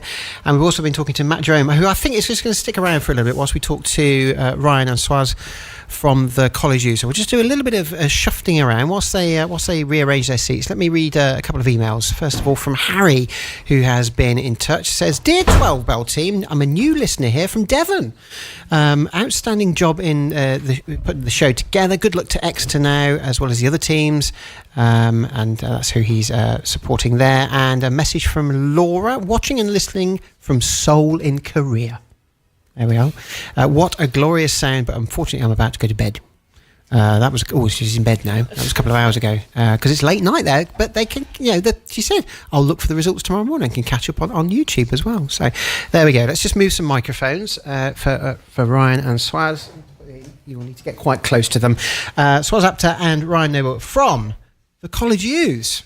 What's the temperature up there at the moment? Well, actually, it's a little bit colder up there than in here. This is boiling, this room. Is it? I don't know how you can last in here. Was it really nasty in here? Well, it doesn't smell. Oh, thanks, Was. That's just Gareth, though, isn't it? Well, Yeah, probably. It smells up in the ringing chamber, but it's hot. But it's hotter in here, but it doesn't smell because you're not exerting. Well, maybe you are. I don't know, but it's very, very warm in here. yes. Well, when we just crossed over with Cambridge in the ring room, Celie came up first and she says, "Oh, should I be smelling in here or not?" And Sebastian goes, "Oh, no." Well, Simon Linford was claiming that he'd been spraying Febreze, industrial strength Febreze, around the room to sort of de-sweat it. So what, for his press-ups or? I don't know. We just had those going on the screen. Anyway, let's don't worry about that. Let's talk about the college youths. How's your preparation been for today? Well, we've been very busy. Lots and lots of practices. And our last practice was on Thursday after Paul Mance's funeral, which was very tough. But we all stuck to it because it'd been arranged a long time before, and Paul wouldn't have wanted us just to sort of bin it. But it made a very long day. But yes, we've had lots of practices. The band have been really brilliant. It's Paul Carlis you really should be speaking to. He's been the conductor, he's been the organiser, and he's pulled us together. And yeah, the practices have gone well. We've been constructive comments and feedback. We haven't always all got the 12, have we? No. We have been fairly consistent where we've been practicing. I mean, in London we're quite fortunate to have lots of different rings of 12, so we've been practicing mostly at St Mary Redcliffe. We felt they were the most suitable out of the London 12s for practicing for Redcliffe. But that is one of the advantages of ringing in London. There is pretty much everything apart from a light 12 on the doorstep. So yeah, and we did go to Southwark for the usual Tuesday practice on Tuesday. Southwark Cathedral are very challenging bit character, haven't they? They're very challenging. Yeah. I mean, Redcliffe are a lot easier than Southwark, even though they're bigger, but very challenging at Southwark. But you know, we've tried our best, and that's all you can do. Yeah, I mean, yeah, like you mentioned at the top, that it is actually quite warm in there. It is warmer in here, but we had slippy ropes. Everybody's sweating. It's just, you know, the nerves makes it even takes it to another level. Yeah, absolutely. Yeah, and I think it's really it's humbling for ring, because we have people who are just starting out, or people are approaching. You know, they've got their first striking contest coming up soon, and people tell me they get really nervous about this. You know, it's this unknown. We're going to be judged. We've got critical ears outside listening, and to hear really experienced ringers talking about these kind of human responses we get in those stressful situations. You know, the wet hands and things. Oh yeah. You know, if you go up the stairs and your nerves are jangling, and it doesn't. I don't believe any decent ringer doesn't. They might not admit they feel like that, but I think you need that to make you ring, the adrenaline. But it doesn't matter if you're ringing in a 6-bell contest in the countryside somewhere, or you're ringing here today. I don't think you feel any different. And people starting off, just go for it. And use those nerves to your advantage, because sometimes they do, don't you? You think, I've got to do it. You can live off that adrenaline, those nerves to channel it. To get through. And that would be my advice to anybody starting out. And then one day you can ring in the National 12 Bell, and I don't believe there's any ringer that's not capable of getting that far. You just need the attitude and push and drive. And I'm a very firm believer in that in all forms of ringing. That's lovely. That's lovely to hear. Ryan, do you have anything to add to that? Well, not really. I mean, it honestly, it is all about the. I mean, you can just get so caught up in that moment, and you know, we did have a bit of a challenge during sort of the end when we were coming to the end of our touch, but I think we felt like we did the best that we can, and I think that's all that we ever ask for when. Of the band when we're entering, really. You just do the best you can on that day, whatever those circumstances are. You just got to get on with it. Brilliant, lovely.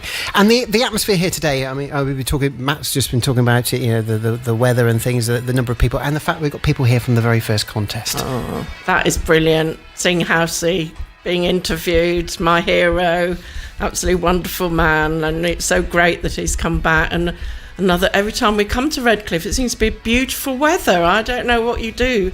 Yeah. I mean, I love Bristol. I've got personal love for Bristol anyway, so coming here always feels like coming home. And ringing at Redcliffe and being with the Bristol ringers as well, it's just great. So it's a very lovely place to come, and the welcome is incredible, and they've got some brilliant pubs as well, haven't they? Yeah, and brilliant sun. Just if you're ginger, make sure you put sun cream on. Oh yes, Matt, you're nodding. I absolutely second that. I think I put sun cream on about twice in about 10 minutes because I could feel the back of my neck burning whilst we were sat on a hay bale outside. So before you even left London this morning. Even if it's cloudy, I'd put it on these days. Yeah. Well, thank you very much, Ryan and Swaz, for coming to talk to us. And we await the results later and see how well you've done. And we shall let you get back to the celebrations outside. Yeah, we're allowed to have a drink now, aren't we? Definitely. Have you stayed completely dry? Well, hydrated, but Yeah.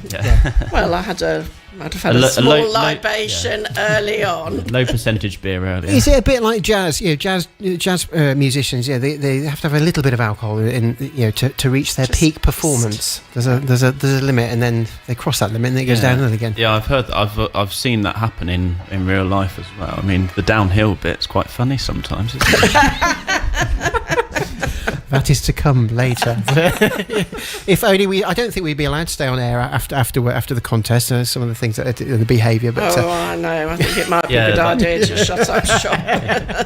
That's for the bloopers show. The bloopers show. I like that. Right, brilliant. Thank you so much. Right, we'll let you get on. That's Ryan Noble there. Thanks everyone for everything you're obviously doing in here in this terrible heat.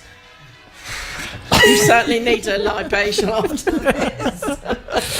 So if you're listening and you're feeling benevolent, you've just heard it there. So that was the College Youths. Cambridge are practising in the Tower at the moment, and the final team who will be ringing will be the Cumberlands, and they will go into the Tower at 3:30. If you've just joined us, it's Matthew Tosh here with the live coverage of the National 12-Bell Striking Contest, live from St Mary Redcliffe. Coming up, after the contest ringing, we're going to be talking to members of that Leicester winning band in 1975. We're going to be catching up with the organisers. Might try and see if we can get hold of the bar manager, see what's going on there. We have also got an interview, a special youth feature, talking about the influences of the National Youth Contest and ringing for young people in general. We've already heard Matt Jerome a few minutes ago talking about why he's attracted to ringing, about the maths, the coolness, the technicalities of it, and of course all the friendships that you make here as well. Very interested in your thoughts on that as well. 12bellstudio@gmail.com is the address for your thoughts. What makes ringing cool, and where are you listening from? Right now, though, we're going to go over to the Tower because Cambridge have just signalled that they're ready for their test piece. Let's wish them luck. This is Cambridge.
The National 12 Bell Striking Contest.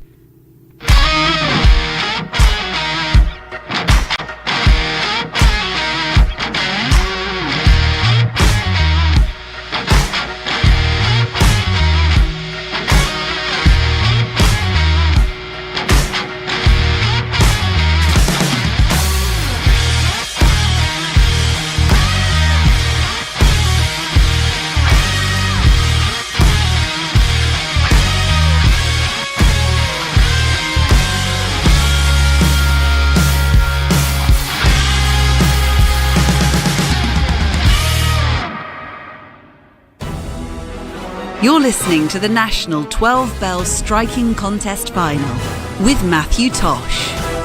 And we have just had Cambridge in the tower. They're coming to talk to us very shortly once they're made their way down from the tower. And the last team of the day will be the Cumberlands. Now, the Cumberlands have an interesting history in this contest, and my next guest will be able to tell us a little bit about that. Very pleased to be joined in the studio by Andrew Wilby. Hello. Hi there. It's good to see you. And incidentally, whilst we've got you, say thank you very much for your support, for Taylor's support for the broadcast this year. We've just been seeing that. It is our 49th year. 49th year. Can we make it to 50? There we go. We'll try. We'll try.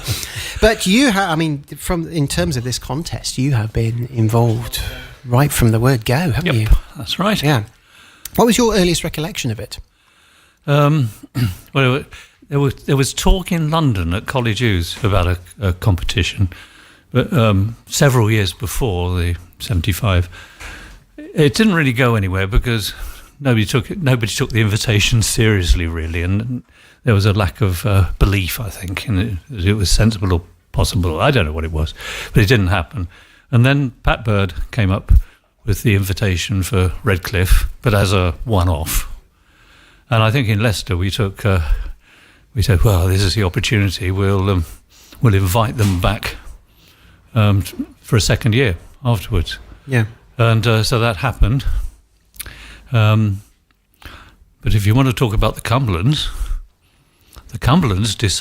declined to join the second contest particularly, because in those days, competition ringing on church bells had got a bad name. I think it got very competitive and dirty tricks and things Really? Between the wars, yes. And so people started deciding it was the wrong thing to do on church bells. And I think you can trace most of the competition ringing over the last 50 years back to that. There was no competition ringing for a long time. Oh, wow. Yeah, it's an interesting break in history, really. But the Cumberlands said they wouldn't come because it was the wrong thing to do on church bells, and that lasted for a couple of years, and then somehow we managed to say, well, if we called it a contest, yes, that's fine. And the committee sat there looking at each other, thinking, what's the difference between a competition? Shut up, leave it, accept it. And it's been great. I mean, they've joined in enthusiastically ever since. But that's, I guess, why we still, to this day, it's the name stuck contest. Nobody's thought it is obviously a competition, but we still use that Call name. Call it a contest, and it's not an offence to anybody. Yeah, that's fascinating. Thank you for sharing that. With that sort of the kind of post-war thing about how competition ringing had sort of descended into this kind of. Well, you said dirty tricks. That's really interesting. Over the years, we'll be talking, I should say, a little bit later, we will be talking to those of you who were in that first band. We'll try and get you all together. I spoke to Kingsley Mason last night, who was sharing his take on those early years. But over the years since then, are there any particular moments that have stood out to you? There's been one or two judging disasters. Okay. Which actually helped the committee harden up the rules on judging, learning a few lessons, like if you're going to make a criticism, be careful how you do it, don't criticise individual bells, and all sorts of things like that have become fairly orthodox now. But go back into the early days of the competition, there were a few upsets with things the judges said. Yeah, it's difficult to say the judges ever got it wrong because it's all gone out the top and who knows. And one of the cardinal rules for all of us is if you want to be a good churchyard judge, don't listen to any of it, then you can be an expert. I love it. So... Very good. Thank you. Yes, it's extraordinary. And just talk about the atmosphere outside, because there must be people here you've not seen for a little while, and at these events. I mean, you well, keep there are a coming few, back. yes, but of course we do tend to see most people every year. Since it's become a spectator event, basically the only one in ringing, really. Yeah. Yeah. Yeah. Very good. Yeah. We've just got a bit of movement going on because a couple of Cambridge ringers are just making their way in, and they've just manhandled the UBSCR mascot out of the chair there. I don't, Cambridge person manhandling a Bristol mascot. They're like that. So I don't know what to hang on. We're sparring already. Cecilia hasn't warmed up yet, so. Not that you need warming out, Cecilia, because it's quite warm up there, isn't it? It is very, very. Come and get a bit closer to the microphone, really both sticky. of you. We'll just move you. So really very warm. So Cecilia Pipe and Kirsten Hawkins from Cambridge have joined us. We've just been talking to Andrew Wilby about some of the early days. Andrew, thank you. We'll just keep you there if you don't mind, whilst we talk to the Cambridge ringers. Did you have windows open or closed up there? What was your... We were windows closed, so... Only because we practiced like that. We so did practice like if that. you've practiced like that, that's what you do on the day. That makes sense, doesn't And if it? it's hot, you just have to suck that up. Just have to deal with it. So in terms of your performance, are you pleased? I mean, heat aside. I think we're pretty happy about how it went. Yeah, where it was a good piece. It perhaps wasn't as well as we'd practiced at home, but that's to be expected. But we had a nice bit of ringing. Yeah. When you are ringing in a contest on a hot day like today, and you're thinking about sweat and things like that, are there any extra things that hacks that people do? Because we have people listening and who are having to deal with these same things, and like local association call change and things like that. Any top tips? If there are any, I don't think I found them yet. For me, it was a case of hold on to the tail end for dear life, slipping and sliding up and down this at some point. Yeah, the ropes were really very slidey up there. So I suppose you got accumulated sweat. Oh, that's grim, isn't it? yes, I know. Yeah. Oh, don't talk about that. Yeah, no. Sorry if you're As eating. Tessa went round, she said, "I've left your rope nice and sweaty for you." So I How lovely. enjoyed that. Yeah. Well, we're all friends. It's fine. How's ringing in Cambridge at the moment? Well, Kirsten? Yeah, ringing Cambridge is really healthy at the moment, I would say. We have really good attendance at practice nights and some good touches, particularly in our 12-ball practices. We've had some really, really good ringing, which we're hoping then transfers back into our normal practices. That's why I asked, actually. Do you see the benefits of working up to these? Does it have a sort of palpable impact on what's going on? Yes, and particularly the university. We have, we're very fortunate in Cambridge that we have the university, and we've got a really strong university group at the moment. This year we've benefited enormously from that because a lot of our older ringers aren't ringing today. There's 4 that are away at a wedding. So we've got a newer, younger band, which is mostly made up of the youngsters. I'm counting Kirsten in that. And it's really helped our ringing. And it means when we practice, we don't just practice with 12, we practice with a wider squad. And the wider squad ringing benefits ringing in general because you've got more people practicing, more people getting better. So... Yeah. Okay, so because we've not spoken to you before, I like to highlight people's journey into ringing because we have people listening who are just starting out, who are beginners. Where did it start for you? So If you just come a little bit closer to the microphone, that's great. For me, it started in about 2016. My local tower captain in my village put out an advert to say, if anyone wants to come and learn this thing called bell ringing, come and do it. And I did, and then for a few years was ringing call changes with that band down in Devon. Strayed a little bit into method ringing as well, but not too much. Before COVID, Was that seen as a dark art, what you were dabbling in? Not quite a dark art. I wasn't quite far down enough in Devon for it to be viewed like that. Ooh, okay. Yeah, so it was kind of ringing plain bob doubles before COVID, and then COVID and nothing, and then off to university immediately afterwards, and haven't looked back from there in a sense. Pretty much all of my method ringing from bob doubles up to Stedman Sinks and Maximus has come from there, and through ringing with the University Guild, and then onto with the local band as well. It's a lovely story, a lovely example of just how important university ringing is. Yeah, that's really, really good. Did you want to add anything to that? You were smiling about university ringers. No, I was just thinking about how much longer ago it was that I learned to ring. It's almost 40 years for me, so I've been ringing a long, long time. But yeah, I benefited from university ringing when I was in Birmingham, not because I was at the university, but because there were so many good ringers around. So. Yeah, brilliant. Okay, well, listen, thank you for talking to us and updating us on the state of play in Cambridge. We will let you go and get your well-earned beverages. Have you sampled the fairs yet, or have you stayed away from that? I had a pint of the low-alcohol beer. The Clear Head? Yes, and it left me with a clear head. It was fine. So it works? It's good, yeah. Okay. Didn't lie. Kirsten? Been staying away from it so far. Okay. Might go down to the bar and see what's still left. We're ringing pretty late, so... Well, don't let me delay you. Don't let me hold you up. We shall let you get back. So thank you for talking to us. Kirsten Hawkins and Cecilia Pipe, both from Cambridge. Thanks. Lovely. And Andrew Wilby, we will wish you well. We're going to get you back a little bit later. I think you've got a team photo, haven't you? Yeah, something like that. Yeah. Could I just say something, pay a compliment to everybody taking part today? Of course you can, yes. Because ringing in this competition, I think it's the toughest thing a ringer has to do in their life. That half an hour up the tower, particularly the last 15 minutes, is really tough. Because you've got an audience, you've got judges, you've got your own teammates. You don't want to let anybody down. And, ringing appeal is a walk in the park compared to that up there. Heavy bells today, hot. They're all doing very, very well, and you should admire them for it. Yeah. All of them. Round of applause for the ringers, I think. Absolutely. Yes. Thank you, Andrew. Yeah, you're absolutely right. We do joke about the heat and things, but it's real. I don't say it lightly. I would not like to be taking part in this. Really, I would not. I don't think I could cope. So.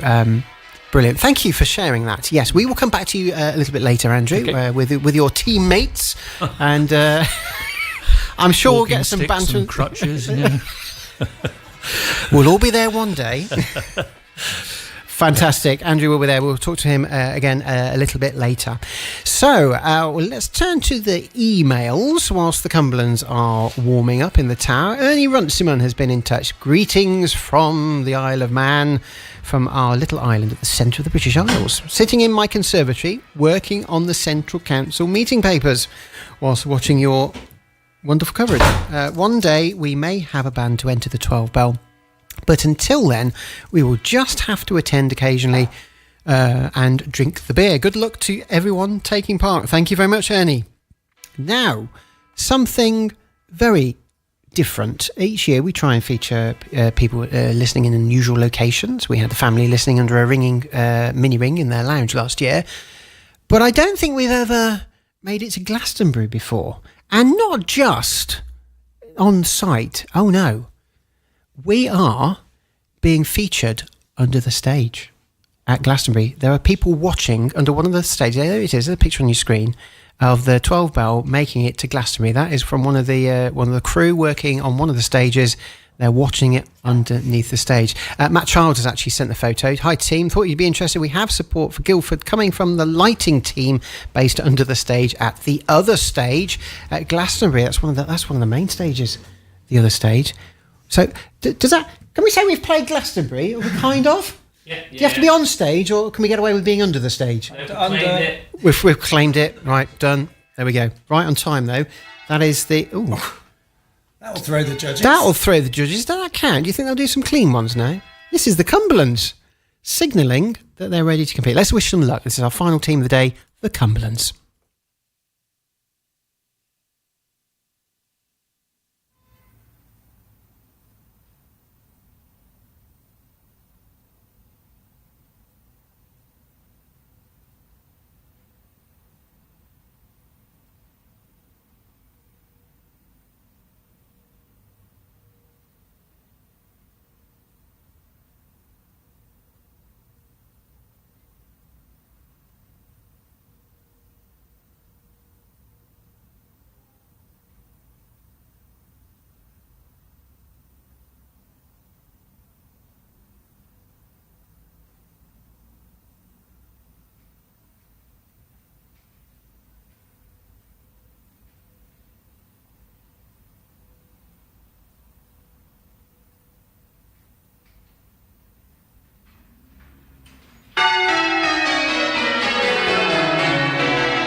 You're listening to the National 12-Bell Striking Contest Final with Matthew Tosh. Haven Ropes manufactures full-size and mini ring ropes. We even make light pull bell ropes, which make a great gift or addition to your home. We provide a 2-week repair service, extending the life of used bell ropes by adding new machined spliced tail ends, repairing failed sallies and replacing worn top ends. Avon Ropes is pleased to support the 12 Bell broadcast.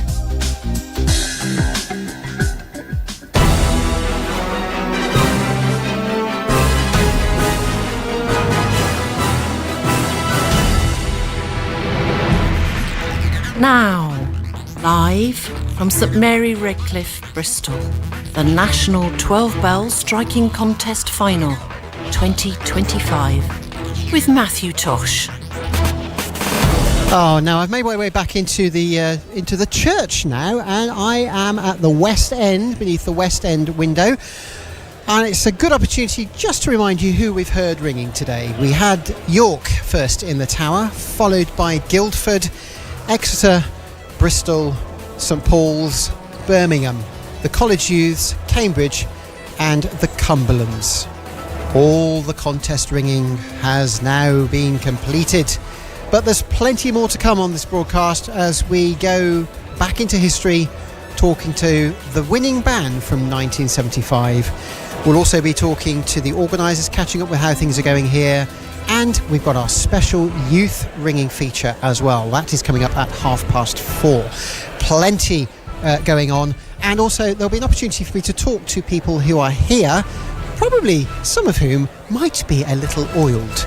So that's all coming up, plenty going on. And I have to say, just looking around me, the atmosphere in here is a real buzz. Lots and lots of smile. Lots of people waving at me whilst I'm trying to talk to you as well, which is great to see. Slight downside of doing the show, I don't mind. It makes it very difficult for me to talk to people, but I get to catch up with them once we're off air a little bit later.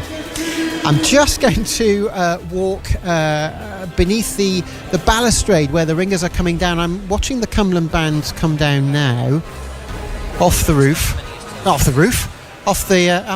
the ringing chamber.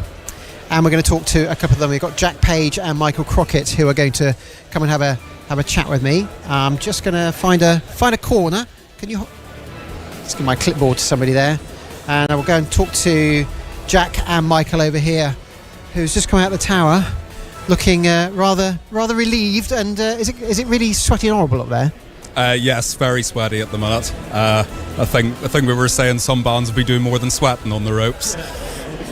It does make it challenging though, doesn't it, with this kind of weight of bells, because you have your ropes slipping and things. How was the experience for you, Jack? I think it was good. I think we did fine. Yeah, we should be pleased with what we did. And we've been practicing hard, and I think it's paid off, really. I mean, whatever happens, we've come and produced a piece of ringing that we're happy with. So yeah. Now, you are the holders of the title at the moment. Unfortunately, we lost you a little bit on last year. We had a technical issue when we were doing our interview in Chilcompton at the end. So, no, probably you were probably basking in the glory of winning. But has it being the winners last year, has it had a positive effect on your practices in general, or preparing for this year?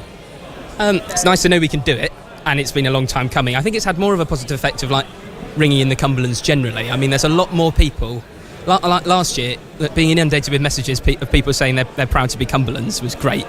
And there's a lot of people now, especially young people, wanting to join as a result of what you see here. So putting in a good performance at the 12 Bell it takes a lot of effort, but it does pay off in other ways. That's really lovely to hear. Michael, I mean, have you noticed any shift or any kind of a change in focus with the membership? Well, I think just what Jack said. I mean, because we have been putting a lot of effort in for the last 2 or 3 years, and coming consecutive second for 2-3 years to finally get that win under our belt was a huge boost to everyone. To sort of we can do it. So now we just need to wait for the judges to decide how we did today. How do you feel that your performance went? I thought we rang very well. I mean, it's a tough slot going last. It's a bit of a sweat box up there. The ropes are awful. The stress of hanging around all day. But I think what we produced was very pleasable. And you hit on an important point there, that kind of waiting and waiting. The human brain doesn't do terribly well with that, and you listen to all the other people get their performance out of the way. Do you have any tips for people who find themselves in that situation? Because we have a lot of people listening who are starting out, they're quite early on in their ringing, who do get nervous, and just, do you have any words of advice or encouragement for people who are getting nervous at striking contests? Well, I was not stressed this year. I was very stressed last year. I don't know why, what happened differently, because I didn't really do anything differently. But I think you just got to decide, like, what are you actually stressed about, and is it something you can do anything about? And that's like what you do generally. If it's not something you can control, just forget it. Like, move on. Okay, that's your take. What about you, Michael? Oh, I don't know if I'm the right person to ask, because I do get quite stressed. But I think you just make the most of the day. I mean, I've been chatting to people here who I haven't seen since the competition last year. I had 0% beer, I had an ice cream, just chilled out as much as I could. Yeah, when was the last time I've not had a beer on a That sounds lovely, actually, just having an ice cream in this weather, because it's perfect weather for it, isn't it? Absolutely, yeah. Lovely. Brilliant. Listen, gentlemen, I'm going to let you go because you've done your thing now. We shouldn't have too long, probably about an hour and a half. I mean, at least you don't need to wait quite as long as the other teams. That is the advantage of going last. So we're hoping to have the results maybe in about an hour and a half or so. But Michael Crockett and Jack Page from the Cumberlands, thank you for talking to us. Thank you. Brilliant. Okay, so let me just retrieve my clipboard from Rob there. Thank you very much. Who's talking to Colin Newman at the moment. We will talk to Colin.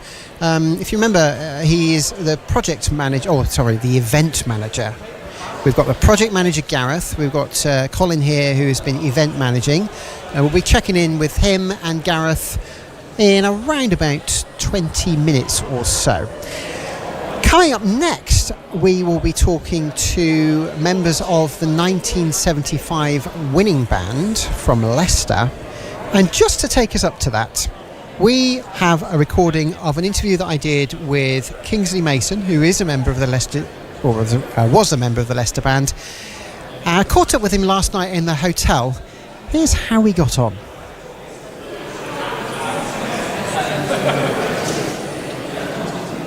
Kingsley Mason, you were part of the first 12-bell contest, weren't you? Can you take us back to that day?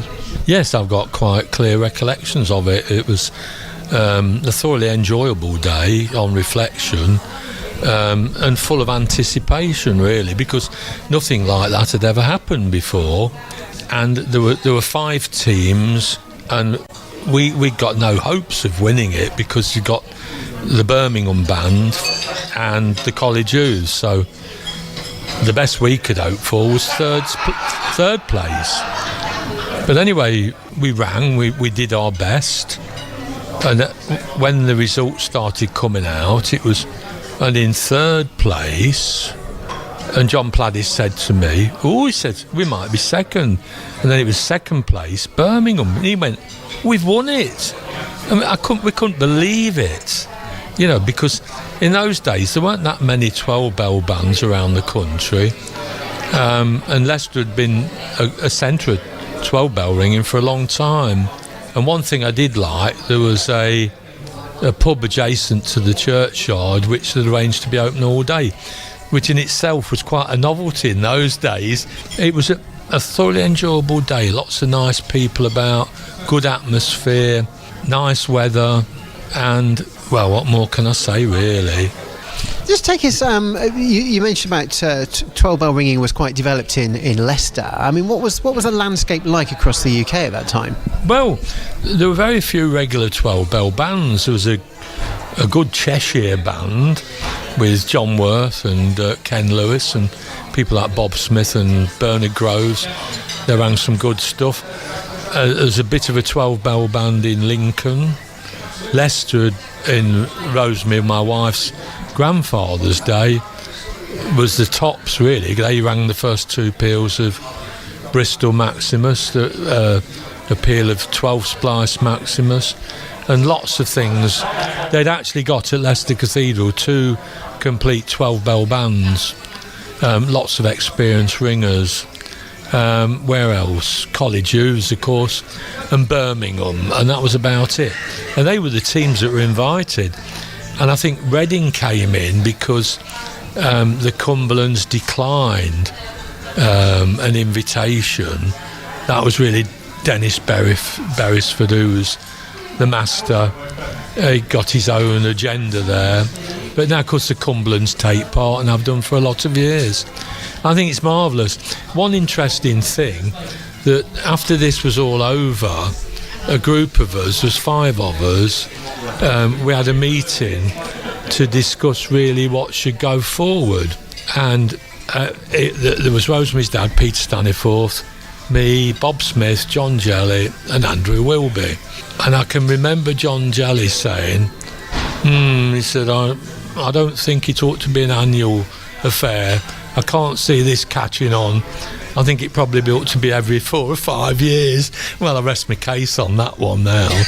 But yeah, Andrew Wilby was delegated to sort out a shield, because the one we'd won was a perpetual one. It was a one-off competition and we'd won it. And that he did. His father, I think, did the woodwork. Paul Taylor provided some castings that appear on the front of it. Andrew signed it on the back, AWR Wilby in biro, you know. So it's impressed there for all to see. Yeah, so that's really the start of it. It's nice to be back in Bristol. I used to come quite regularly in the 1960s and 70s when a well-known ringer, John Hunt, used to organise peals for us. So I got a lot of the big tenors in Somerset and around the area. Yeah, and we used to really enjoy it. And there weren't any motorways in those days, so we used to come down the Fosse Way and into Bristol on a Friday night, and sometimes we'd get there just in time for the end of the practice, but always in time for a few pints in the Mauritania on Park Street. Yeah, lots of happy times in Bristol. You're listening to the National 12-Bell Striking Contest Final. Well, there we go. So we'll be hearing from Kingsley and the other members of the 1975 winning band in just a few moments, actually. What's actually happening in the church at the moment? 2 things. We've got Katie Poole, who is a ringer. She is very musical. She's got a singing ensemble who are currently providing entertainment in the main body of the church. There are quite a few people listening to the little choir that's singing.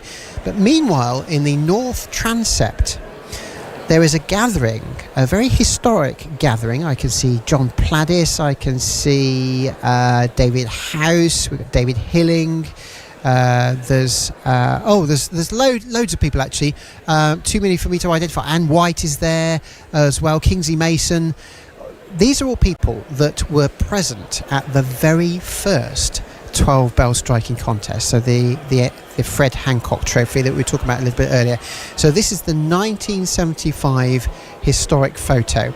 Eleanor Linford is doing her best to sort of corral these people together, many of whom, from talking to them today, haven't seen each other for a number of years. So there's a little bit of a reunion going on, and they're just trying to be corralled into the same place. We're basically trying to get a photo of them all together.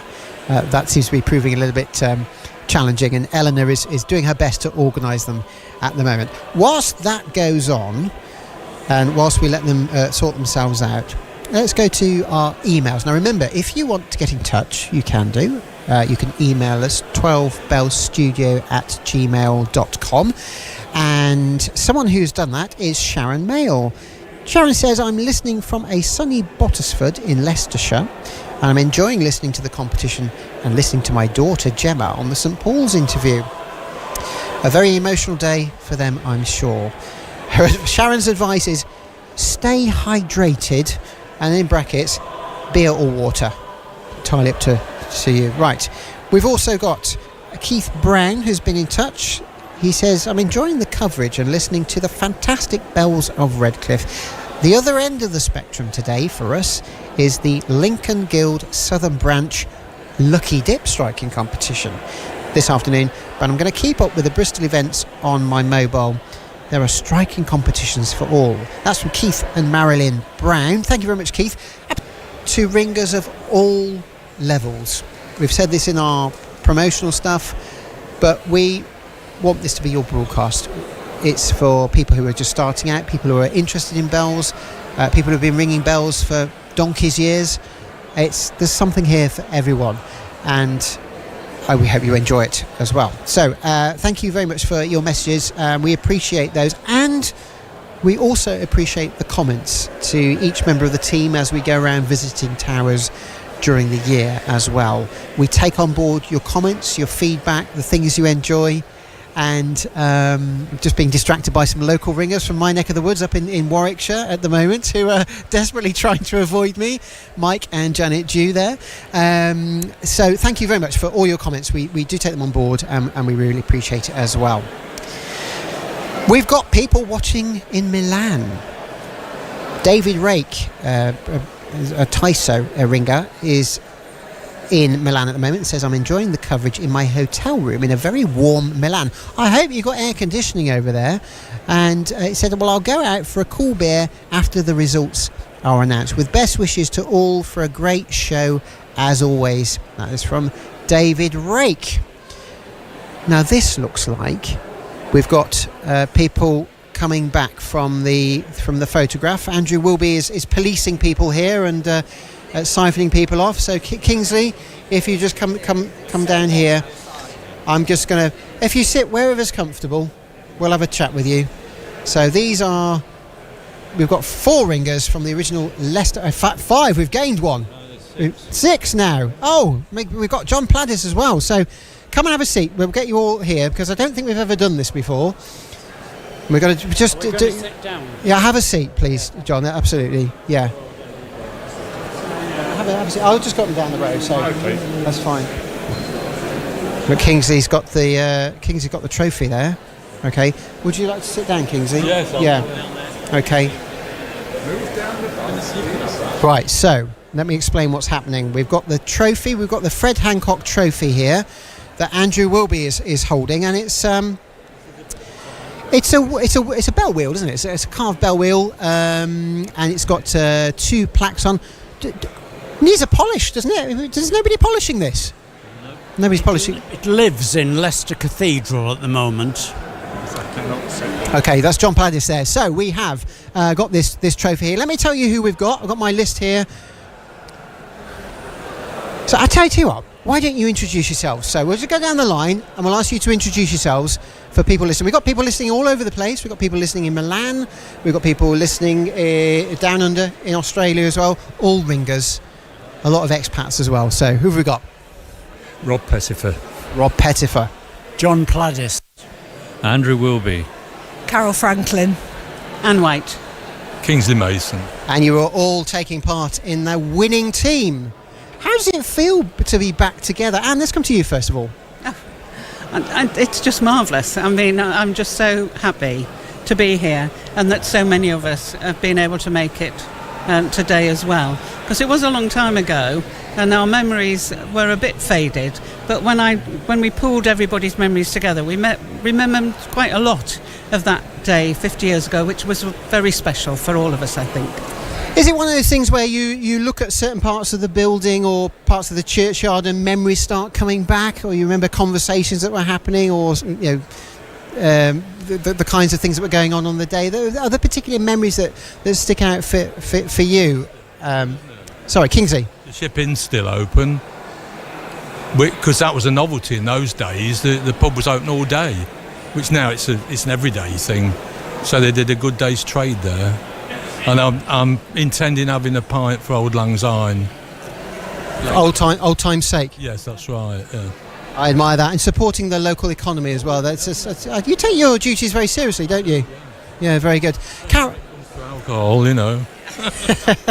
Carol, any particular memories that stick out for you? Not really. I remember it being a very long day, and I remember far more of what happened afterwards than the nerves before we actually rang. Was there a little celebration afterwards? I think there was a big celebration afterwards. Did any of you get the sense, I mean, Kingsley, we spoke to you last night, that it was very much seen as an experiment, the first one. It was a bit of a trial. Was there any sense that this would carry on? John Pladdis, any thoughts on what it was like? The interesting thing about the Leicester contingent is that we assembled outside St Margaret's, Leicester, the appointed hour, and then for some reason the coach that was taking us to Bristol didn't turn up. That sounds like a disaster.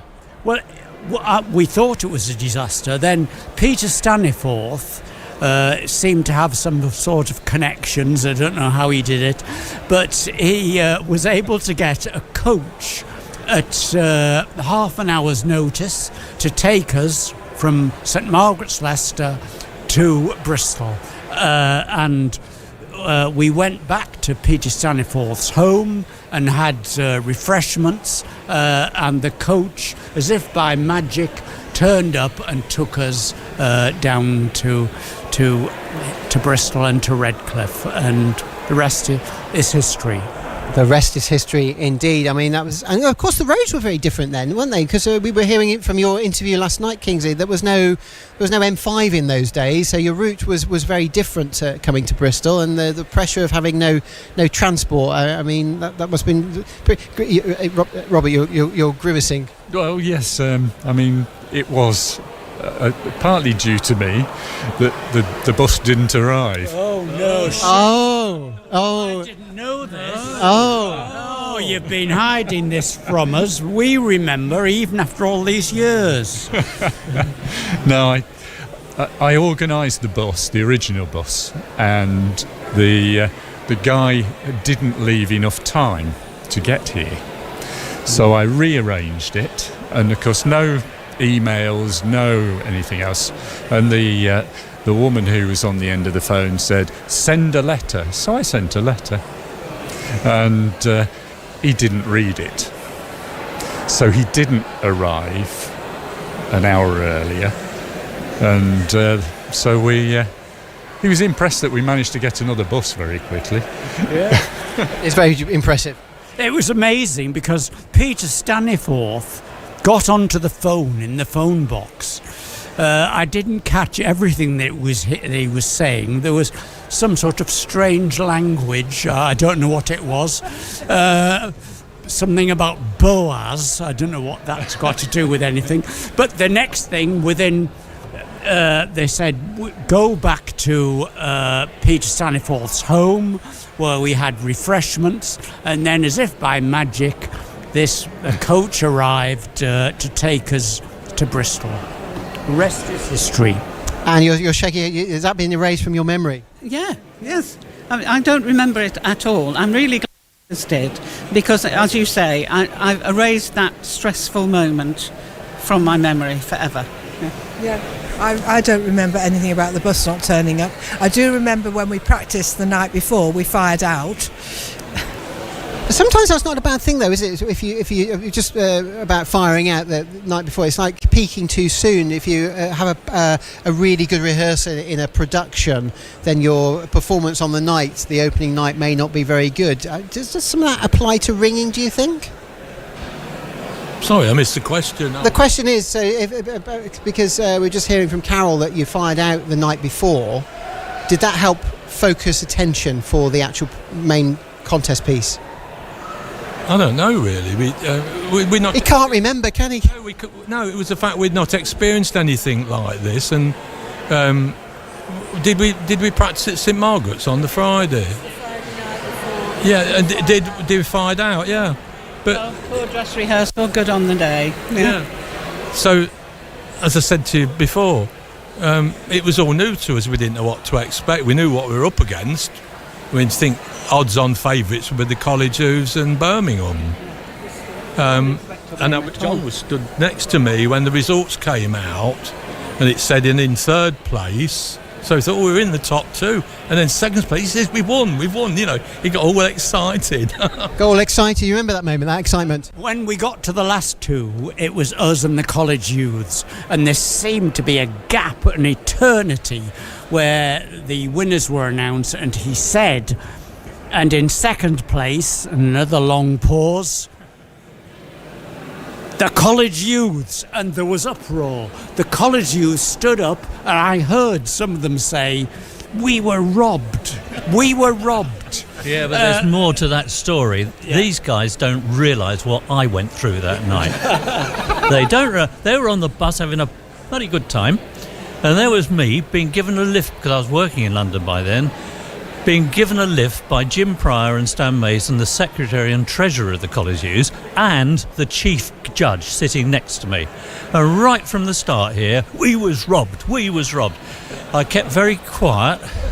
But as we got nearer to London, I realised they were threatening to throw me out the car, you see. And when we got to somewhere like Ealing, where I could get a tube, I got a bit braver then and said, no, you weren't. But even today, first thing Housey said to me is, we were robbed, Wilby. He hasn't forgotten. It's been a nightmare for him all his life, and I'm pleased about that. He walked by a few minutes ago and he just glared and stared at me. I nearly picked that up and waved it to him. And just picked up the trophy and waved it at David House as he went past. So these good to know that these grudges are we don't keep grudges. Except this one. The important thing is that the following year we had the same competition at St Margaret's, Leicester, and we won. And we won easily without any complaint. And the conductor of the Bristol, of the Birmingham band, was so drunk that he had to ascend the platform to collect the certificates for his band. And he managed one step, but the second step he just collapsed and had to be helped up. And the certificates forced into his hand. He didn't know where he was or what he was doing. Show. We put on a good show for them. Yeah. This is brilliant. They kindly hadn't mentioned that I was in the college youth band that next year, so and we came second. Again, and just add again. I helped the college youth come second to keep these guys up on top. We know where your allegiance really lies. I took the jump from them all. Yeah. Listen, because I'm going to have to move on. I want to let you get back to the socialising and things like that. What do you make of the scale of the event today, though? Just get a word from each of you on this, because you've had time to go around and lap up the atmosphere here today. Obviously, meet a lot of friends you've maybe not seen for a little while. Kingsley, first with you. Yeah, it's just been nice to see so many people I haven't seen for years. And, they're all looking a lot older as well. But, it's been marvellous and well supported. So, well done to the people who've put all the effort into arranging it. Kingsley Mason there. What about you, Anne Wright? It's been fabulous how it's developed over 50 years. The ringing has improved no end, and that was the point. And the numbers of teams ringing 12 really well up and down the country. But the camaraderie and friendship and jolliness of bell ringers is still the same. That's brilliant. That's lovely. Thank you so much. And to Carol Tull. Yes, it's been lovely to meet so many people again, because we haven't been for quite a few years now, and to see so friends. You can't try and go anywhere without bumping into somebody for a conversation. It's lovely, isn't it? It's lovely, isn't it? A Carol Tull there. Mr. Wilby, one sentence. What have you made of today? It's brilliant, but I can't help remembering the 6 of us who are not here. I think that's very fair, yeah. And just for people who don't know who they are. Oh dear. Testing his memory now. John Billy. The 2 Staniforths, Pete and Jill. Bob Smith and Bill Lacey. John Harold. John Harold, yes. John Harold. He's still alive. He's still alive. Yeah. But well said. Thank you, Andrew. Andrew will be there. And Robert Pettifer. Yeah. I think that it's the organisation. It must be overwhelming to have so many bands. I mean, 5 was the norm here, but to have so many bands and the organisation that goes behind all this is terrific. So, yeah. Thank you very much. And John Pladdis, what have you made of today?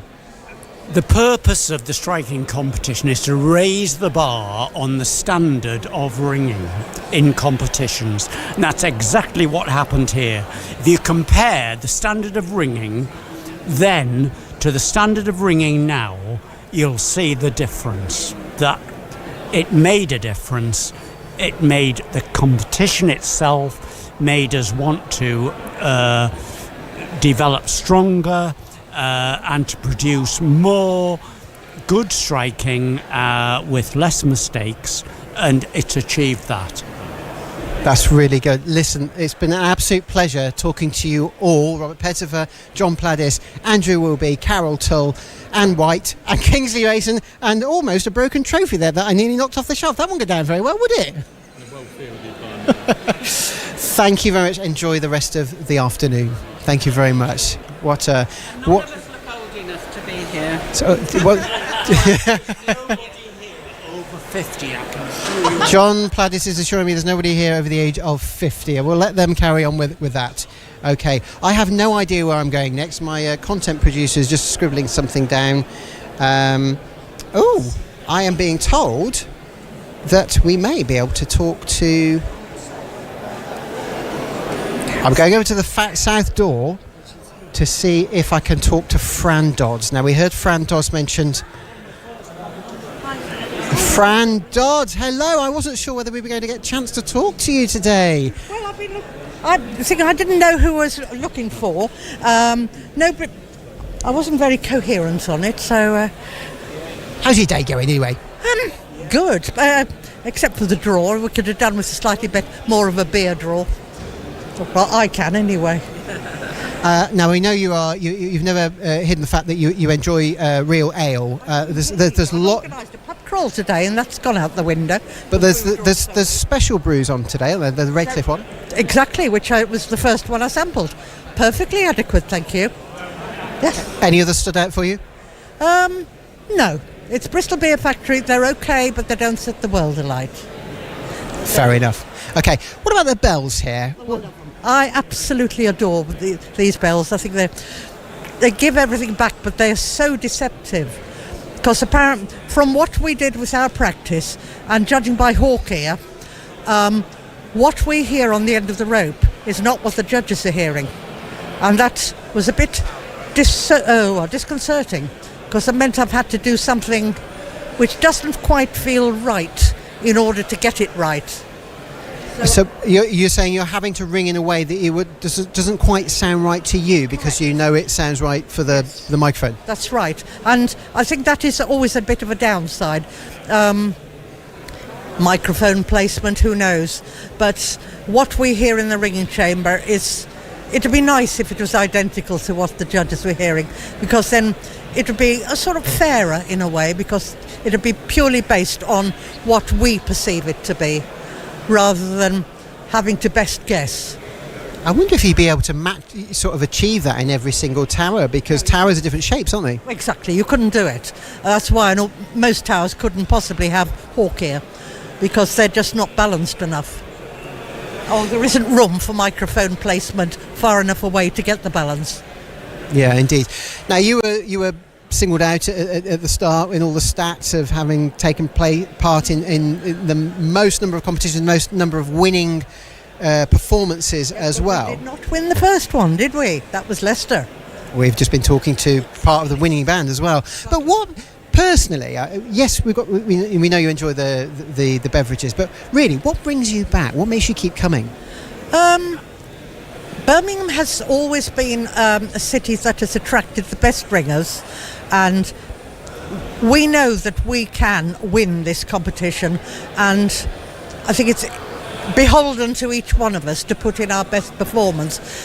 And we undergo a selection process at the start of our practicing, and believe me, we've been practicing 6 months.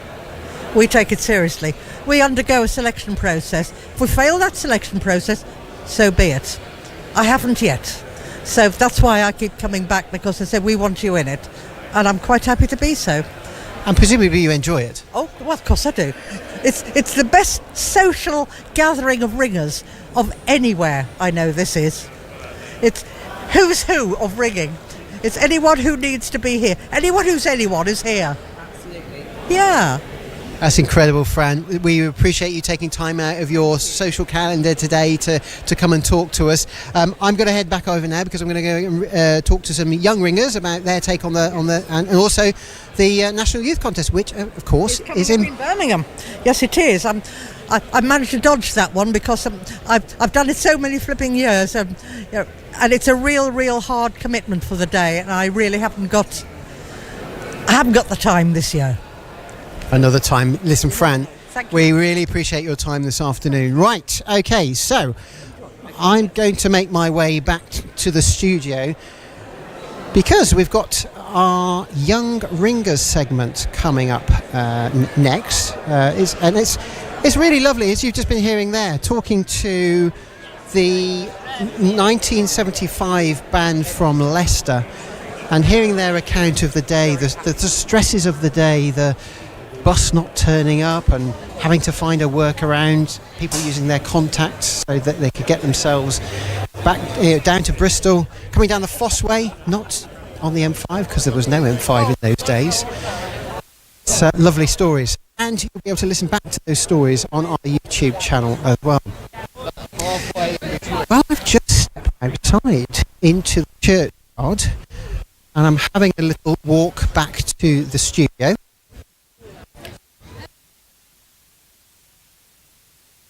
A follow producer.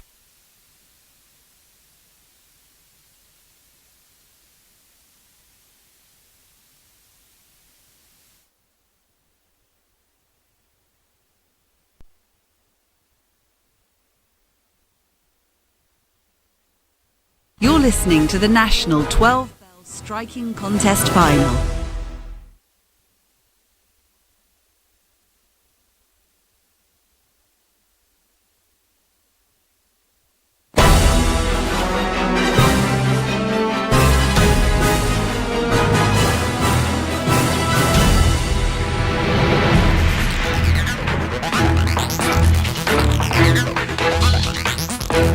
Right, I've just made it back to the studio. Apologies if you lost me a little bit there. Sometimes when you're walking through crowds of people, sweaty people in particular, they absorb radio waves, and we're using radio mics, so that's what it was. You can blame people's sweat. Ringer's sweat is why you lost me a little bit.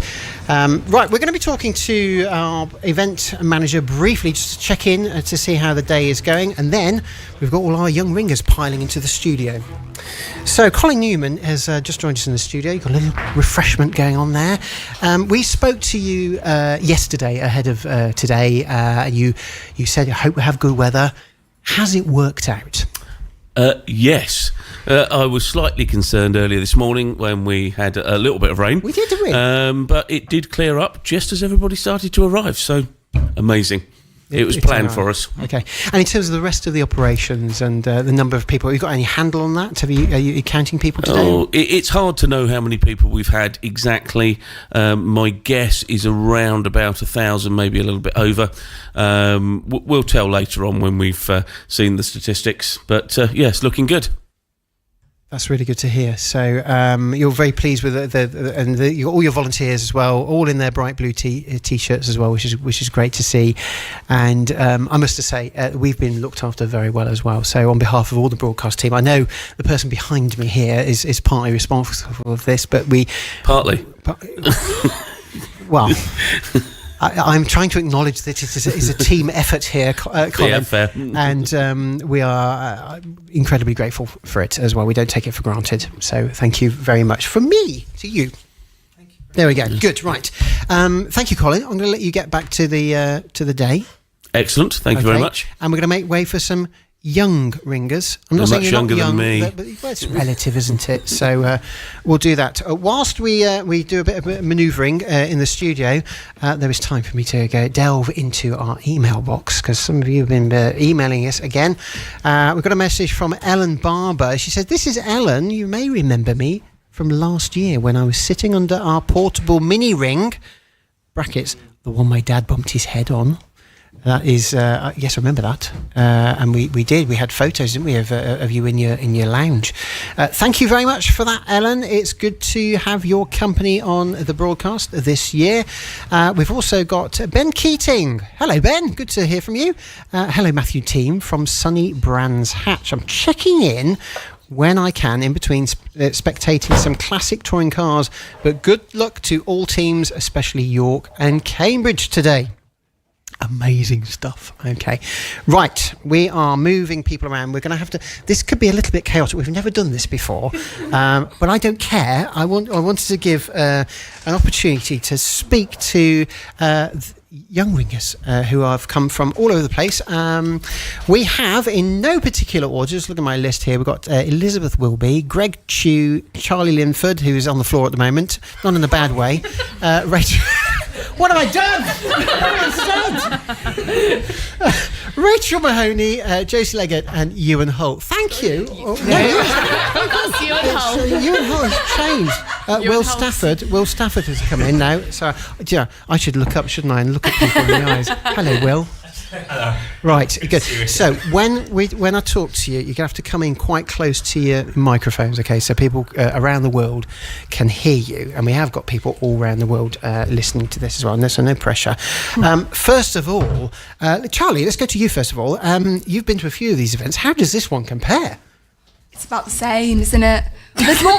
What, just your basic 12-bell, is it? There's a lot more people. Yep.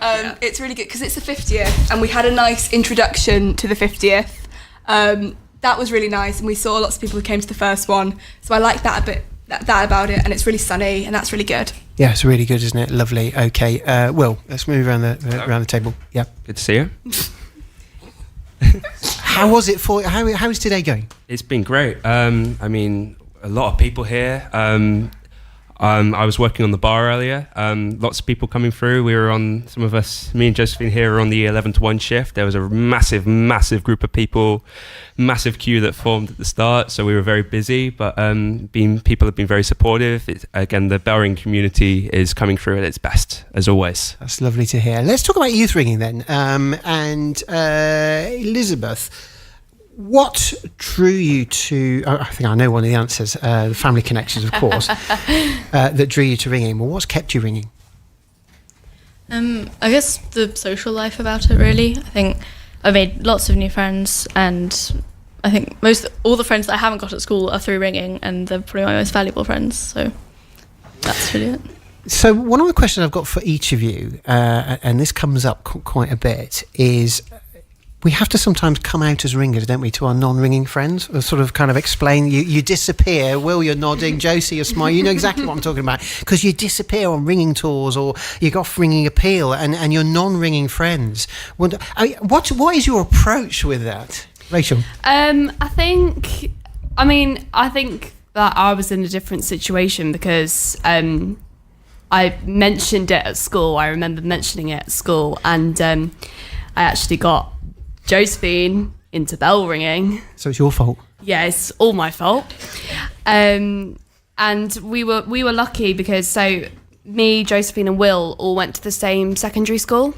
And so we were able to form like a society in our school. So we were really lucky in that sense. So we weren't really afraid of basically saying that we are bell ringers and this is what we do, and everyone found it like fascinating. So we were lucky in that sense, but a lot of people could probably struggle with that. So yeah. What about you, Greg? I'm currently in Cambridge. Yeah, I've told some of my friends that I do ring. It's a need-to-know basis. It's a need-to-know basis. No, now right around the world there are people listening. Yes, I know exactly what to do. No, it's really great, and you tell your friends that you're ringing. And actually, one of the things they really like doing is videotaping every bell. Like when a church is ringing, they just videotape it and just send it to me and say, "Oh my goodness, is that you in the tower?" And it's and then all bells are now you. If it sounds good or it's in a cathedral, I definitely say it's me. Otherwise, I'm not gonna claim that it's me. Oh God, yeah. Josie, what about you then? Yeah, so I booked today off work, so I had to tell my manager that I was going to this bell I ringing had thing. to explain what the National 12 Bell was to my manager, who just looked at me with like, sorry, what? And one of my co-workers is also a ringer, and she got me the job, and I accidentally outed her as a ringer. Ooh. And she was like, look, the kitchen staff are making so much fun of me right now. But they're all really sweet about it. Like, most people just think it's really interesting. So We it's joke, never been too of bad. course we joke about it because we have these conversations. We get the strange looks. We get people convinced that you're ringing bells in every single tower of the place. But on a very serious note, there is clearly something that has made each of you come back time and time again. And we have people who are just starting out in the exercise. We've got people of all sorts of different ages listening to this. What is it that ticks the box? What works for you? And I realise it's probably going to be very different for each of you. I just realise it's a big question, but I'd love to go around the table. I find it quite... A bit closer, sorry. Elizabeth. I find it quite interesting with like how everything's just working. I mean, all my friends who don't ring keep asking me when I'm next going ringing and if they can come and watch, which I've recorded it sometimes for them so they can see, because they want to know what it's about. And I think that's partly what's keeping me going. Okay, the popularity. What about you, Charlie? You all right down there? Yeah, I'll be fine. I think it's mainly like friends through ringing and people I've known my entire life. I think if it was something different, like if it was the same people, I'd still do it because the people that you meet are just great. They're all right. They're great, they're all right. Okay, we'll take that. Will, is there anything that really, what makes ringing kind of cool for you? What works? I'd just like to echo Charlie's point. The community in bell ringing is so special because it's quite a small community in the grand scheme of the UK, say. That makes us very close-knit and people know people. You can go anywhere around the country again and you can be like, oh, I'm visiting the area or I'm moving to the area and the ringers will welcome you with open arms. The community in bell ringing makes it so special.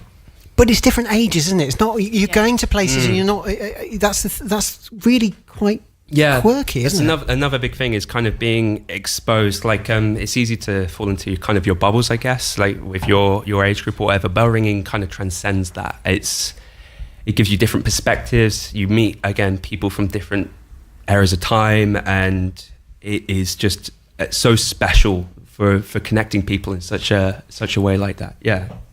Okay, what about you, Greg?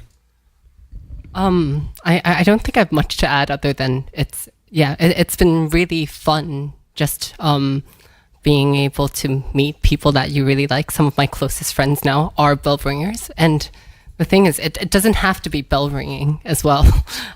Like bell ringing's what brings us together, but what we can do beyond that, we can sometimes just go on non-ringing holidays as well. But it's all about that. It's about I think it's such a nice place. There's not too many. Well, there's not any dodgy people like you see in other drinking societies. Or we're a drinking society now. No, I don't drink, so no. But I have found the people to be incredibly welcoming, and I think it's something to do with the culture. It's a very nice culture of being welcoming, being inclusive, and it's finding the people that are very similar to you, and I think that's why I keep coming back to it. Yeah, it's almost like we create our own safe space, isn't it? Yeah. Nobody's as yet. You all cited the French. What about the actual kind of technicality of ringing and the rhythm? And let's be honest, there's a lot of maths and numbers involved in this, isn't there? Yeah, I'm a person who really does not like maths in the It's okay, you can slightest. say that. Absolutely hate maths. Like, give me a maths question and won't be able to answer it probably. But I'm quite musical, so I did a drama degree and I did musical theatre in that drama degree, and I'm used to music, so ringing for me just came naturally, and I was quite lucky because my granddad and my mum used to ring, so I kind of went through family generations of ringing, and then growing up with people who were similar age to me, I was really lucky with that. So I met my housemates. I'm going back to uni, and I'm going back to Birmingham in August, and I've met them through ringing. I met my partner through ringing, and I've just met so many incredible people, and it's been great as well, like to get like my school friends into ringing and then just really integrate it into my life. But yeah, that's really good. And Josie, for you? Yeah, so I was always a very anxious teenager. I, have mental health stuff, and I always found ringing to be a place where I could go, and you start ringing, you pull off, and like the rest of the world just fades away. And what matters is ringing and where you're putting your bell and how you're doing it. And it really helps that it's such a supportive environment for that. But for me, like whenever I find that I'm in periods of stress, I'm like, right, where's the next practice night I can go to? Because I just find ringing, and like you were saying, like the rhythm and the maths of it, I find it very calming. And so for me, like there's all the community, but that's a massive thing for me as well. It's a strange thing, isn't it? Who knew that things that were mathematical could actually be quite meditative? But when those of you who rings peals? Most of you, yeah, you all ring pills. Okay, you got that. It's okay. So we're a safe community here. We're all in the same boat. But you do. There's something. I try to explain this to my family, who are all non-ringers. What it is when you either ring a quarter or a peal, and you just go into the zone. How on earth do we describe that? That's got you, isn't it? Yeah. I've been told to get my money's worth out of you. Oh, sorry, I didn't say that. I think for me, when I peel ring, I tend to think about something else rather than what I'm doing. It sounds ridiculous now, isn't it? But I've had a lot of chats with Ewan about this, and he's told me how he peel rings, and like if he's ringing the tenor behind or something like that, he'll be like, "Oh, I'm gonna pretend that I'm playing a round of golf or whatever," and like it's just like, what? Like, how can you think about something like that? But yeah, you just kind of think about. Sometimes I think about what I'm having for dinner like that evening, but it's nice because then like you sort of then like snap out of it, and then you're just like, right, I've actually got to focus on what I'm ringing and like where am I putting my bell and whatever. So it's like that passive processing that you can kind of think about and sort everything else out in your mind, and then like the ring's all going on, but you've got that like in the back of your mind, passive processing going on. It's amazing, isn't it? Yeah, lovely. Let's just talk about the learning process. We've had questions coming in from people who are struggling, getting all their fingers around the sally, that sort of thing, pulling through a backstroke, or their backstroke's a bit sloppy. Everybody seems to have a point where they're in their learning curve where there's a sticking point. I had one, and for me it was getting all my fingers around the sally. Are you willing to share some of your sticking points?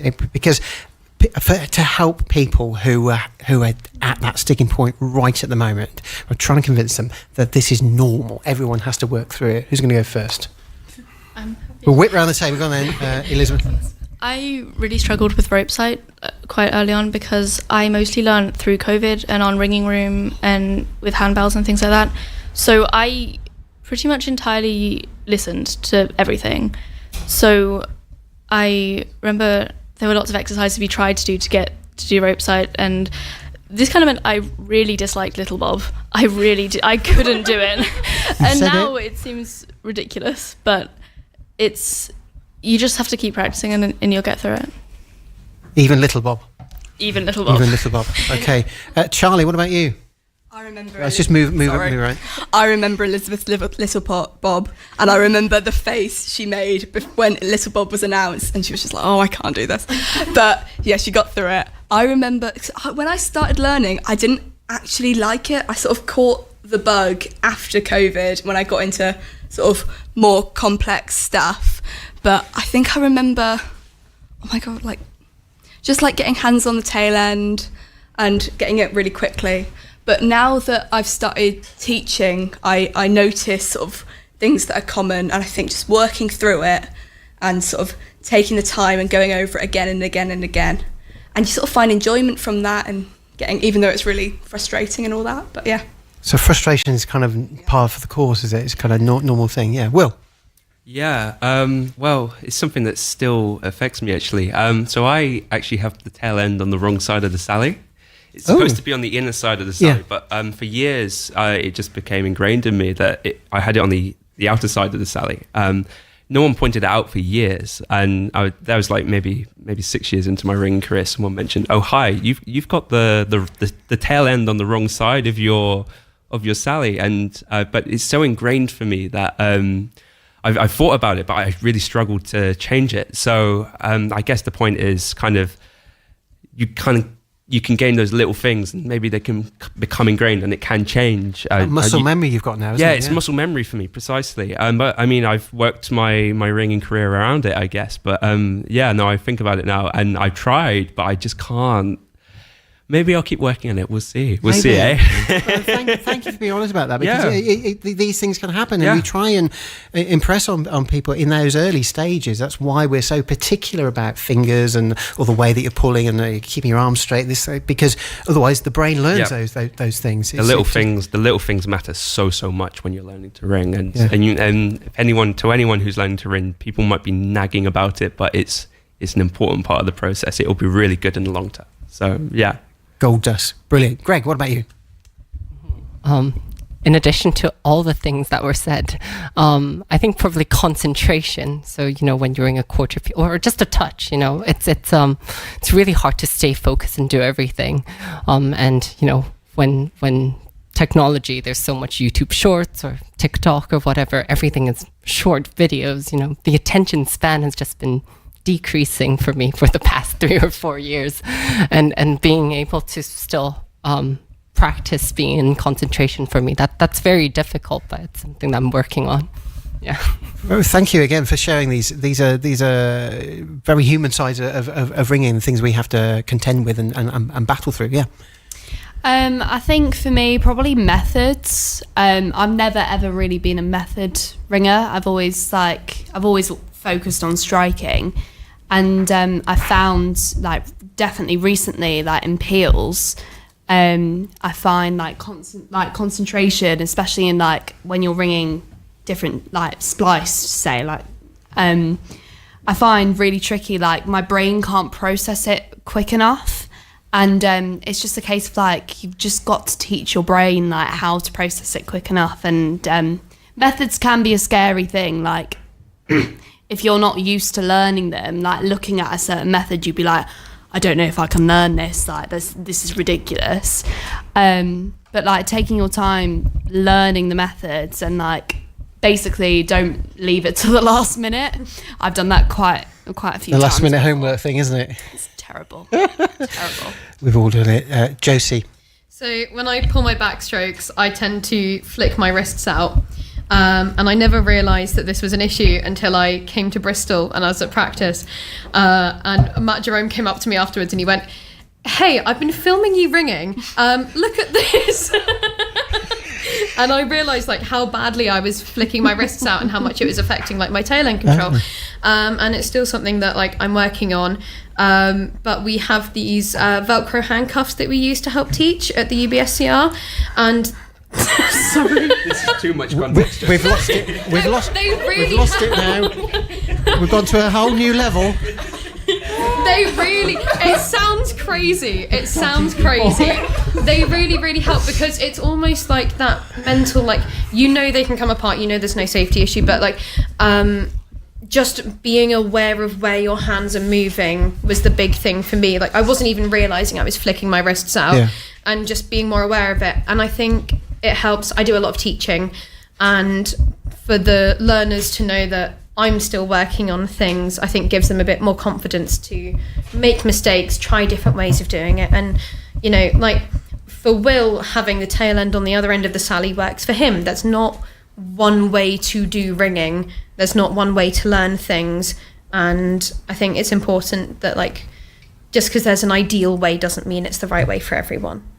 You've said that very eloquently, and that's something I just being personal for a moment, it's something I identify with, because I now, those of you that ring with me know that I now ring one-handed, and so my style is very unorthodox. It's just one of those things, and we adapt. I would like to thank each and every one of you for sharing those. We are a week away from the National Youth Contest. Are you all going to be there? Most of you going to be there? some shape or form? Will's not. No, Josie, you're working. You're working. Okay, but what are your thoughts? Just kind of just whip around the table again. We'll go back the other way, and then we've got to close this interview and move on to our next thing. The youth contest. What has it done for youth ringing, or for you? I think the youth contest is like fantastic. I never got the chance to ring in it when I was a young ringer because I was just always busy, always off doing something else. But honestly, like having volunteered there, knowing how much of like a connection it builds between other young ringers, and it does help when you're a bit of the odd one out, to know that there's like a community of other people there who are all your age, all doing the same thing. So I think the youth contest is great.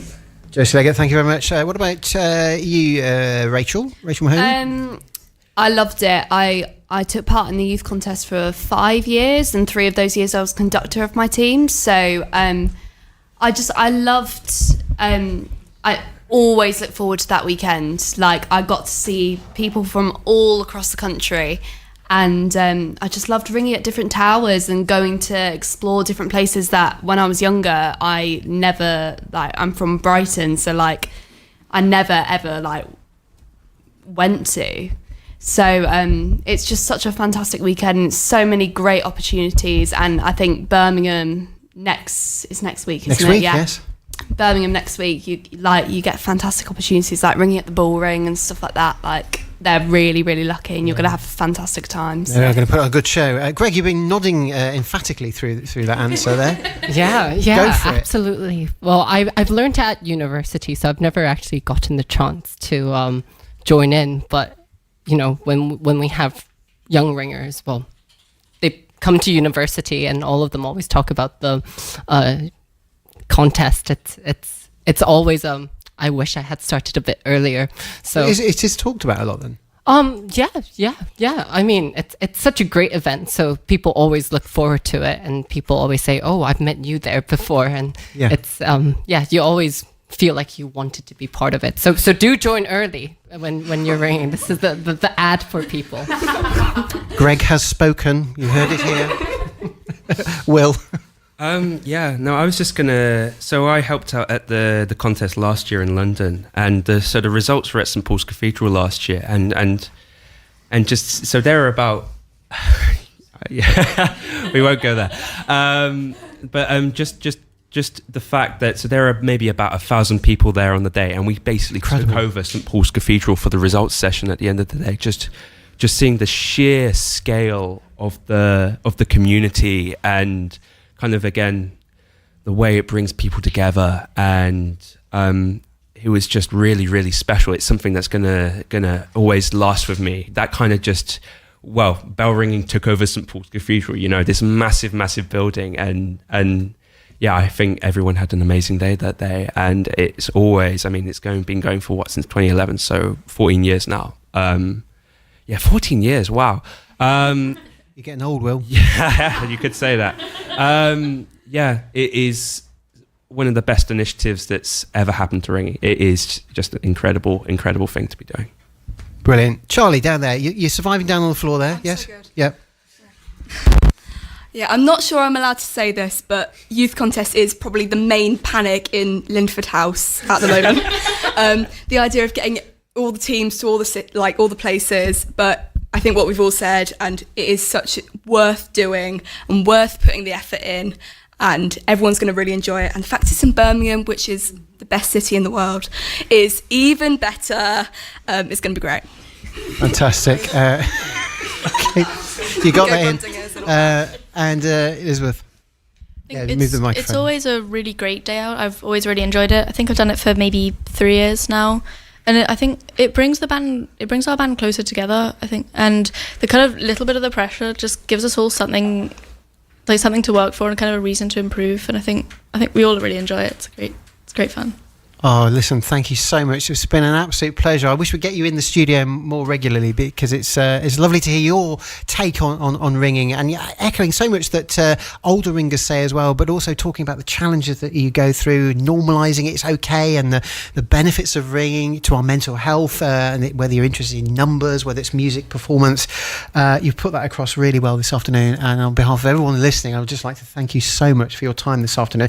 I'm going to let you get back out there, because there's loads more social socialising to do. I think there's a bit more beverage out there as well, and it will be less like a Turkish bath out there than it is in here.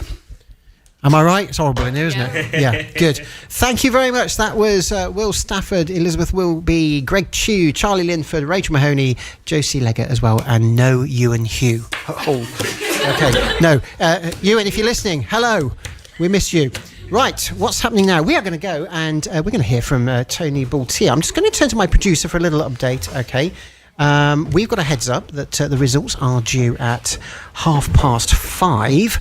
So that gives us time to go on a little tour of the bell tower with Tony Baltier. Now, this is an unusual year because I often get a chance to talk to the ringing master of the host tower, and that is currently Colin Newman, who we've heard from already. The person sitting next to me, Gareth Lawson, is the previous ringing master, and the person before him was Tony Baltier. And yesterday we went on a little tour of the tower. Now we're going to play that the interview with him in a moment. Tony, I've rung with Tony for quite a few years on handbells and tower bells, so it was lovely to sort of go for a wander around the tower, and this is how we got on. Tony, just describe where we are at the moment. Well, we're at the bottom of the tower. We have 50 steps to climb into the ringing chamber. Obviously, for the size of bells, it's actually not very many steps. So you go to bigger places and you may go up to 100 steps. So it's 50 steps, 2 lots of 25. Right, let's do the first one. So you lead on. And we're just going up the first couple of steps here through the wooden door. This is the west end of the church. Making our way round first set of steps. There's a little rope to hang on the left hand side, and now we're onto our, well, I say actually I'm very familiar with here, as you know, we've rung here many times together, so just describe what we're looking at here.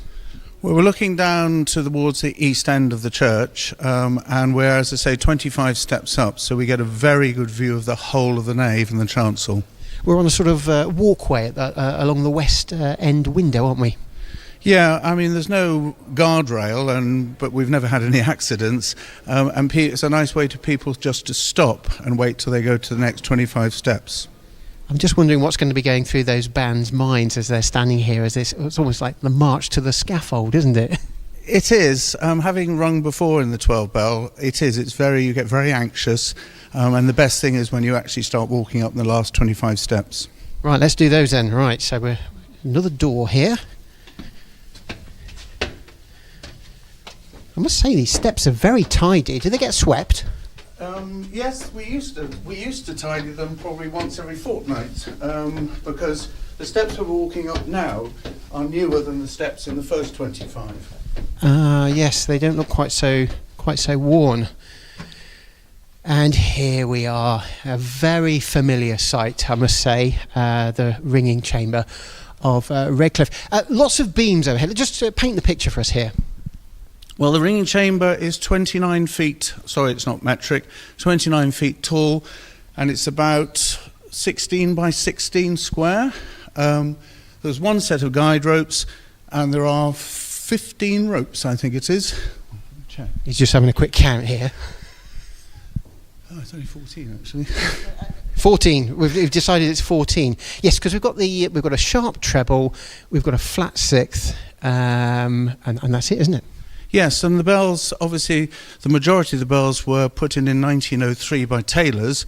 3 of the original bells, that's the 11th, which is a Purdue, that's 1622. Fantastic bell, awesome bell, one of the favourite in the tower. The 10th is a Bilby bell, start again. Let's do, so I'll come in after the count of the ropes, and actually, we're not going to mention that 8th just yet, and you might be coming to that. Yes, that's it. Right, so you just counted 14 ropes. There are 14 ropes. The main 12 were put in 1903. They kept the 8th, the 9th, and the 10th, and the 11th. The 11th is 1622 and is a fantastic bell, awesome. We had it tested, and all 5 criteria came out top. The 10th and the 9th and the 8th were all, or are all, in 1763. However, when tailors did the recasting, they dropped the 9th.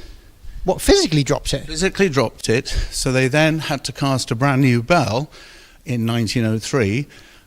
However, they put the wrong size wheel on it, so they used the old 8th and put it onto this new 9th. So the 9th always had a small wheel until in about 2012 we had a proper size wheel put on the 9th. We also moved the 9th because it interacted with the tenor a lot, and now the 9th goes beautifully. The 10th is a good bell. It's not spectacular, but it fits in well with the other bells. As I said, 1763.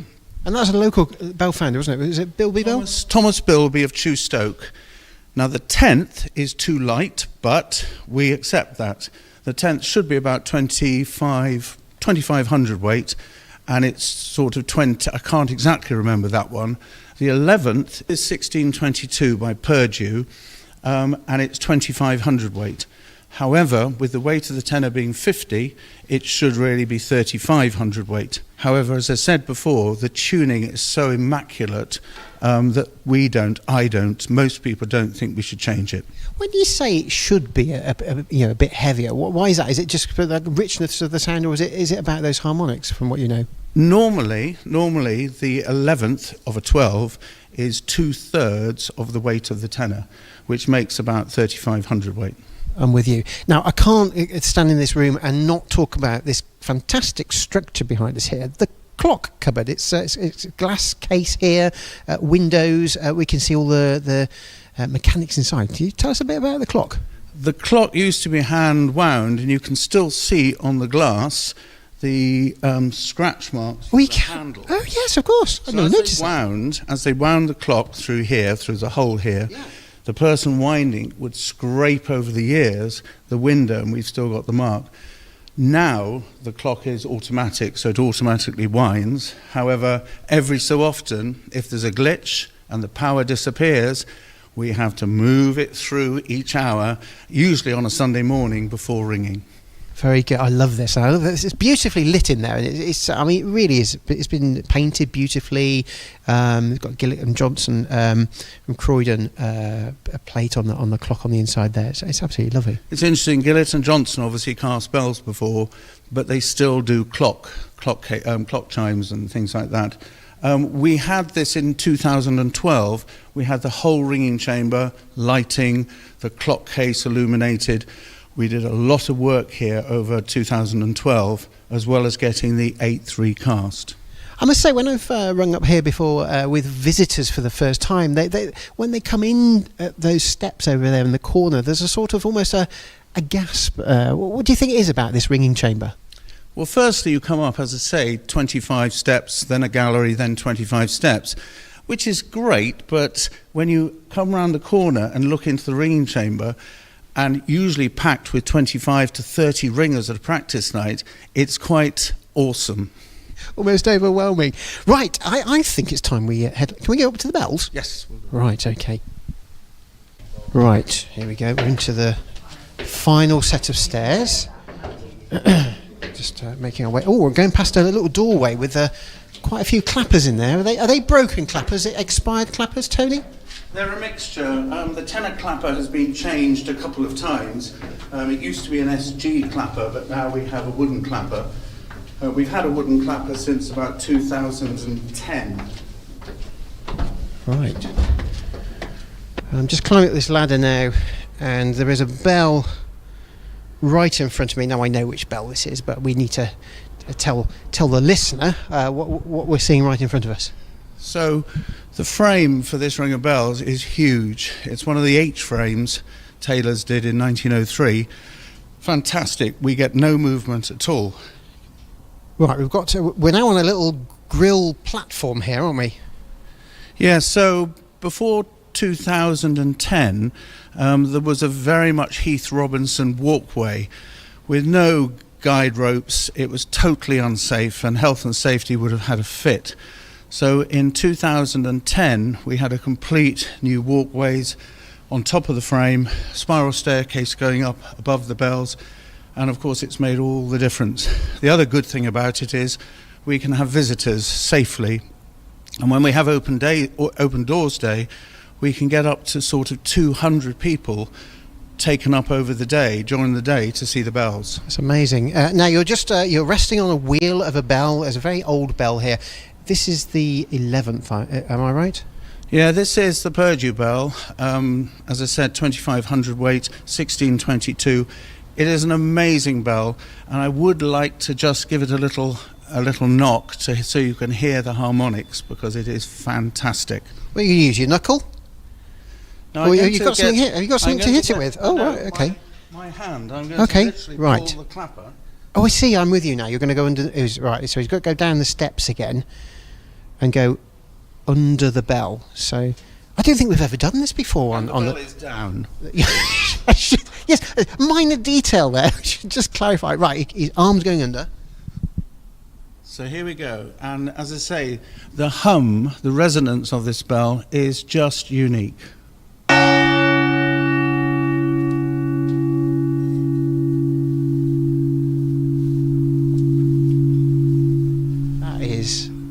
That is lovely. That's when. And how old again is this bell? 1622. It's incredible, isn't it? We don't know whether it was cast in the churchyard, but presumably it would have been in that date.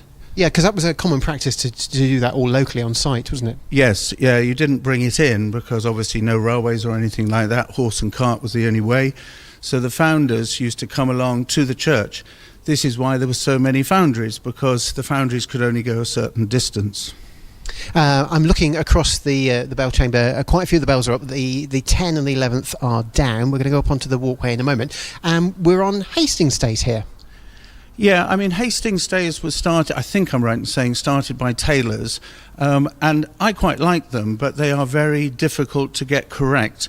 So the Hastings Day doesn't knock a bar across underneath the bell.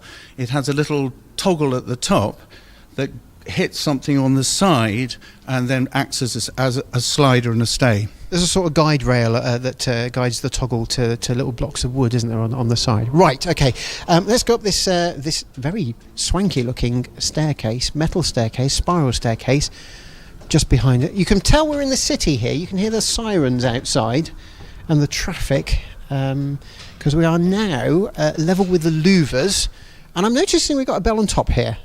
Before we look at the bell on top, I'd like to contrast the fantastic 11th by Purdue and what we used to call the bucket bell from Thomas Bilby. We've been in this lovely romantic image of these musical bells. He's about to kill it. Right, here we go. So this is hung dead, isn't it? This is the old 8th. So this is used for Sanctus, the Sanctus bell for communions on a Sunday morning. But I'm now going to hit it in the middle of the sound bow.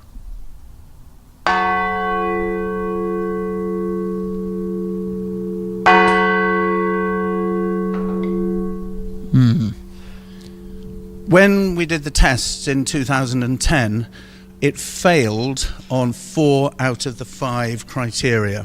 So this is why we decided this was the bell to replace. And across the bell chamber is the new 8th, which is 200 weight heavier. It's 1,500 weight compared to 1,300 weight. So that fits in with the profile of the other bells. You can tell it was a bit newer because you can just see the kind of the untarnished bell metal. It's just starting to lose its shine there, isn't it, a little bit? It's a fantastic bell. Taylors did a brilliant job of it. They tuned it using the original 1903 profiles, and it fits in perfectly. I have to say, when I decided and the guild decided to replace it, it was one of my nightmares was to get a bell that didn't fit in. But we were lucky, and it's perfect. I guess with a project like that, there's a lot of pressure, isn't there? Very much so. Not everybody. Some people want to see it fail because they don't want change. But actually, the change is accepted and has been fantastic. Amazing. Oh, just looking down. Oh no, we're not all. There's quite a number of bells that have got wooden clappers, aren't there? Yes, I know that the 12, 11, 10, 8 and 9, I think those back 5 all have wooden clappers. I'm not sure about the 10th, but I'm sure it has been. Yeah, I'm just looking down at the 9th there, and 8th and 9th definitely, and the 10th and 11th. I cannot remember if the 10th was done, but I presume it would have been. Well, I'm hoping that we've got our cameras already installed up here, so when you are watching the touches today, the test pieces, you should be able to see some of those clappers, and of course we've got the metal clappers as well. Sorry that I interrupted your bit about the zero bell or the sharp treble. This was cast in 1967. And it wasn't, and this is not a criticism, it didn't fit in, or it doesn't fit in very well. It's quite shrill, the profile doesn't meet the profile of the other bells. However, it makes a fairly reasonable treble for the front 10. Again, in 2010, we shifted the frame, so the frame shifted about 2 meters from where it is at the moment, which meant that the chute with the rope wasn't drawn at all. So the chute of the rope now goes straight down, which of course makes it easier to ring. So beforehand, was it drawn? Well, if it moved it 2 meters, I mean, was it a 2 meter draw? About 2 meters, yes. It was at quite an angle, and obviously it made it quite difficult to handle. There's another thing you can see nearby, which is a metal tube. I think I know what you're going to point at. Let's go over to it, shall we? This is another Heath Robinson thing.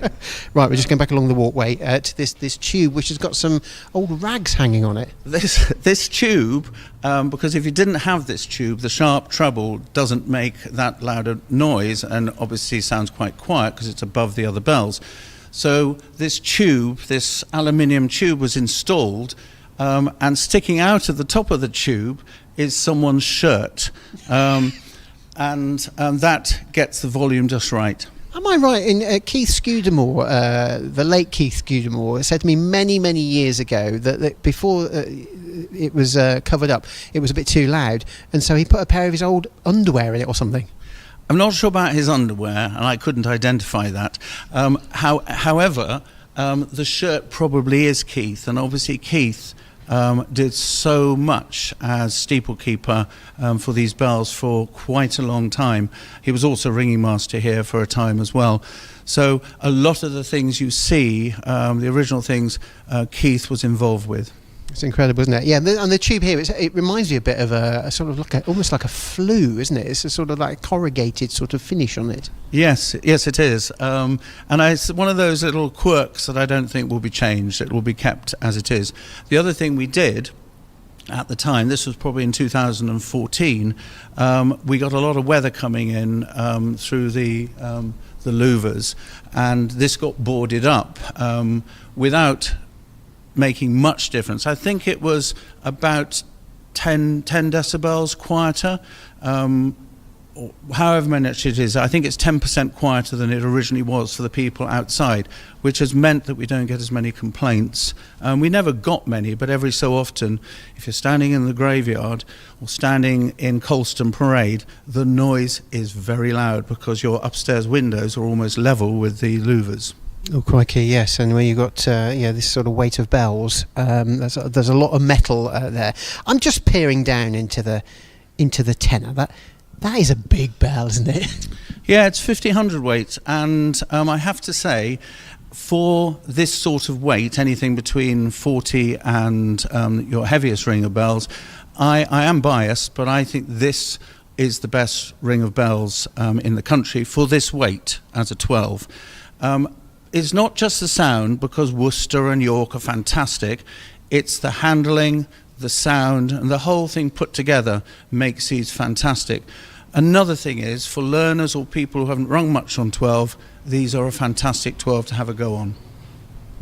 Incredible. And you speak so enthusiastically about these bells, but if you had to sum it up in one sentence, I realise I'm putting a lot of pressure on here. What do these bells do for you? Why do these stand out? I first came to Redcliffe in about 1974 as a teenager, and obviously I was awestruck and very nervous of famous people like Evelyn Hancock and other people who were up here, Jim Taylor, real icons of the ringing. And then I came back here my family had grown up. So I came back here in the 90s, late 90s, and then took over ringing master in 2007 until 2017. And it's just been a privilege and fantastic. You get bad times, you get good times, but the majority are good times. And to see people progress is just fantastic. I'm going to use that as a separate soundbite. That's really nice. I want to say one more thing. Yeah, absolutely. I'm going to edit this together. Fine. Okay. Just another piece of interest is about 10 years ago, we had people from English Heritage come here, and they took a core of some of the oak frame. And they found out from that, using carbon dating, that the frame was the oak for this frame was put or cut in 1117. So the tree was cut down in 1117, and the oak you can see above us, above the bells, is so therefore 900 years old. And this is effectively supporting the base of the spire, am I right? Yeah, very much so. There is a big weight, which is the usual thing for spires, hanging down, and just the physics of it stops it collapsing. But there's also these oak frame or oak beams are absolutely riddled with woodworm. You're telling me that, and we're standing underneath it. Yeah, but the good thing about woodworm and oak, oak gives the woodworm a real headache. So once they get past a few millimetres, they can't get any deeper, because oak over a period of time becomes like concrete. It is so hard. That's fascinating and slightly reassuring, I would say. Yes, hopefully it'll last another 900 years. That is incredible. Thank you so much. We talked a little bit already about the acoustics in the tower. I know there's been some more recent work. From a ringer's perspective, has that improved things? Yes, on the whole, we were really surprised when we took the sawdust out from beneath the bells. We had a horrible feeling that the bells would be far too loud, because we had a metre of sawdust between the bells and the chamber below. I'm sorry, you just casually mentioned that, a metre of sawdust.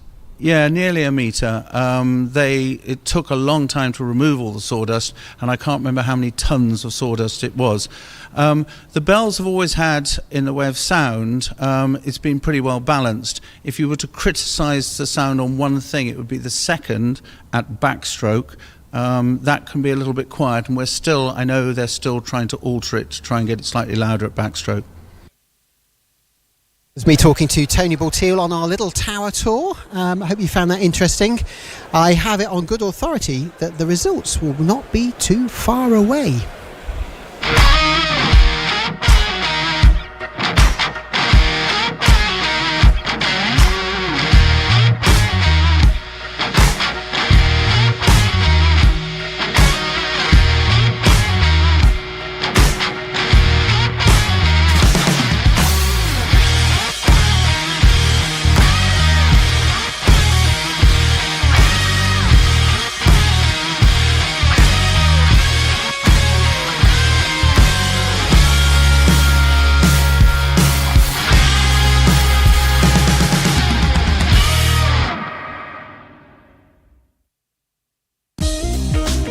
Avon Ropes manufactures full-size and mini ring ropes.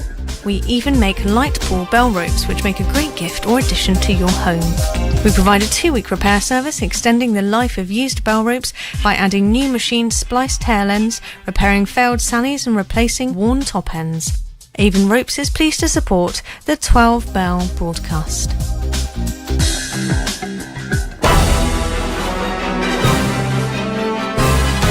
Tosh brings you live coverage of the National 12 Bell Striking Contest Final.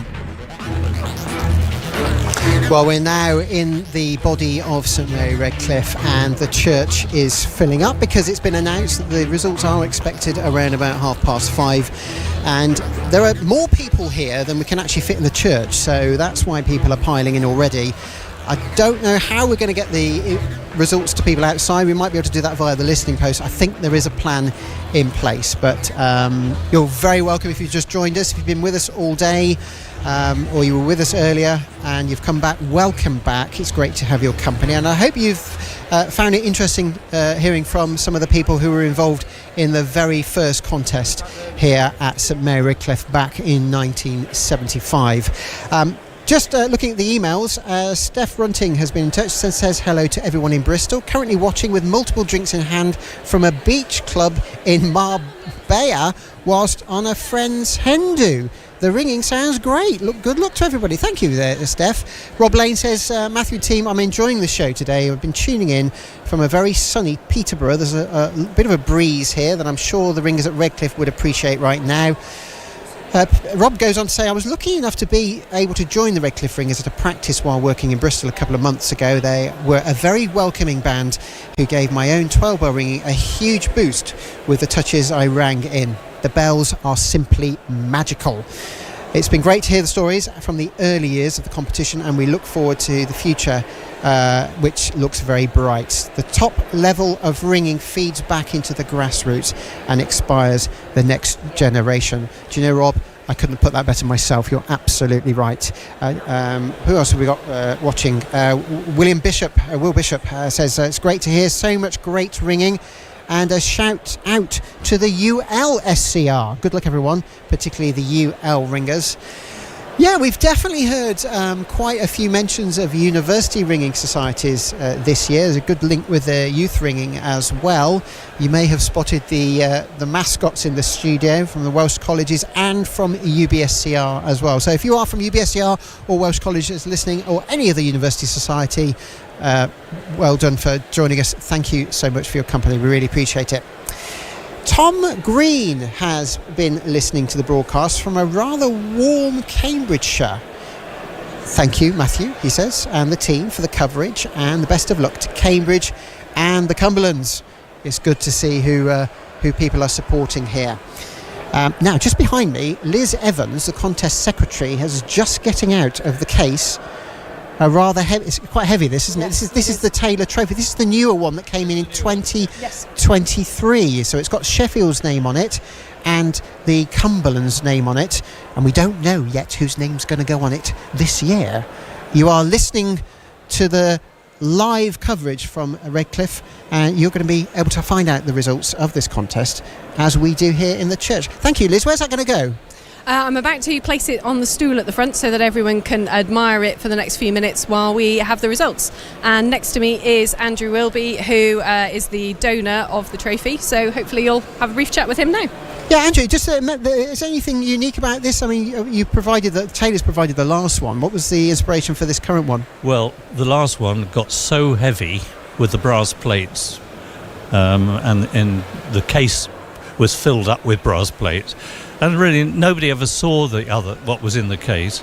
And we thought, well, we just need to do something about this, so we better have another one very similar, and but preserve the previous one and bring it along on an occasion like this, so everybody does get to see it.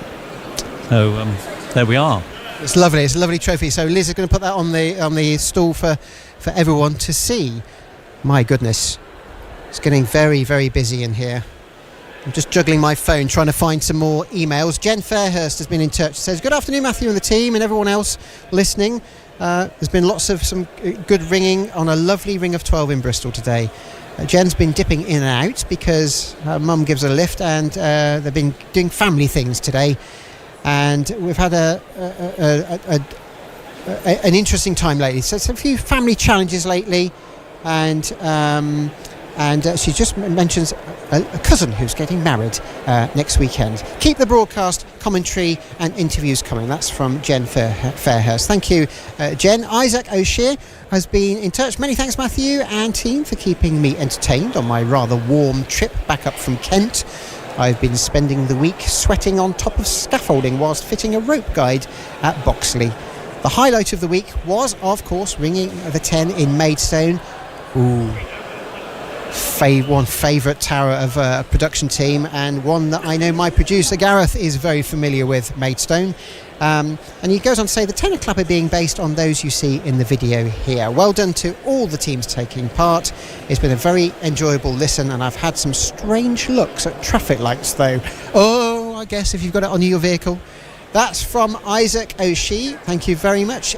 Ed Walker has been in touch as well. He says, on the subject of the 12 Bell broadcast across the world, a badly timed holiday has meant we have been dipping in and out of the coverage all day from our holiday in Montenegro this year. Thanks as always to you and the team for your coverage. Well, it's an absolute pleasure, Edward. I think that is a first, Montenegro. I don't think we've had anyone in Montenegro listening before. There's always a first time for these things. Harm Yonder Cork is listening. I am listening to the first... I'm starting to listen to the first part from Batam in Indonesia. Then I've moved on to Singapore. This is great. I'll try to stay awake for the results. Stay hydrated. That's from Harm. Thank you very much, Harm. Amazing. Peter Brown's also listening. At sea today en route from Iceland to Iona. So what better way of killing time than listening to the ringing from Redcliffe? Some excellent ringing today, so well done all competitors and organisers. That is from Peter and Joe Brown. Now there's a new one. On the route from Iceland to Iona. That's another... We're scoring the first today, aren't we? This is great. Well, if you are just joining us, you will see on your screens a very packed St Mary Redcliffe here in Bristol. The atmosphere is somewhat tense. Within my sights I can see the Birmingham ringers sitting together. I've got Bristol ringers, some of them sitting in front of me, some of them looking rather hot and sweaty because it's been a very hot and sweaty day here. And that's just the volunteers. I've got lots of the Bristol volunteers over on the north side as well. Most bands seem to have sort of collected themselves together, looking around the church here. And I think we are not far off from standing room only. That is in fact, we've got quite a few people standing at the back of the church already, as there is very little seating space. So if you are sitting comfortably at home, in your shed, on a ferry, on a beach somewhere, just think of those people who have not managed to find a seat here in Bristol. You're ahead of them. It looks like we've got a message in from Thirza de Cook, who says, I'm enjoying the second part of this broadcast. When I woke up this afternoon, I'm on night shift this weekend, listening from the Netherlands. Thank you for all the effort that has gone into the broadcast. Thank you, Thirza, for your message there. And Donna Baker has also been in touch. May I shout out to the Exeter team with a special mention of Tavistock ringer Ian Smith on the 8th, who put on a fine performance this afternoon. I'm looking forward to seeing you head the leaderboard at 5:30. That's best wishes from Donna Baker in Tavistock there. Right, now just behind me we've got a few people gathering. The judges are standing right next to me, so they are going to give their results in a moment, and I'm hoping that we will get a chat with the winning team, a representative from the winning team, once those results are announced, and also a word with Tom, the chief judge. That's all coming up. If you are awaiting the results, you are in the right place. Do not go anywhere. The results will be announced imminently. There'll be a vote of thanks, and I think Eleanor Linford will be calling people to order. And after the vote of thanks, there'll be the judges' comments. We normally get them running through the bands in order of ringing, giving general comments, and then the actual scores will be revealed. And this is usually done in reverse order. So that's the format of giving out the results. If you've not watched this before, you'll get general comments and then you'll get the scores in reverse order.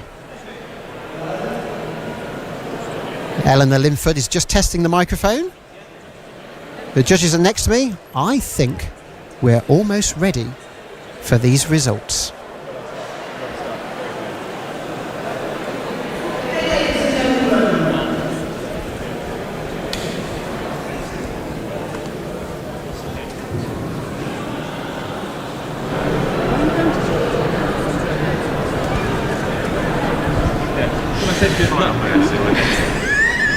So Eleanor Linford will be calling everyone to order now. First rule of any seating plan is you always have the naughty boys in the front row. Today seems to be no exception. Welcome back, everybody. I'd like to make one further introduction that we didn't do earlier. Somewhere here is Mary Herford Jones, who is the widow of Pat Bird, whose good idea the original contest was. I don't know if Mary wants to stand up. I know she's here somewhere. Mary? She's over here. She's over here.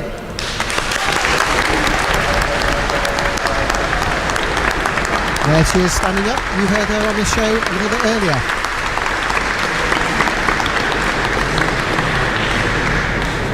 And Mary's not heavily involved in the ringing community, but has come today to see Pat's legacy in action.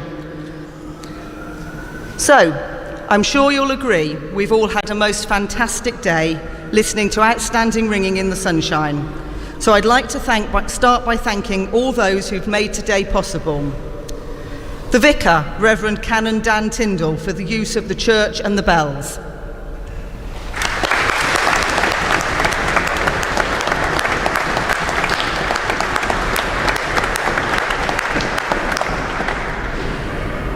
Gareth Lawson for leading the local organising committee and producing the broadcast.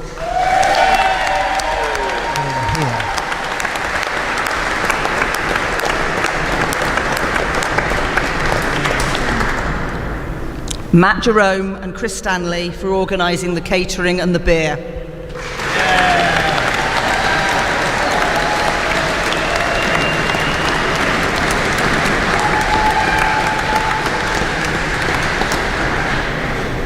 Philip Pratt for providing technical support, and Seb Small for producing the programme.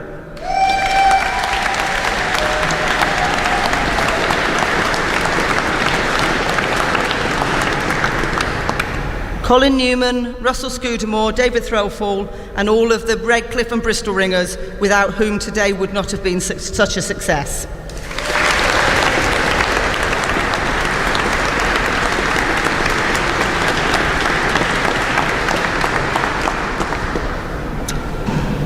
The judges, Tom Hinks, Emma Southerington and Rick Shawcross.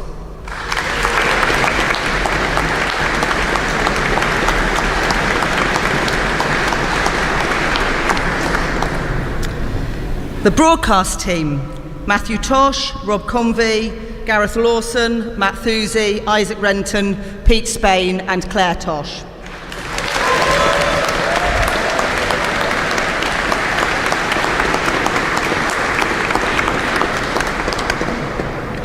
Because Liz Evans writes these notes, there's a line missing from them, and I forgot to do it last year. So enormous thank to Liz Evans for all the hard work she does as contest secretary.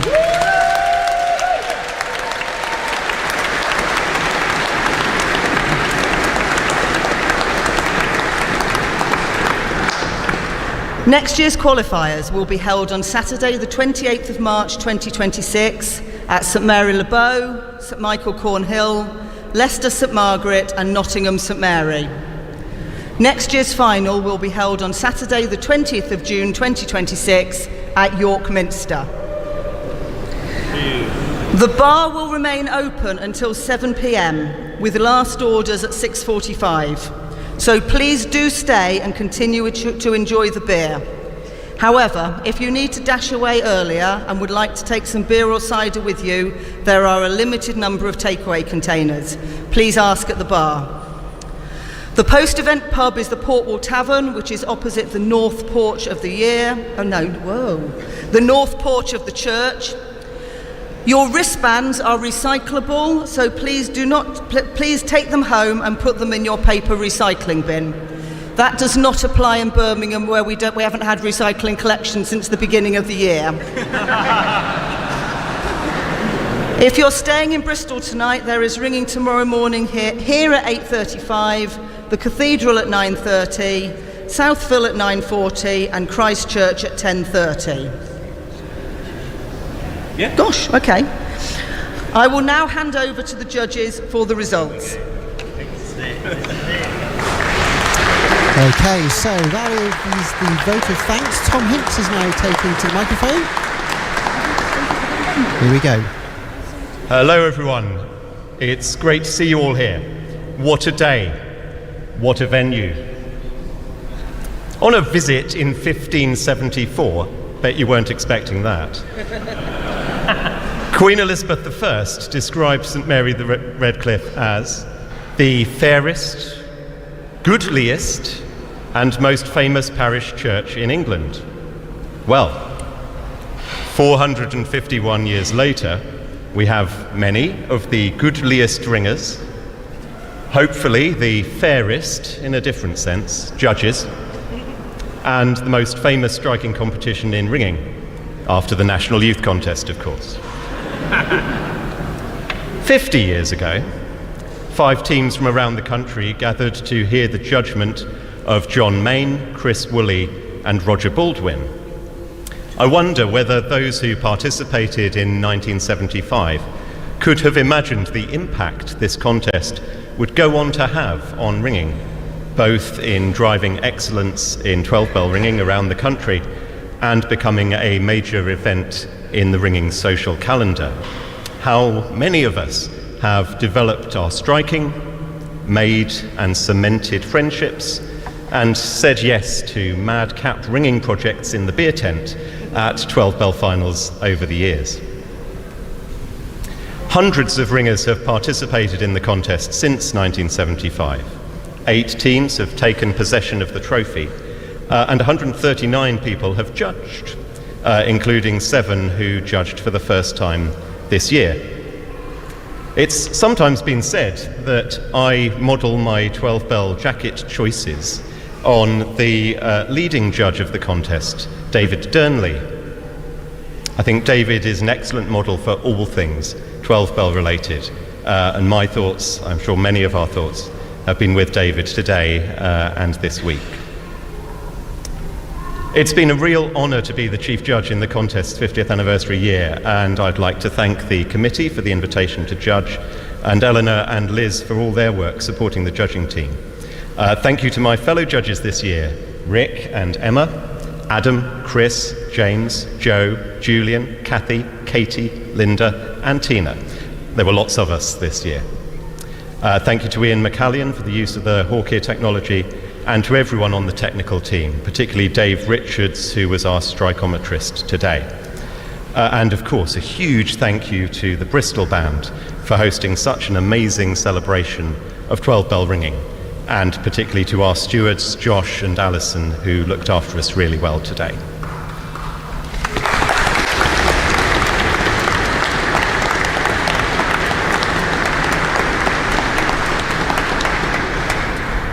We've had a great day listening to the glorious bells here. The touch has grown on us, particularly the surprising 6 of Tittum's music in the second course.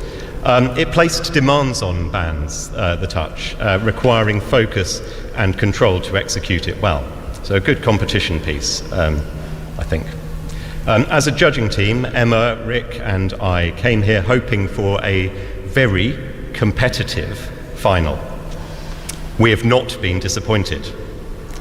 As well as sounding magnificent, the bells go very well, and some struckness aside, they're easy to handle and clear in the ringing room. So the result today, while it was clear, was close, and there were several bands who could have won. The strongest pieces had a strong flow all the way through the row, set off by consistent leading and a good rhythm from the outset. We've been impressed with all of the ringing, all the way through the day, and so a huge well done to all competitors. Your ringing really has been excellent. Rick is going to deliver comments on each band, and then Emma will give the results. I'll see you in the pub. Tom Hinks, our chief judge there.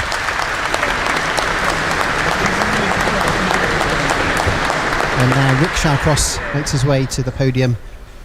Good afternoon, everybody, and thanks to the teams for a great afternoon's ringing. I must admit the judges have been quite impressed with the overall standard, and we've got some comments to make about the ringing. These aren't my comments, because my comments are usually known to be not always polite, but they will be polite this afternoon because the ringing was pretty good. Helped by the bells, of course. The bells are fantastic. So I'll go through the teams in the order that they rang. Team A spirited piece of ringing, but it took the band a little while to settle down and to recover from a couple of mistakes that were made in the first course. We all make mistakes. Some of us these days rather more than we should.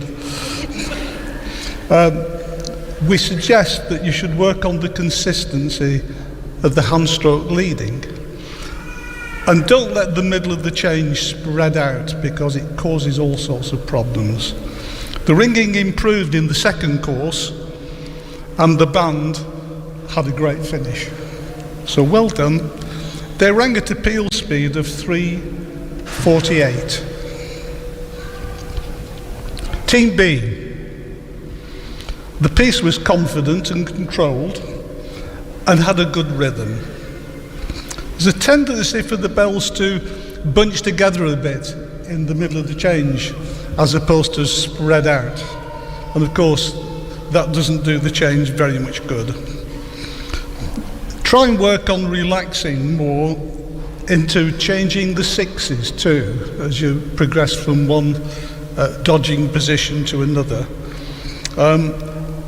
and don't rush into the change of six, and just sharpen up a little on the leading consistency. But well done for a good piece. They rang at a peel speed of 3:48. Team C. This band rang well as a team, and they seem to all agree on a good speed from the very start. Again, focus on the transition between the dodging positions and try to hold your nerve as you're getting towards the end of the touch. I've been there myself, and once you get in the home straight, you just can't wait to get finished. Trouble is, it doesn't work. So that was the a peel speed here of 3:47. Team D. Bristol. This was an excellent piece of ringing, with a strong rhythm established right from the start. Positive transitions between the sixes, and excellent leading throughout. A nervous finish, but an excellent touch. And again, appeal. Was that Ashley? No. Hi, Ashley. Don't bark so loud, please. Peel speed of 3:47. Team E. St Paul's. Again, a good rhythm. And I'm saying this a lot at the start of the comments, because almost all the teams had a really good rhythm in their piece. So you should be pleased there. So Team E, again, a good rhythm, but this time they stretched the changes occasionally, which sort of brings in this sort of inconsistency. We would suggest that you work on the uniformity of the change and the consistency of the leading. The feature rows were rung well. Few that there were in this touch. The piece had a good overall structure, and it helped to maintain the shape of the piece throughout. A peel speed here of 3:48. Team F. Birmingham. And I'd been told to mention my favourite expression of good 12 bell ringing here. The band got the bells rolling. Ashley knows what I mean there. Right from the start, and rang a very enjoyable touch. Little hesitations early in some rows, but it didn't disrupt the framework of this good piece. The course ends were excellent.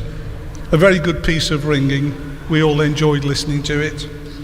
Peel speed of 3:51. Team G. The college youths. There was some very good ringing in the middle of the piece, and the roll-ups just after the course end were excellent. We would suggest that you work on building on those strong rows and keeping the touch flowing and keeping it accurate right to the very end. This team had a peel speed of 3:58. Team H. The team had a shaky start, but they settled down and did achieve a good piece of ringing. We would suggest that you work on sharpening up on the ringing of the front work, and particularly with the leading. A strong second course and a good finish, so well done there. Peel speed of 3:56. Team I. The Cumberlands. A fine way to end a good afternoon's ringing. Good steady rhythm established from the start. There are a lot of small hesitations in the piece, and we would suggest that you just should work on eliminating them. Have to say, we thought they were the best 8-10-12s of the day.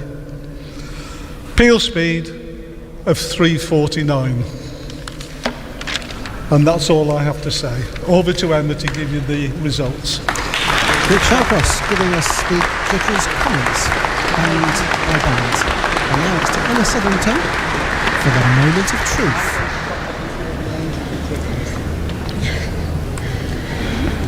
Hello, friends. Hiya. No. And now it's time for the results. In 9th place, with 71%, Team A. That's York. York.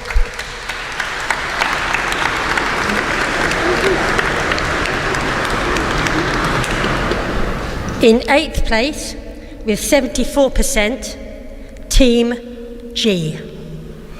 ASCY. College youths there taking 8th place.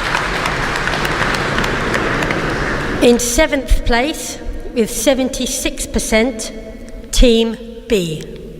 Guildford.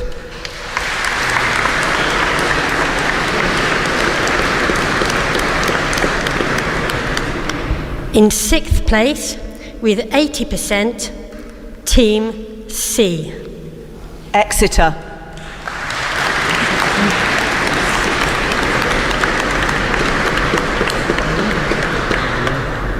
In 5th place, with 83%, Team E. St Paul's.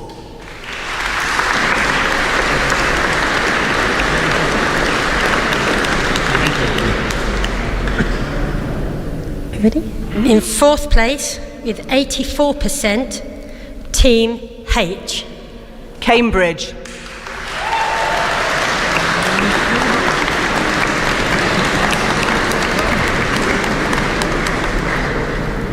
And in the medal positions, in 3rd place, with 91%, Team I. SRCY. That's the Cumberlands taking third place.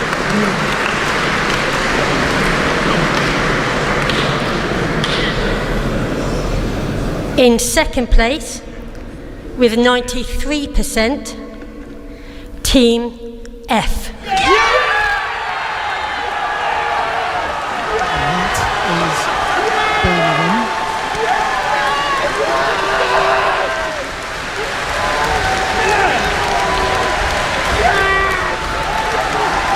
As you can probably tell, that's gone down pretty well here. We've got people hugging each other in the pews here. For the avoidance of doubt, that was Birmingham in second place. And this year's winners in first place, with an astonishing 96%, was Team D. I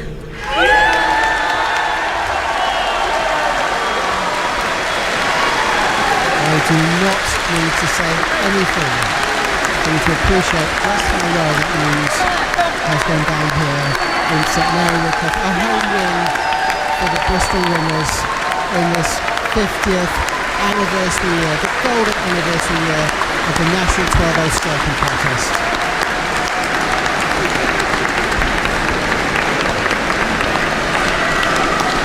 The smiles. Matt Frost there, rallying the troops. I think we now have a final word. And for the further avoidance of doubt, that was Bristol. Just confirming now. Eleanor Linford confirming the winning team. It gives me very great pleasure to ask Andrew Wilby to present the trophy to the conductor of the Bristol Band. So Chris Poole has just come up, shaking hands with Andrew Wilby, and he holds the trophy aloft. So big cheers from the Bristol winners. Even my producer Gareth Lawson is looking absolutely ecstatic at the moment. As Chris holds the trophy for all to see. What an incredible win there. Okay, I have one line left. It says, thank you all for coming and have a safe journey home.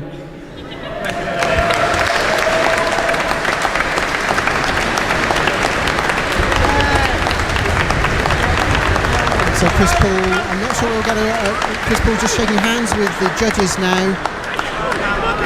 Sometimes we get a word from him on the microphone. We might have a chance just to let him hug all his teammates first of all. We'll try and get a word with Chris if we can. He's just being lifted aloft by Matt Frost.